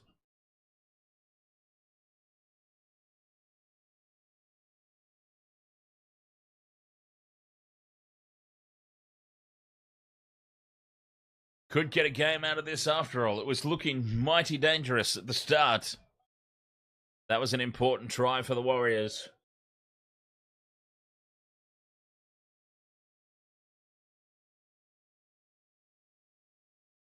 Dolphins with the restart with Tenny Zalesniak's under it.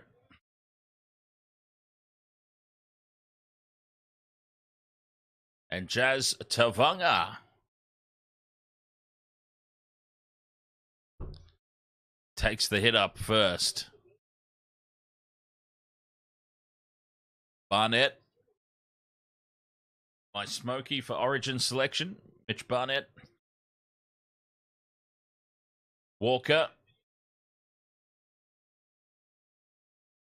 Simple carries here for the Warriors, but they're really starting to wind up here.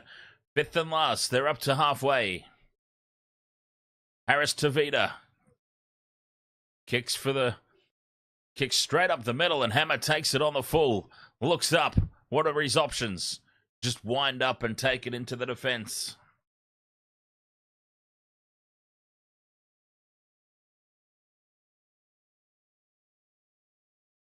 The Warriors now driving backwards in defense. They've gone up a little gear here, the Warriors. Big defense again, this time on Nichols. This is a tough set for the Dolphins.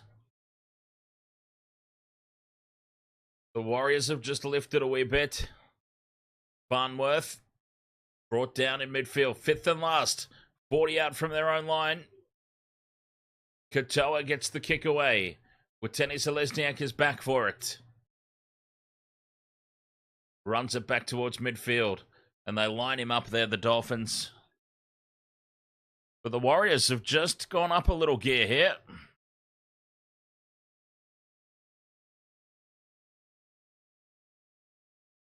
Was that to calm yourself down, Michelle? Or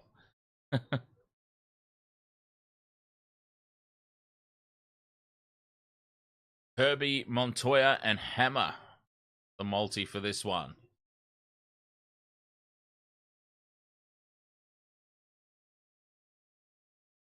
It is the Warriors on the attack again here.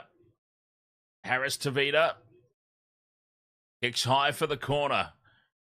Hammer's under it though. No pressure. But the chase was good enough. And the Dolphins will start the set 10 out from their own line.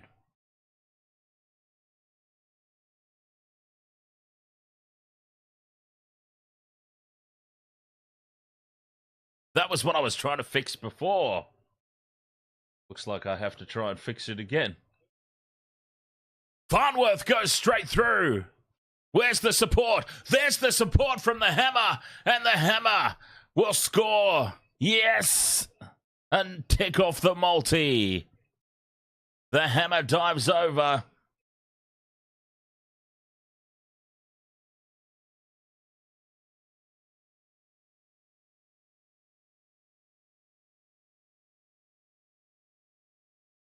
Another one for the Dolphins.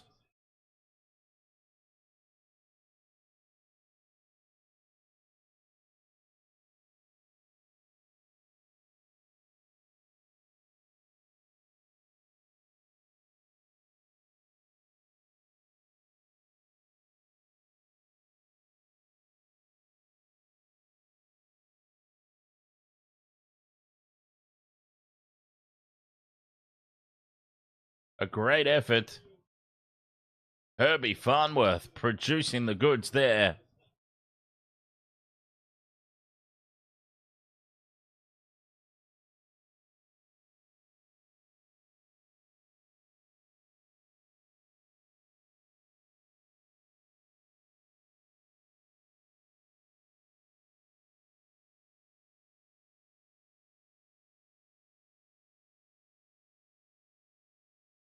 Can we get it?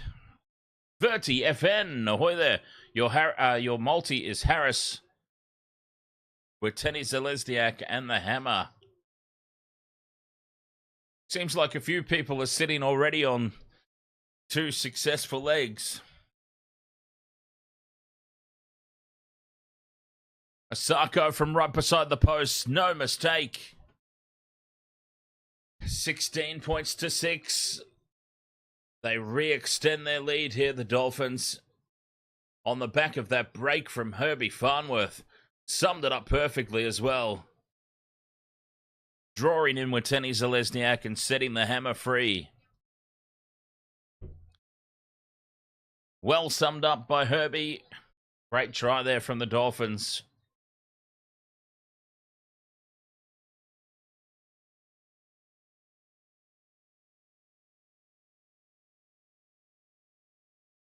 Warriors get us back underway, and some more bad news for the Warriors on the injury front.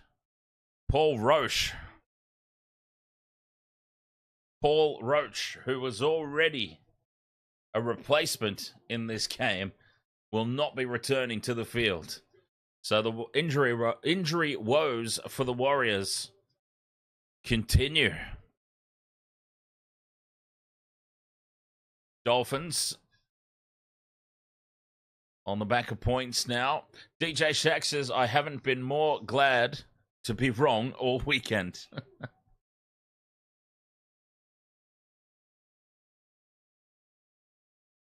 Up to halfway they go. The Dolphins, fifth and last. To Katoa. They're going to have a run. Katoa to Nikorima. Nikorima unleashes Asako. Supports back on the inside, and it's called a forward pass. Nikorima was away. But the forward pass is called. He just overran it a bit there, Nikorima. The support, yes, clearly forward.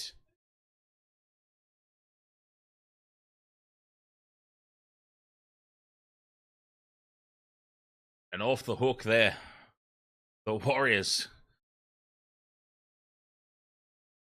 With 11 minutes to go till the halftime break, that's a massive let-off.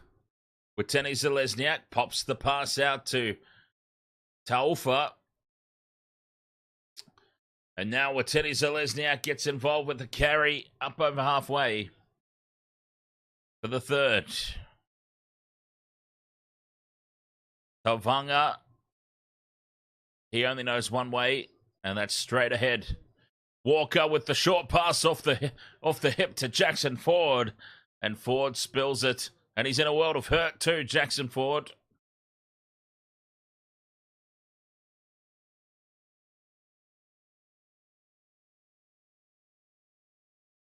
Jeez, that pass wasn't on. Lemuelu already had him lined up. A real hospital ball. He is in a world of pain there, Jackson Ford.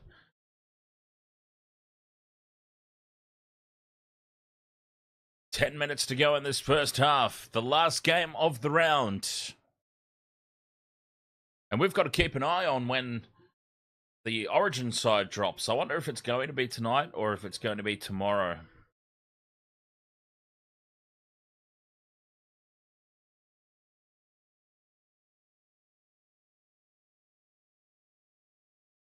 That will be interesting.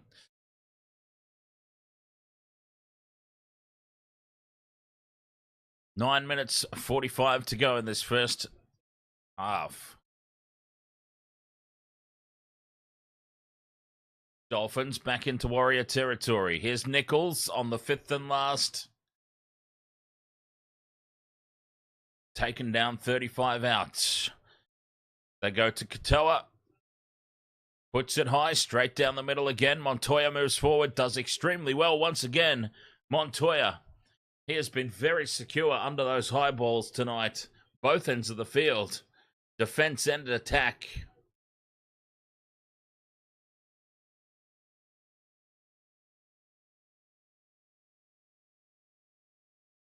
The Warriors just clinging in.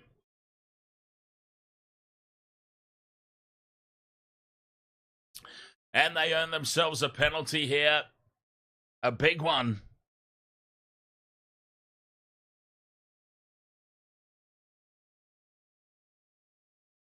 Considering the amount of players they have out, the amount of reshuffling that's had to be done, they've not been too bad. The Warriors. As this one's put into touch, Dolphins side of halfway. 35 out from the line. They can mount an attack here, the Warriors. Tom Ali is on the field. Tavanga winds up. Goes on a great run. Tackle 2, 20 metres out now. Walker out the back to Harris Tavita, who's wrapped up. That's the third. Walker in at first receiver.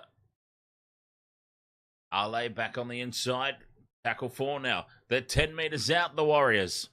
Walker to Martin. Tamate Martin gets away from one. Tamate Martin goes for the post. Reaches out and plants it down. The Warriors are back. 16-10. Kick to come from right in front. Will surely be 16-12.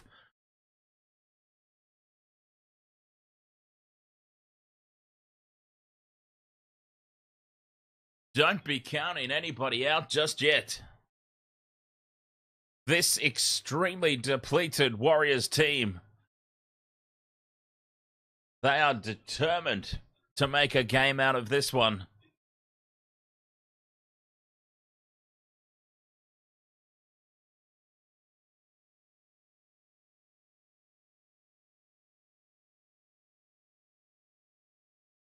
Wow.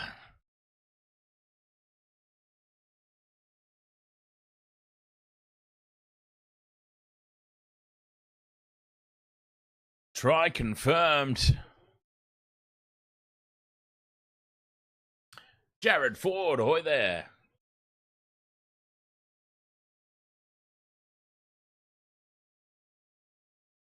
This is going to be like the last game. High scoring but close. Adam Pompey from right in front. Surely can't miss it. Puts it over 16-12. 6 minutes to go until the halftime break.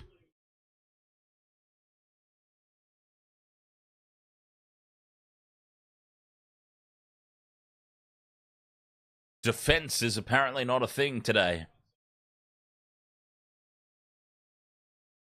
Team in Queensland, Brisbane Broncos, not happy. BFTA vibes, let's go Warriors. Cat Lego says another high-scoring game. As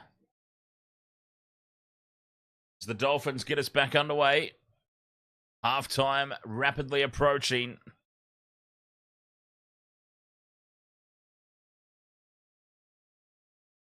Oh, we've got an issue, a big issue for one of the Dolphins players.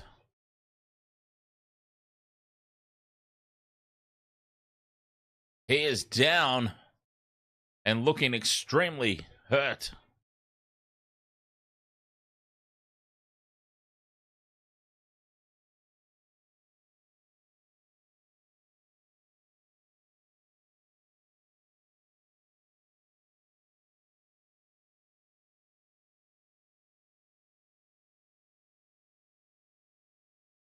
So I don't know what's going on. Warriors will retain possession. Obviously a stoppage for the injury. He's in a world of hurt, but he's up and about. Oh, and he shakes it off. He's all good. Ray Stone. Looked like he was down and out. But he's just gotten up and shaken it off. And he's back in the defensive line. Tackle 2 here for the Warriors. Tackle 3 now. Barnett, though, gets the offload. And a good run there from Freddie Lussick. 5.5 to go in the first half. 3 tackles gone. Tom Ale. Good leg drive and post-contact meters. And penalty to the Warriors. They try to go quickly, but time off, says the referee.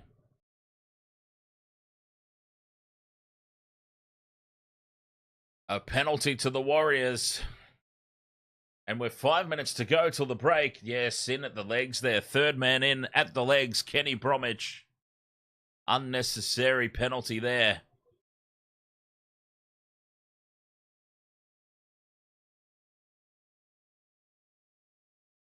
The Warriors put this into touch. 30 out from the Dolphins line. They will get another crack at it here. Harris Tavita.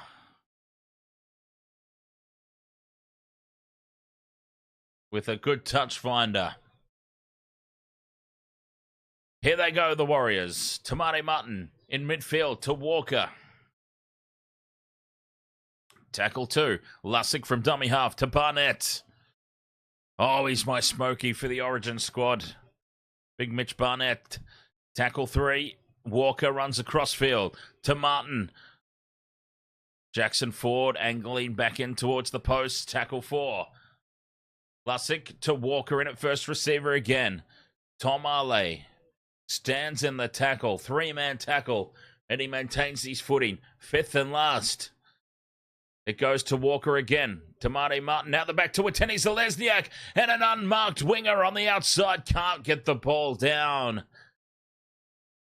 Edward Kosey was unmarked, but Herbie had the speed to get across and scramble. What a try saver.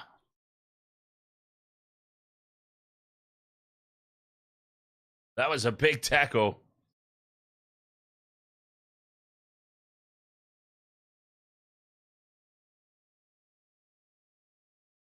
Yeah, Wateni Zalesniak might not have been a great choice today for any time try scorer. Playing at fullback. Wearing the number 2, but playing at fullback. Dolphins. They defend that well. Well, Herbie Farnworth defended it well. And now from dummy half, Marshall King. Half a gap opens up. Oh, and he's hurt his ankle here. Jeremy Marshall King clutching at his ankle, which got twisted in the tackle unintentionally.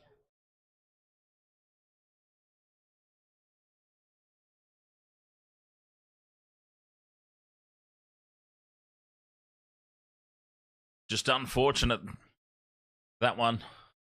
He'll be all right. Tackle 4, Dolphins. Play it on halfway. Nichols takes the 5th and last. 3 minutes to go till the break. Dolphins just inside Warriors half. Katoa puts it high. It's a huge kick. Montoya again, though. Diffusing every single kick so far that's come his way. Montoya.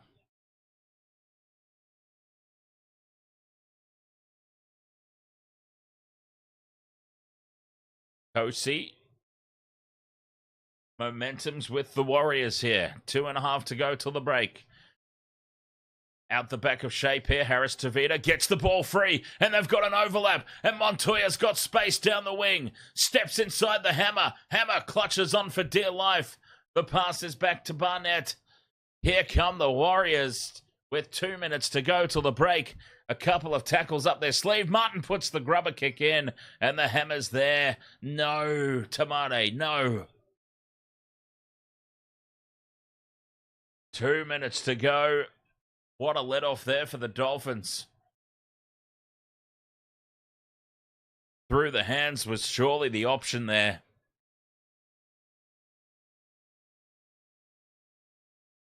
But momentum riding high with the Warriors at the moment. The scoreboard, though, the all-important scoreboard, remains with the Dolphins. 1.5 minutes to go till the halftime break. They have certainly not disgraced themselves. Oh no, Dylan Walker's down. The last thing the Warriors need are more injuries. Dylan Walker very slow to get up in back play.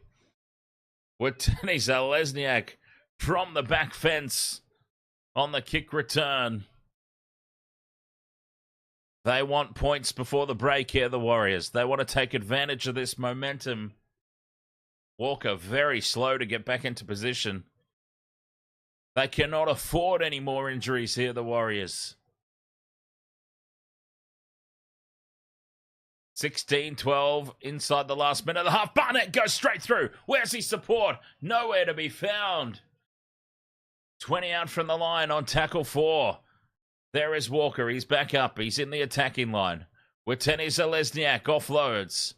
5th and last. 30 seconds left in the half. Tamani Martin, crossfield kick. Montoya's up for it. Montoya challenges. The ball's loose. And it'll be interesting to see what the call is here.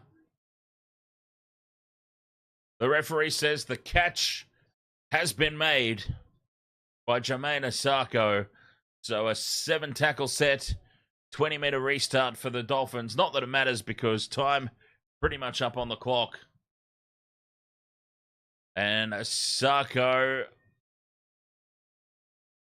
Oh, that's an interesting call, that one. Anyway, I don't think it's really done too much damage. Asako's still down in back play. Trainer's giving the thumbs up. It looks like he's all good. Wow, what a frantic first half. What a frantic day it's been here on the Wasted World of Sports. A frantic day all around. The Titans pipping the Broncos in the first game. The Dolphins just hanging on here against this severely depleted Warriors team that are certainly not disgracing themselves with this effort.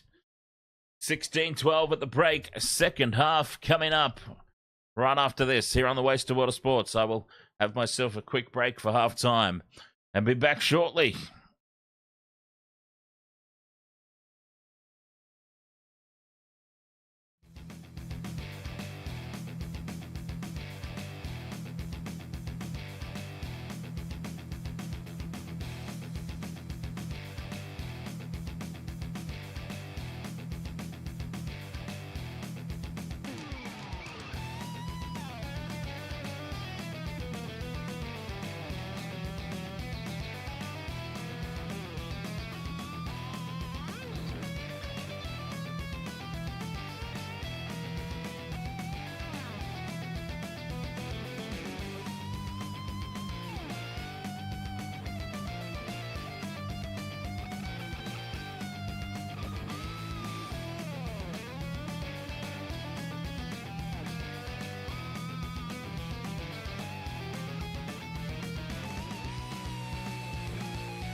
All right, Waste to Water Sports, welcome back. Halftime here, 16 points to 12. The Warriors putting up a fight.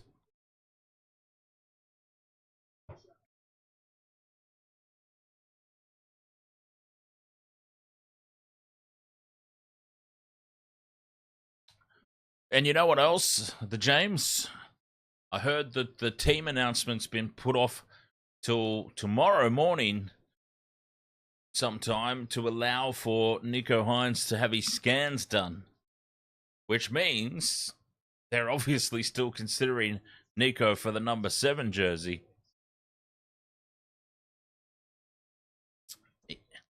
Emerging Origin news all around. And if Nico's being considered for the number 7 jersey, that immediately puts my predicted team in total disarray. My predicted team that we went through during the Generations podcast earlier.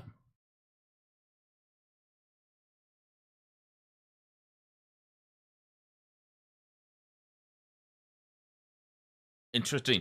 Yeah, Jake's a good option for captain. I would have had Isaiah Yeo personally, but yeah, you can't go wrong with Jakey boy.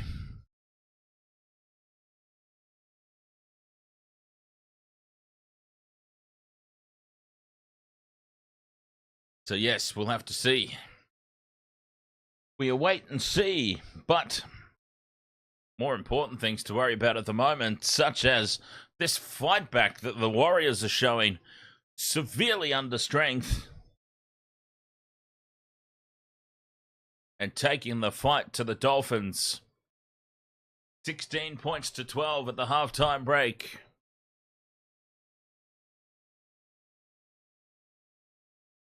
They've kept themselves well and truly in this contest. Oh man, I'm always so exhausted by the last game on Sunday, as you can probably imagine. I mean, when you think about it, I mean, these, and it's a completely different setup, obviously. They have, the commentators are actually at the game, so it wouldn't be possible for one person to do every single game anyway. But there's different, obviously there's different commentary teams, so they get to have themselves a break. It's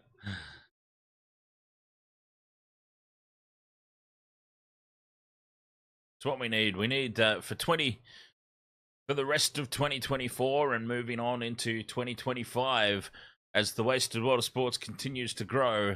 I think we need to grow our commentary team, Michelle. What do you say? I reckon we need to try and blood some new regulars on the show.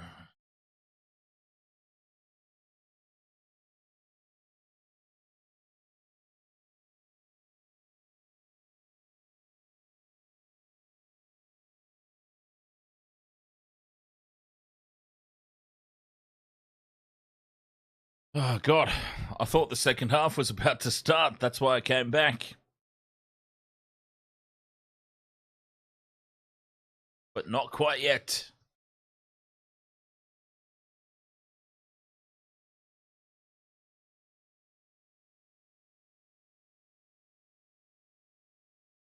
Still needing a couple of legs off my multi. With Tennis Lesniak, I am not convinced about at all. Playing from fullback, he just doesn't have the same involvement. Obviously, he's part of the lead-up play as opposed to the finisher. So I might have done myself dirty with that selection. Bostock is still well and truly on the cards.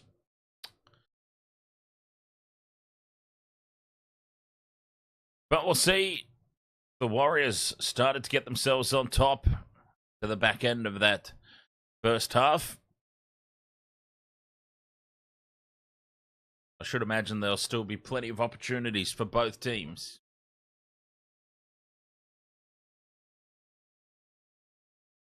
Rakesh, you need the Dolphins 28 points. Is that possible? What, to win by 28 points? Or you just need them to get 28 points? to get 28 points is well and truly possible. Only 2 more converted tries, yeah. Favorite Warriors player? What, of all time? I like Mitchell Barnett. Mitchell Barnett, I just had on the screen my my personal Origin team for New South Wales for game 1. A smoky selection there. Mitchell Barnett. Love him. Good old-fashioned mongrel forward. Gotta love him.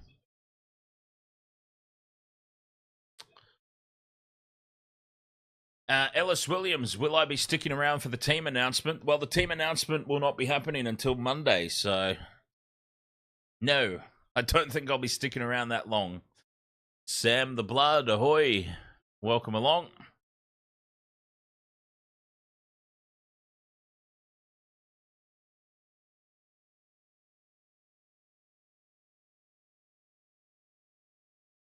How to watch the NRL live from outside Australia. There's actually a website specifically dedicated to that.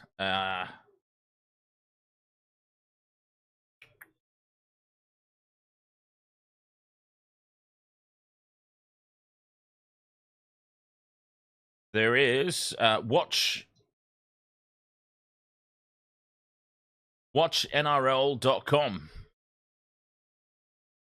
watchnrl.com.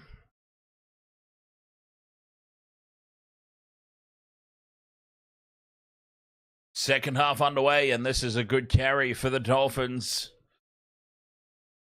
5th and last. Do they realise it's the 5th and last? Herbie Farnworth certainly doesn't realise. Well, because it wasn't the 5th and last. They got the scoreboard wrong. Now it's tackle 5. Katoa puts it high. With Tenny Selesniak under it. Firmly plants himself and takes it. But the Dolphins are there to meet him. 16 points to 12.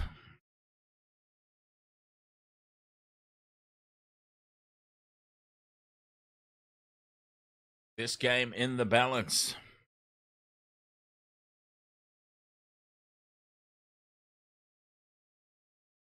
Meters hard to come by here for the Warriors. Good defense from the Dolphins.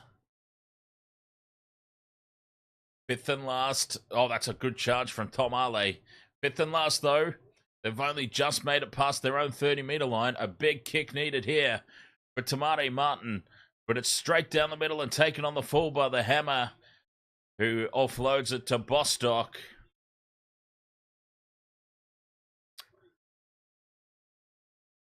Bama Lawrenson, ahoy. 16-12 here. The Warriors are hanging in. Herbie Farnworth goes on another good run. Up over halfway. It almost opened up for him again. Quick play the ball here. Katoa runs it to the line. Tackle 4 for the Dolphins now. Nichols was the decoy. Terrible pass out the back there from Kenny Bromwich. And the Hammer has to retreat and dive on the loose ball. 5th and last. Katoa on halfway. Puts it high, straight down the middle again. Moving forward to take it. Edward Chosey. Warriors have it back. Better field position this time for the Warriors to start this set.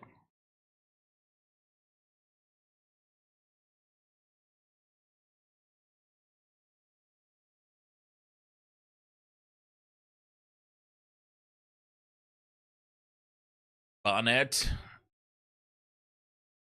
Another solid carry. Tackle 4 here for the Warriors. Up over halfway they go now through to Vanga. 5th and last. Inside Dolphins territory. Harris Tavita puts it high. Taken by Asako.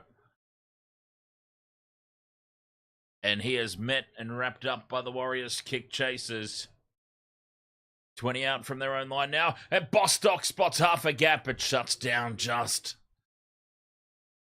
Oh, that was dangerous there. Yeah, that would have been great for our multi. But dangerous there for the Warriors defense. A kick from Katoa on tackle 3. Finds space in behind the line.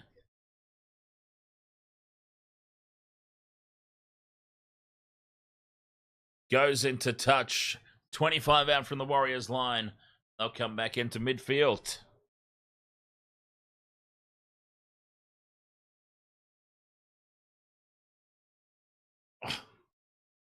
No change to the halftime scoreline.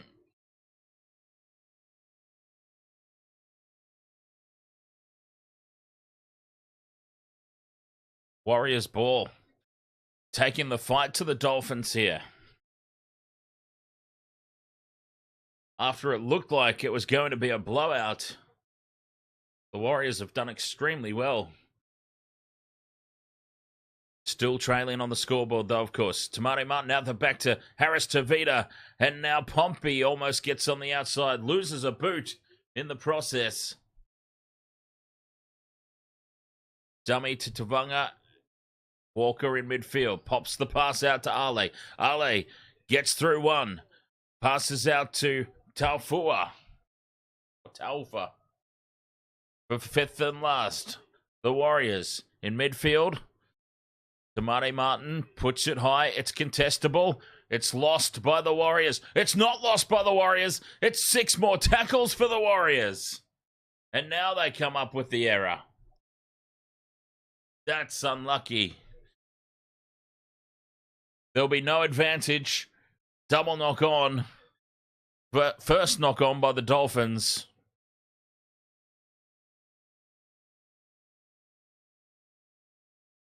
I would say. Well, it depends. Was the touch from the Dolphins backwards?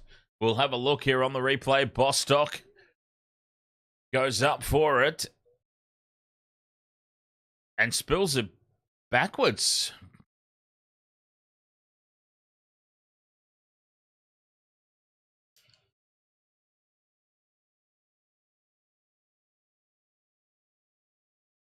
This could be a huge let-off for the Dolphins.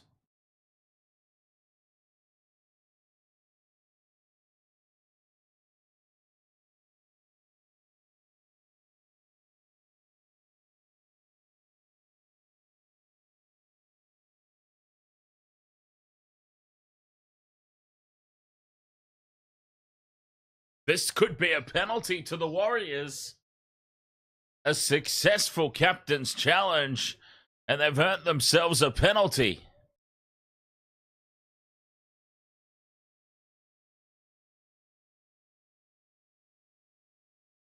Well, that is a glorious captain's challenge. Oh, they're into this up to their necks now, the Warriors. They can feel it. They can sense it.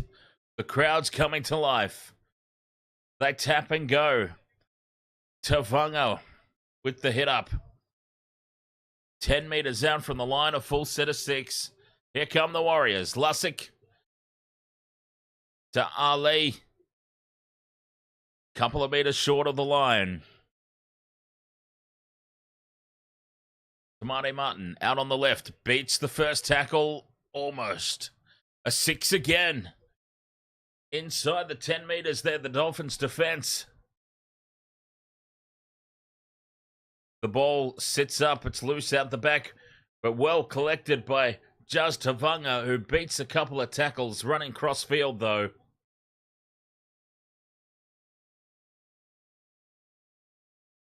Walker takes tackle 3. They come to this near side and spill the ball. Tamari Martin, hammer, swoops on the loose ball, and the Dolphins come away with it. They're off the hook there, the Dolphins.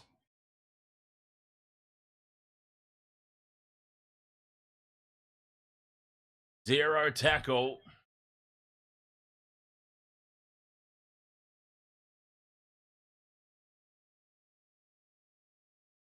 That is a big let off. Short side play now for the Dolphins, and Herbie Farnworth goes straight through. Where's the support? He runs away from his support players. Herbie takes... I've noticed that he's been doing that. Herbie Farnworth seems completely uninterested in support. He likes to just go on his own. Tackle 4, the Dolphins. Katoa to the line, out the back to the hammer, and Herbie goes through again. 5th and last. The Dolphins now find themselves 5 out from the line. Katoa puts the grubber kick in. Oh, he's looking for space in behind. But Dylan Walker plucks it out of the air, just like Ezra Mam did in the earlier game. But of course, Dylan Walker doesn't have the pace of Ezra. And he just surrenders. But the Warriors hold on and get the penalty now. Up inside the 10 meters, the Dolphins' defense. Penalty to the Warriors. High fives all around. And they are well and truly up for this game. A severely depleted Warriors team, let's not forget. So many changes forced from the initially announced team, which was already under strength. And they are putting on a masterful display at the moment. But of course, the all-important stat still trailing on the scoreboard. They're up over halfway now, though, the Warriors. On tackle 2, ready to go back onto the attack. End-to-end stuff here, both teams. Walker, dummies inside, goes outside to Barnett. 30 out from the line now. Walker in at first receiver again. Tom Ale gets the arm free. Loose pass out the back. Witeni Zalesniak runs back and dives on it. Warriors still have it.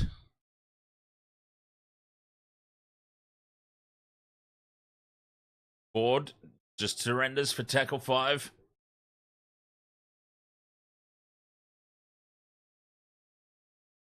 Martin, high for the corner. Contestable again, and the Warriors come up with it. They get a second kick away, and it sits up for the hammer in front of the post. Dolphins ball, a couple out from their own try line. The Warriors just starting to put them under the pump.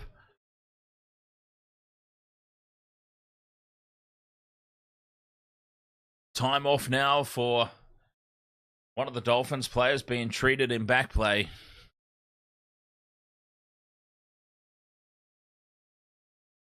Beware the second kick. It's always dangerous. They very nearly made something out of nothing there. The Warriors.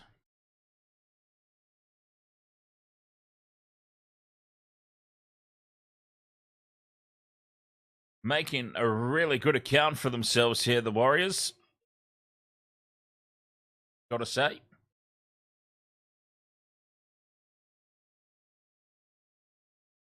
Ten minutes gone in the second half.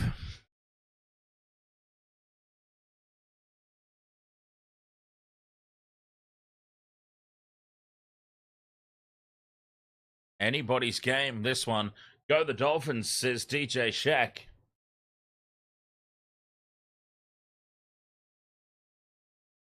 Tackle 2, the Dolphins play at 10 out from their own line.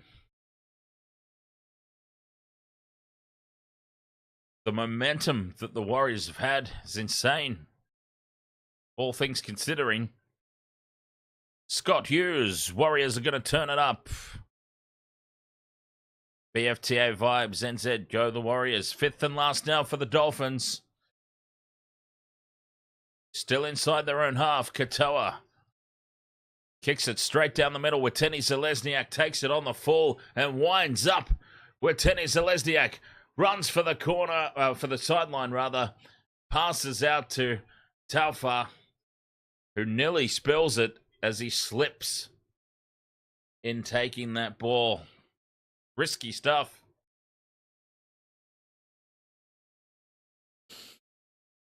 I still think that the Dolphins sneak it. Dylan? I did say that it was going to be a lot closer than the bookmakers were giving credit for. But I do think the Dolphins will sneak it. Fifth and last here for the Warriors, though. Tamati Martin puts the kick low and flat in over the top, and it sits up for Bostock. Dolphins ball. 10 out from their own line. Here's the hammer. In midfield.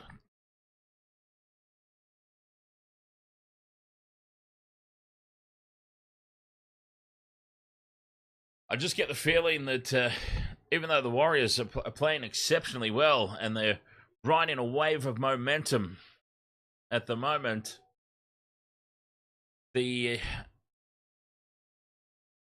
Dolphins, when they do go on a flurry of attack, just look more likely to score tries. I'm thinking Nikorima keeps the kick low. It bounces up for Watene Zelezniak. Warriors ball, 20 out from their own line. Montoya winds up, charges into the defense. They need to take some value out of this momentum. That's the trouble at the moment. The Warriors have been on top. They just can't come away with the points to pinch the lead as Bunty Afoe is back on for another session out there in the middle. Fifth and last, 40 out from the line. Harris to Vida. Very high kick, but Asako takes it and fires the pass into midfield for the hammer. 27 minutes to go in the match. Bostock puts a little mini goose step on. Nobody falls for it. Now Farnworth runs across field to Nikorima. Now Avarillo tries to get on the outside of the defense. Well wrapped up by Pompey. Flat pass there from dummy half. It's the fourth. Katoa getting in each other's way here, the Dolphins, on the fifth and last. Still inside their own half. Good defense again from the Warriors. Katoa from inside the 40 stabs it into the corner with Watene Zelezniak. Perfectly positioned. Takes it on the full. And he'll return it about 30 meters out from their own line here, the Warriors. Just ever so slightly on top here in this second half. But again, we come back to the fact they're still trailing on the scoreboard. Pompey up over halfway. Tackles up their sleeve here, the Warriors, as they go into the Dolphins half. Walker spills it. There's an error. It's swooped on by the Dolphins.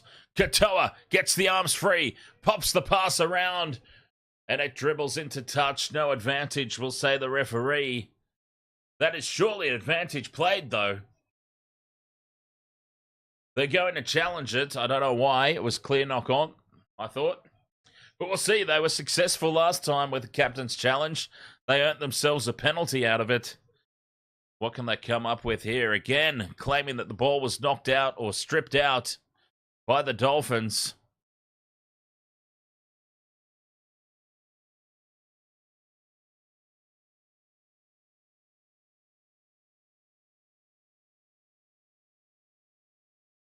Well, that to me looks like a stripping motion from the Dolphins defender.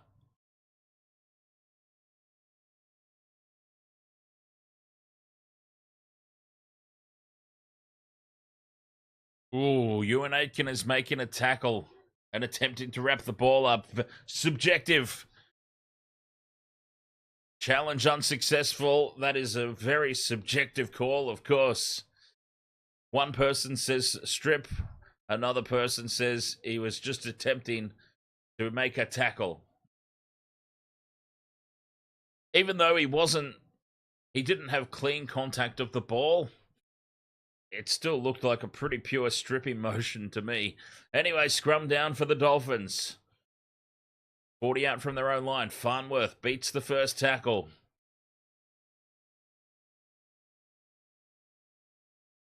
$25 to go. Dolphins leading by 4. That's pretty easy to forget at the moment, because it feels like the Warriors have just been so on top.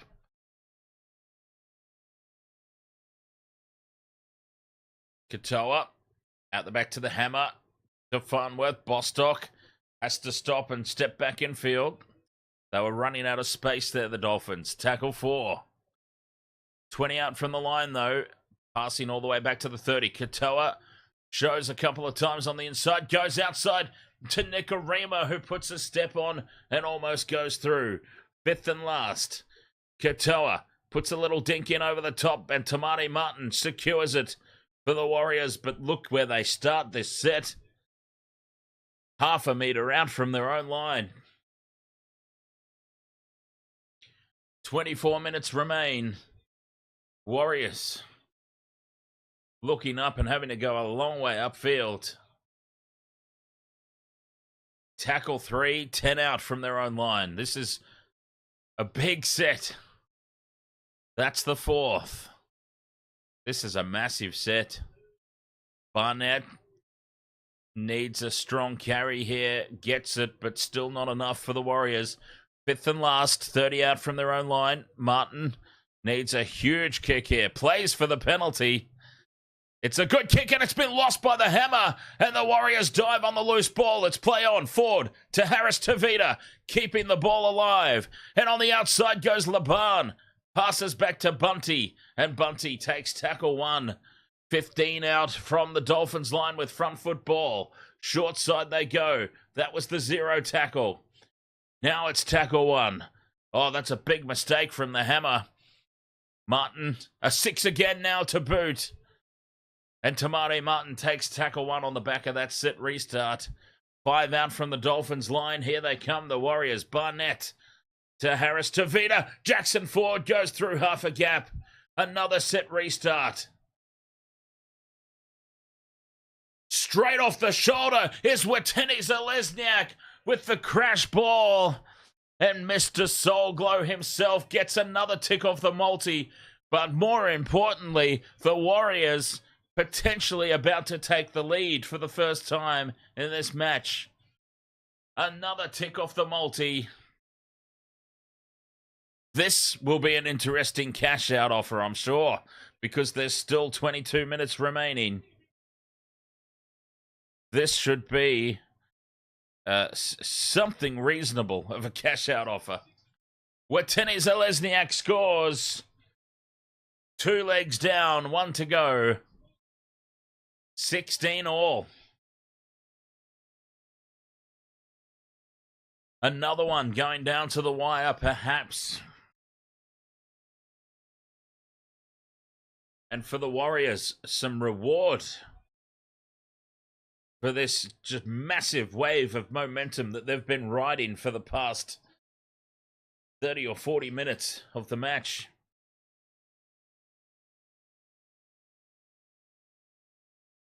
$16 all, 21 minutes to go. Kick to come. Looking to break the deadlock about 12 meters in from touch. Certainly not an easy kick.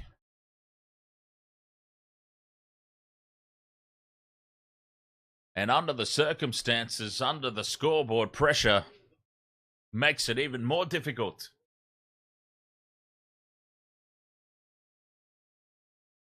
Adam Pompey to put the Warriors ahead by 2.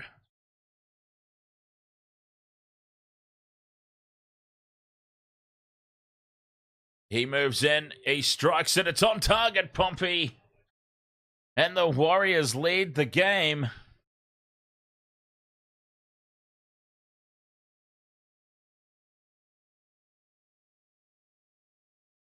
They have taken the lead.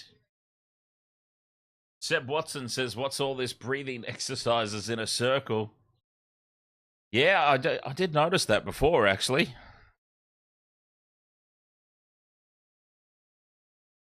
Wondered what it was all about.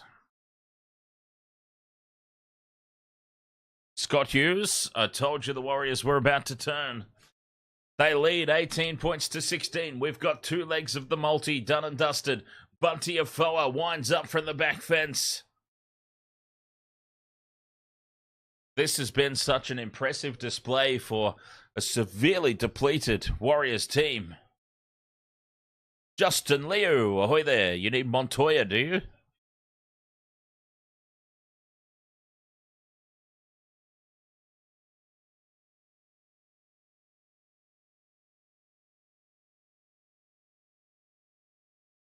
Fifth and last. On halfway. Over halfway now. Here is Witeni Zalesniak. Another strong carry. They're back 40 metres out from the Dolphins line. Harris Tavita. High into the corner. Asako's under it. Takes it well. And now he's picked up and driven backwards. Asako. The Dolphins will have to go from 5 out. All the way upfield. To get a shot at the Warriors line here. 19 minutes, 20 seconds to go. Plenty of time left for just a 2-point ball game.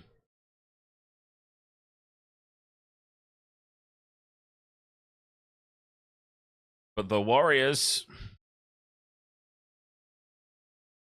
they are looking good. Big run for Josh Kerr. Solid carry. 5th and last. Katoa puts the kick straight down the throat. The Warriors have possession back again. With Tenny Zalesniak, oh, the amount of work that he's got through. Spills the ball. Was it raked out? Play on, says the referee. No, time off. A penalty to the Warriors. It was stripped out. Penalty Warriors.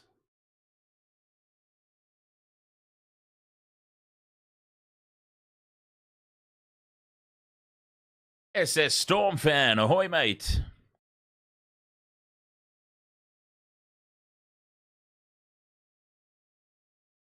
Jeez, look at the match stats. 5 penalties to 0 to the Warriors. 3 set restarts to 0. Discipline, destroying the Dolphins here.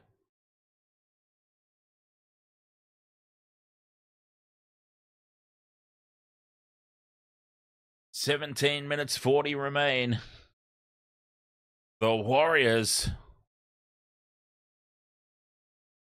they are suddenly, well, I wouldn't say suddenly, but I mean, they're right on top here. Martin to Niokore. Tackle 4. Bunty Afoa winds up. Hard to stop, close to the line. 5th and last, Warriors. Harris Tavita puts the little chip in over the top. Bostock takes it, but carries it back into the end goal. That is perfectly played from the Warriors. And forcing a goal line dropout. Mel says, no way. We should be winning this. 9 first graders out. Let's go Warriors. Gavin Kemp, Eels fan.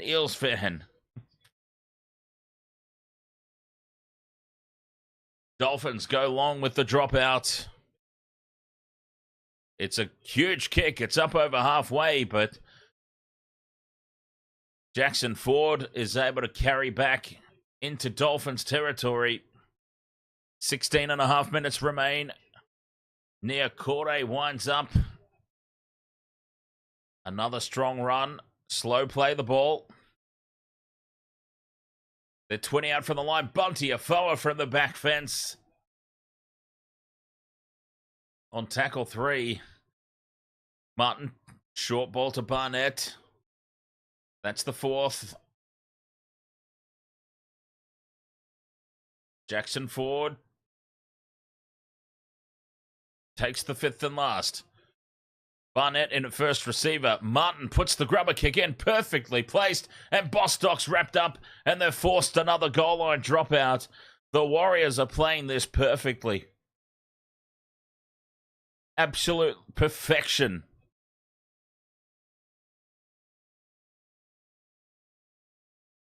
$18 points to 16. They have the lead. And they are just controlling the flow of territory here, forcing another goal line dropout. The Dolphins. It's not short. It's not very long. And Bunty Afoa winds up again. Another big run. Tackle one here for the Warriors. 30 out. Niokore.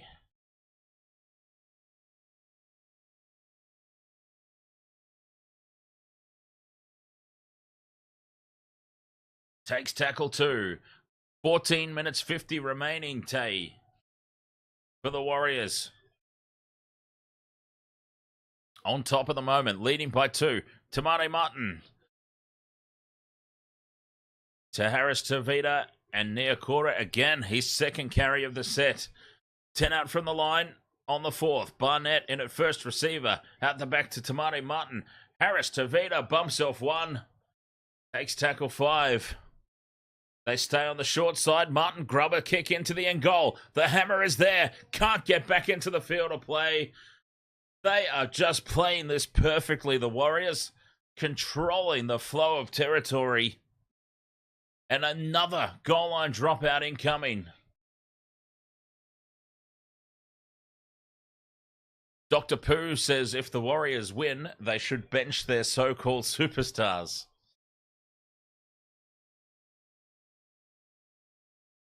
Well, it would be incredibly harsh, wouldn't it, to drop some of these guys who've really stood up over the past fortnight. This time the Dolphins, they go short. Awkwardly bouncing for the Warriors, but they secure possession. 13 and a half minutes to go. 20 out from the line. Barnett. Is the Broncos-Titans game upset of the year? Jeez, I don't know if I'd go that far.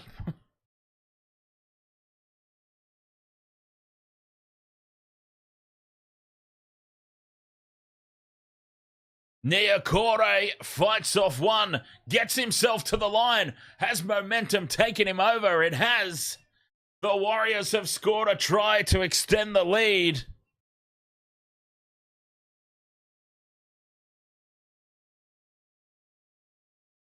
Niokore scores. 22-16, the kick to come.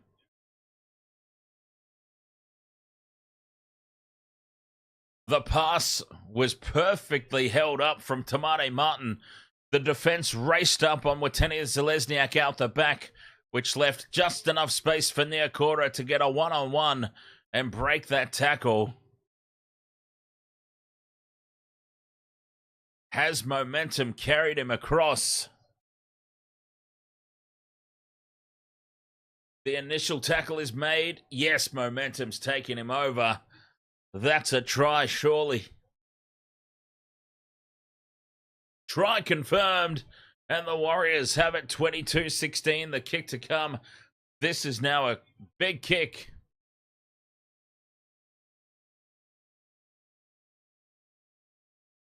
Just need Bostock. Yep, but it's not looking likely.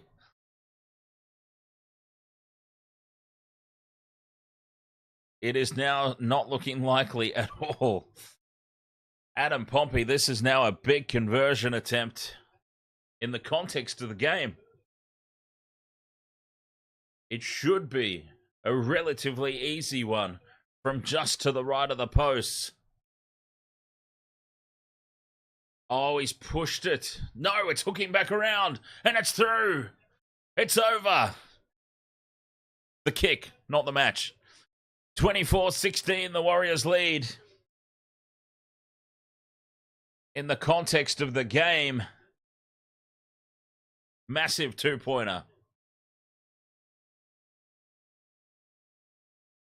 8 points the difference, 11 and a half minutes to go, and the Dolphins just look deflated.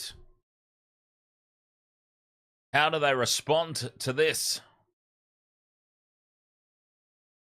There's 11 and a half minutes remaining. Back underway. Warriors ball.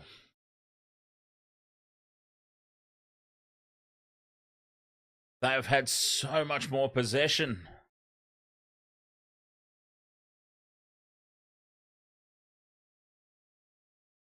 And now the error. Here's an opportunity for the Dolphins.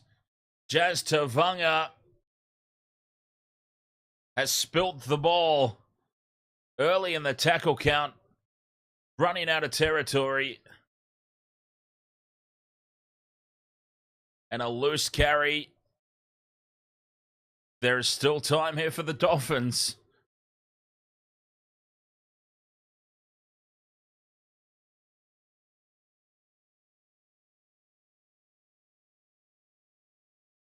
.30 out from the line now. The Dolphins go back on the attack. Here's Herbie Farnworth. That could be a moment we look back on at the end of this match. 6 again for the Dolphins. They spread wide to the right. Averillo puts the step on.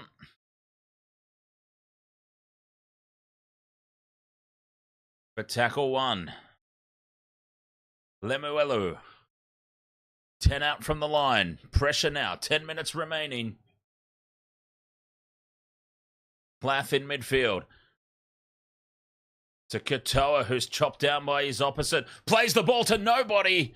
They just secure it. The Dolphins. Hammer's got it now. Almost scoots through. Tackle 4. Still 10 meters out. Kafusi. Another set restart. Oh, this is huge defense from the Warriors, but they can't keep giving away set restarts here. Plath to Katoa. Nikarima pops it out to Averillo. Averillo slips, and he has easy pickings there for Montoya. 9.5 to go. Dolphins on the attack. Tackle 3 with Bromwich. Right in front of the post now. 10 out from the line. Katoa to Nikarima. They've got space here. It's a bad pass to Asako. Asako fires it back in field. And this is massive defense from the Warriors. They scramble well. They force the Dolphins to the sideline. They will have the ball back, most important of all. It was on for a second there for the Dolphins.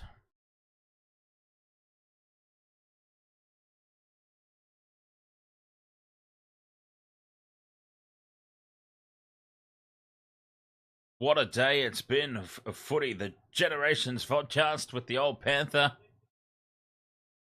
where I finally got to announce my predicted New South Wales Blues team. The Titans with the upset over the Broncos. And now an amazing, digging deep, determined performance for the Warriors here at home. 8 minutes to go. 5th and last. On halfway, Harris Tavita. Kicks for the corner. Not a lot of distance on it. Asako will take it. 20 metres out from his own line. Runs across field. Links up with the Hammer, who fends off one.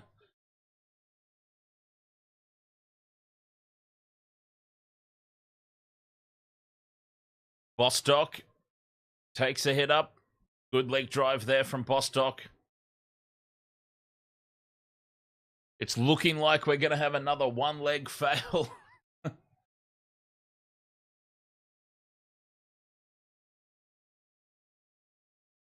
Another one-leg failure on the multi, it looks like, incoming. There's still time, though. Plath to Kafusi. Tackle 4 now for the Dolphins. Still inside their own half. Short side they go. Nikarima to Averillo. Averillo's wrapped up well by Pompey. Adam Pompey's done the job on Averillo tonight. 5th and last. Katoa puts it high. This is a high, hopeful kick. Straight down the middle of the field. The Warriors let it bounce. And Wateni Zelezniak goes at it for a second effort and comes away with it. 6 minutes 40 to go. Warriors ball.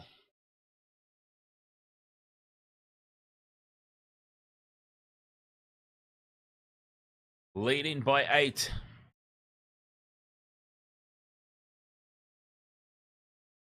Wateni Zalesniak still down with the trainer in back play. Lucky to get away with that one. Herbie Farnworth. 6 minutes to go. Tovunga backs into the defense. 5th and last from inside the 40. Tamare Martin. Not very good purchase on it. It falls for Bostock. And Bostock. 40 out from their own line, the Dolphins. 5 minutes 40 to go.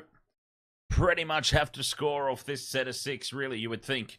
They do have to score twice.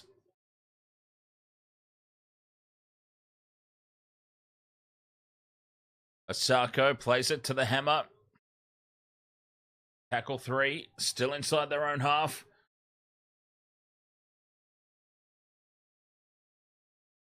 Nicarima dummies, goes through half a gap, but shuts down quickly. Well tackled by Harris Tavita in the end. Nicarima's looking threatening every time he gets it. 30 out from the line now in midfield. Dolphins, 5th and last. Katoa, they're going to run. Nicarima puts the grubber kick in behind Montoya. They need it to sit up here, the Dolphins. Jermaine Asako. He's claiming the try, but has he got it down? It's gone up as a try. Montoya just caught out of position there. Nicarima spotted it. Put the kick in well. Deciding to run on the 5th and last. Katoa. Nicarima. Montoya just got that horribly wrong. And Jermaine Asako, you would think, has done enough here. Yes, he scores it. Jermaine Asako, never in doubt. 24-20, try confirmed.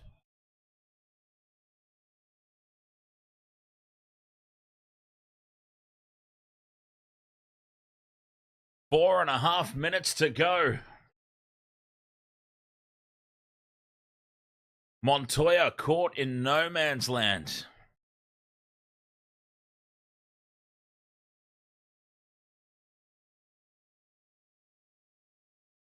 Jermaine Asako from the sideline to convert his own try. It's on target. It's just going to hook away to the left. 24-20 it remains. 4 minutes to go. They will have presumably a couple of sets. Not necessarily in a row, but they should get the ball back at least one more time.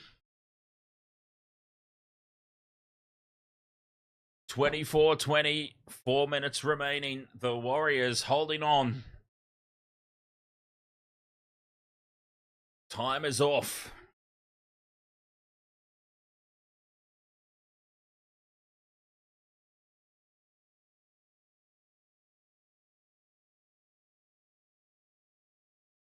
Warriors with the restart. Kafusi winds up for the Dolphins. They should have this set. Warriors ball. Potentially another set. Driving Bromwich backwards here. Good defense from the Warriors. 24-20, the Warriors. 3 minutes 39 to go. That's tackle 3. 30 out from their own line. Plath to Katoa. Flat pass, possibly even forward. And it's called forward. That could be the ball game.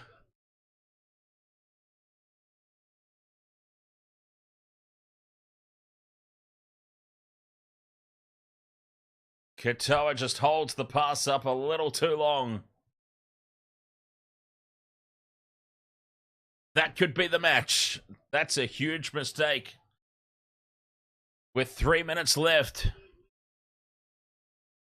Warriors will have the scrum. 40 metres out from the try line.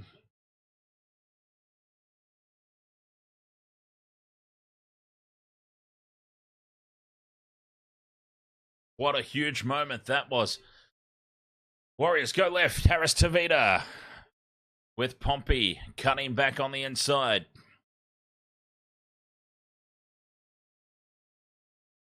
Laban stands in the tackle. 30 out. Walker to Tavanga.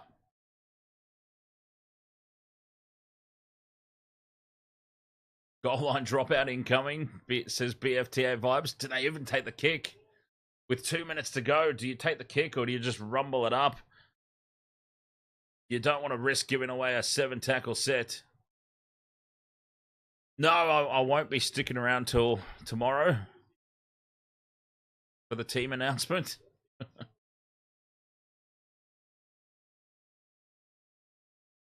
Fifth and last, and they do just surrender in the tackle.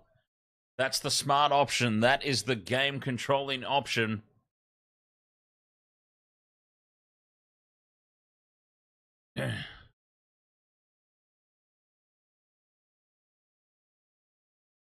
Fox, the last Fox Sport update I saw was they're waiting till Monday so that Nico Hines can have his scans done.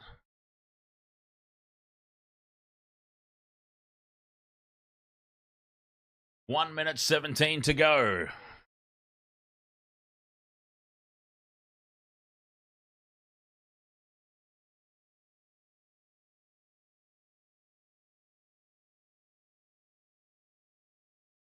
Tackle 4.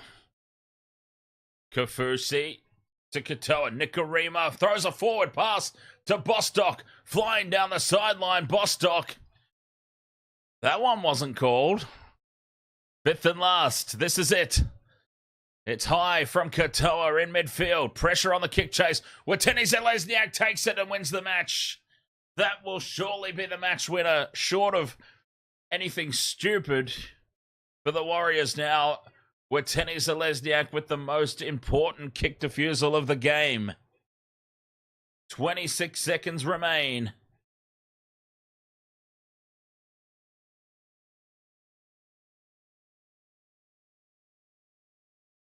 "18 seconds remain.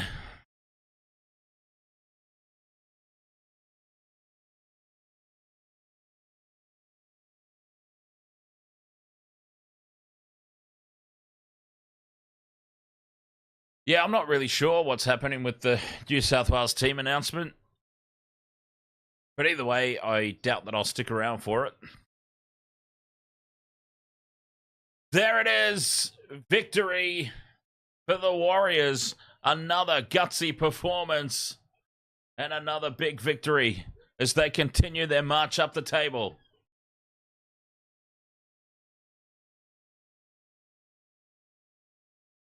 "24 points to 20.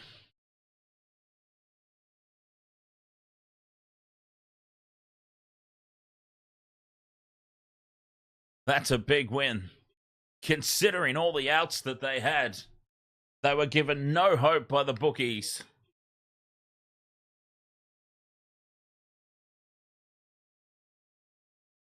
"24-20 disappointment for the Dolphins. What a performance, though, from the Warriors.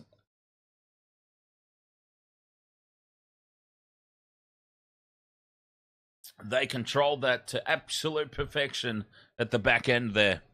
Now that's game management. Hey, Tamana Tahu.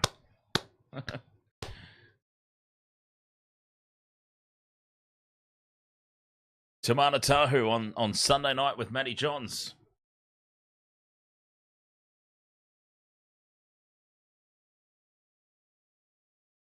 So, we're getting mixed reports about the New South Wales team announcement. I'm so curious to see how my team matches up. Bertie FN says, "Up the wires, I'm going to have a good sleep." Warriors supporters will sleep very soundly tonight, that's for sure.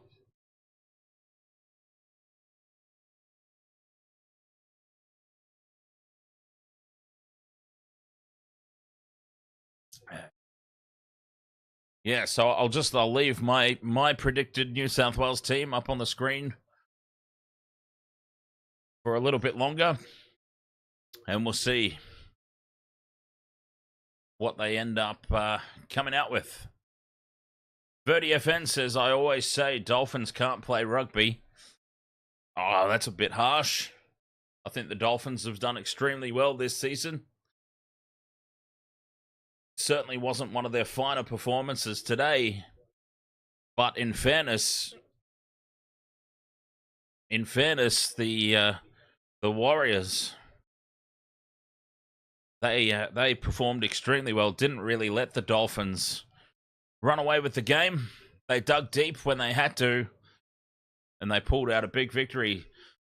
Yeah, cheers, Scott. Until next time.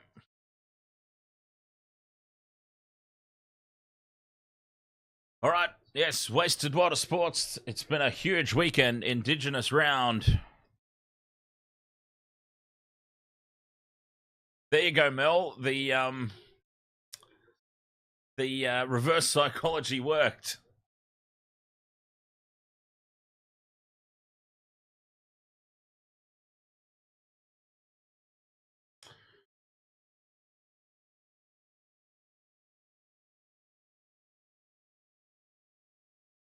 Hey, are they going to leak the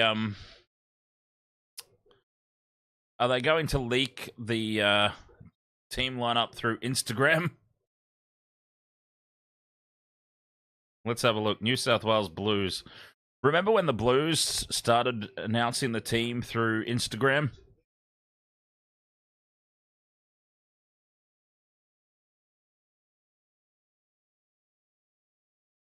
It doesn't look like it.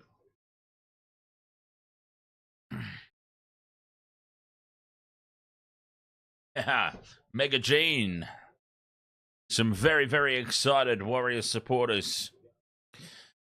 Yes, so my predicted New South Wales Blues squad, I've already run through it today, so I won't do it again.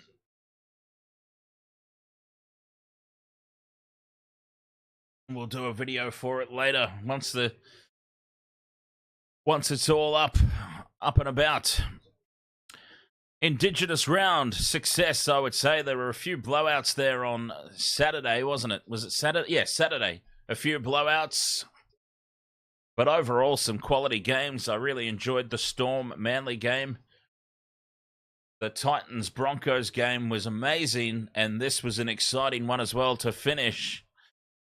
Thank you so much, everyone, for your company. Very much appreciate it, as always.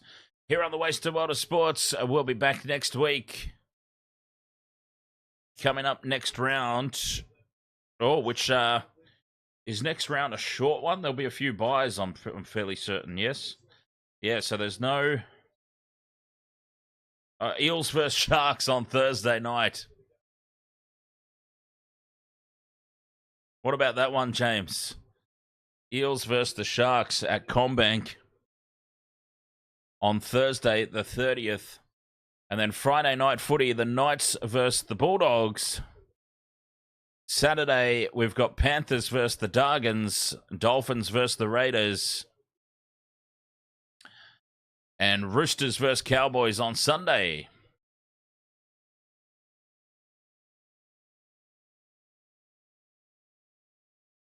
So there you go.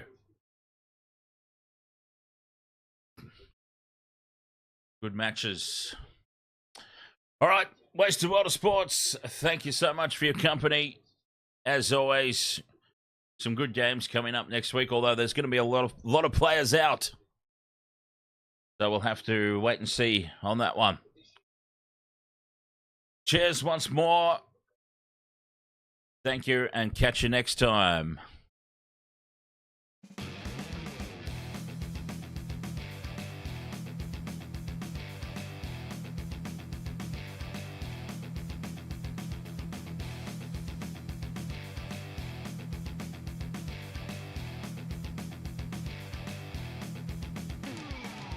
Wasted world of sports, eh? Oh, he's copped a head right to the nuts. Tedesco's butt crack. Ahoy! He's nearly taken security's head off. I have no idea what the wasted world of sports is.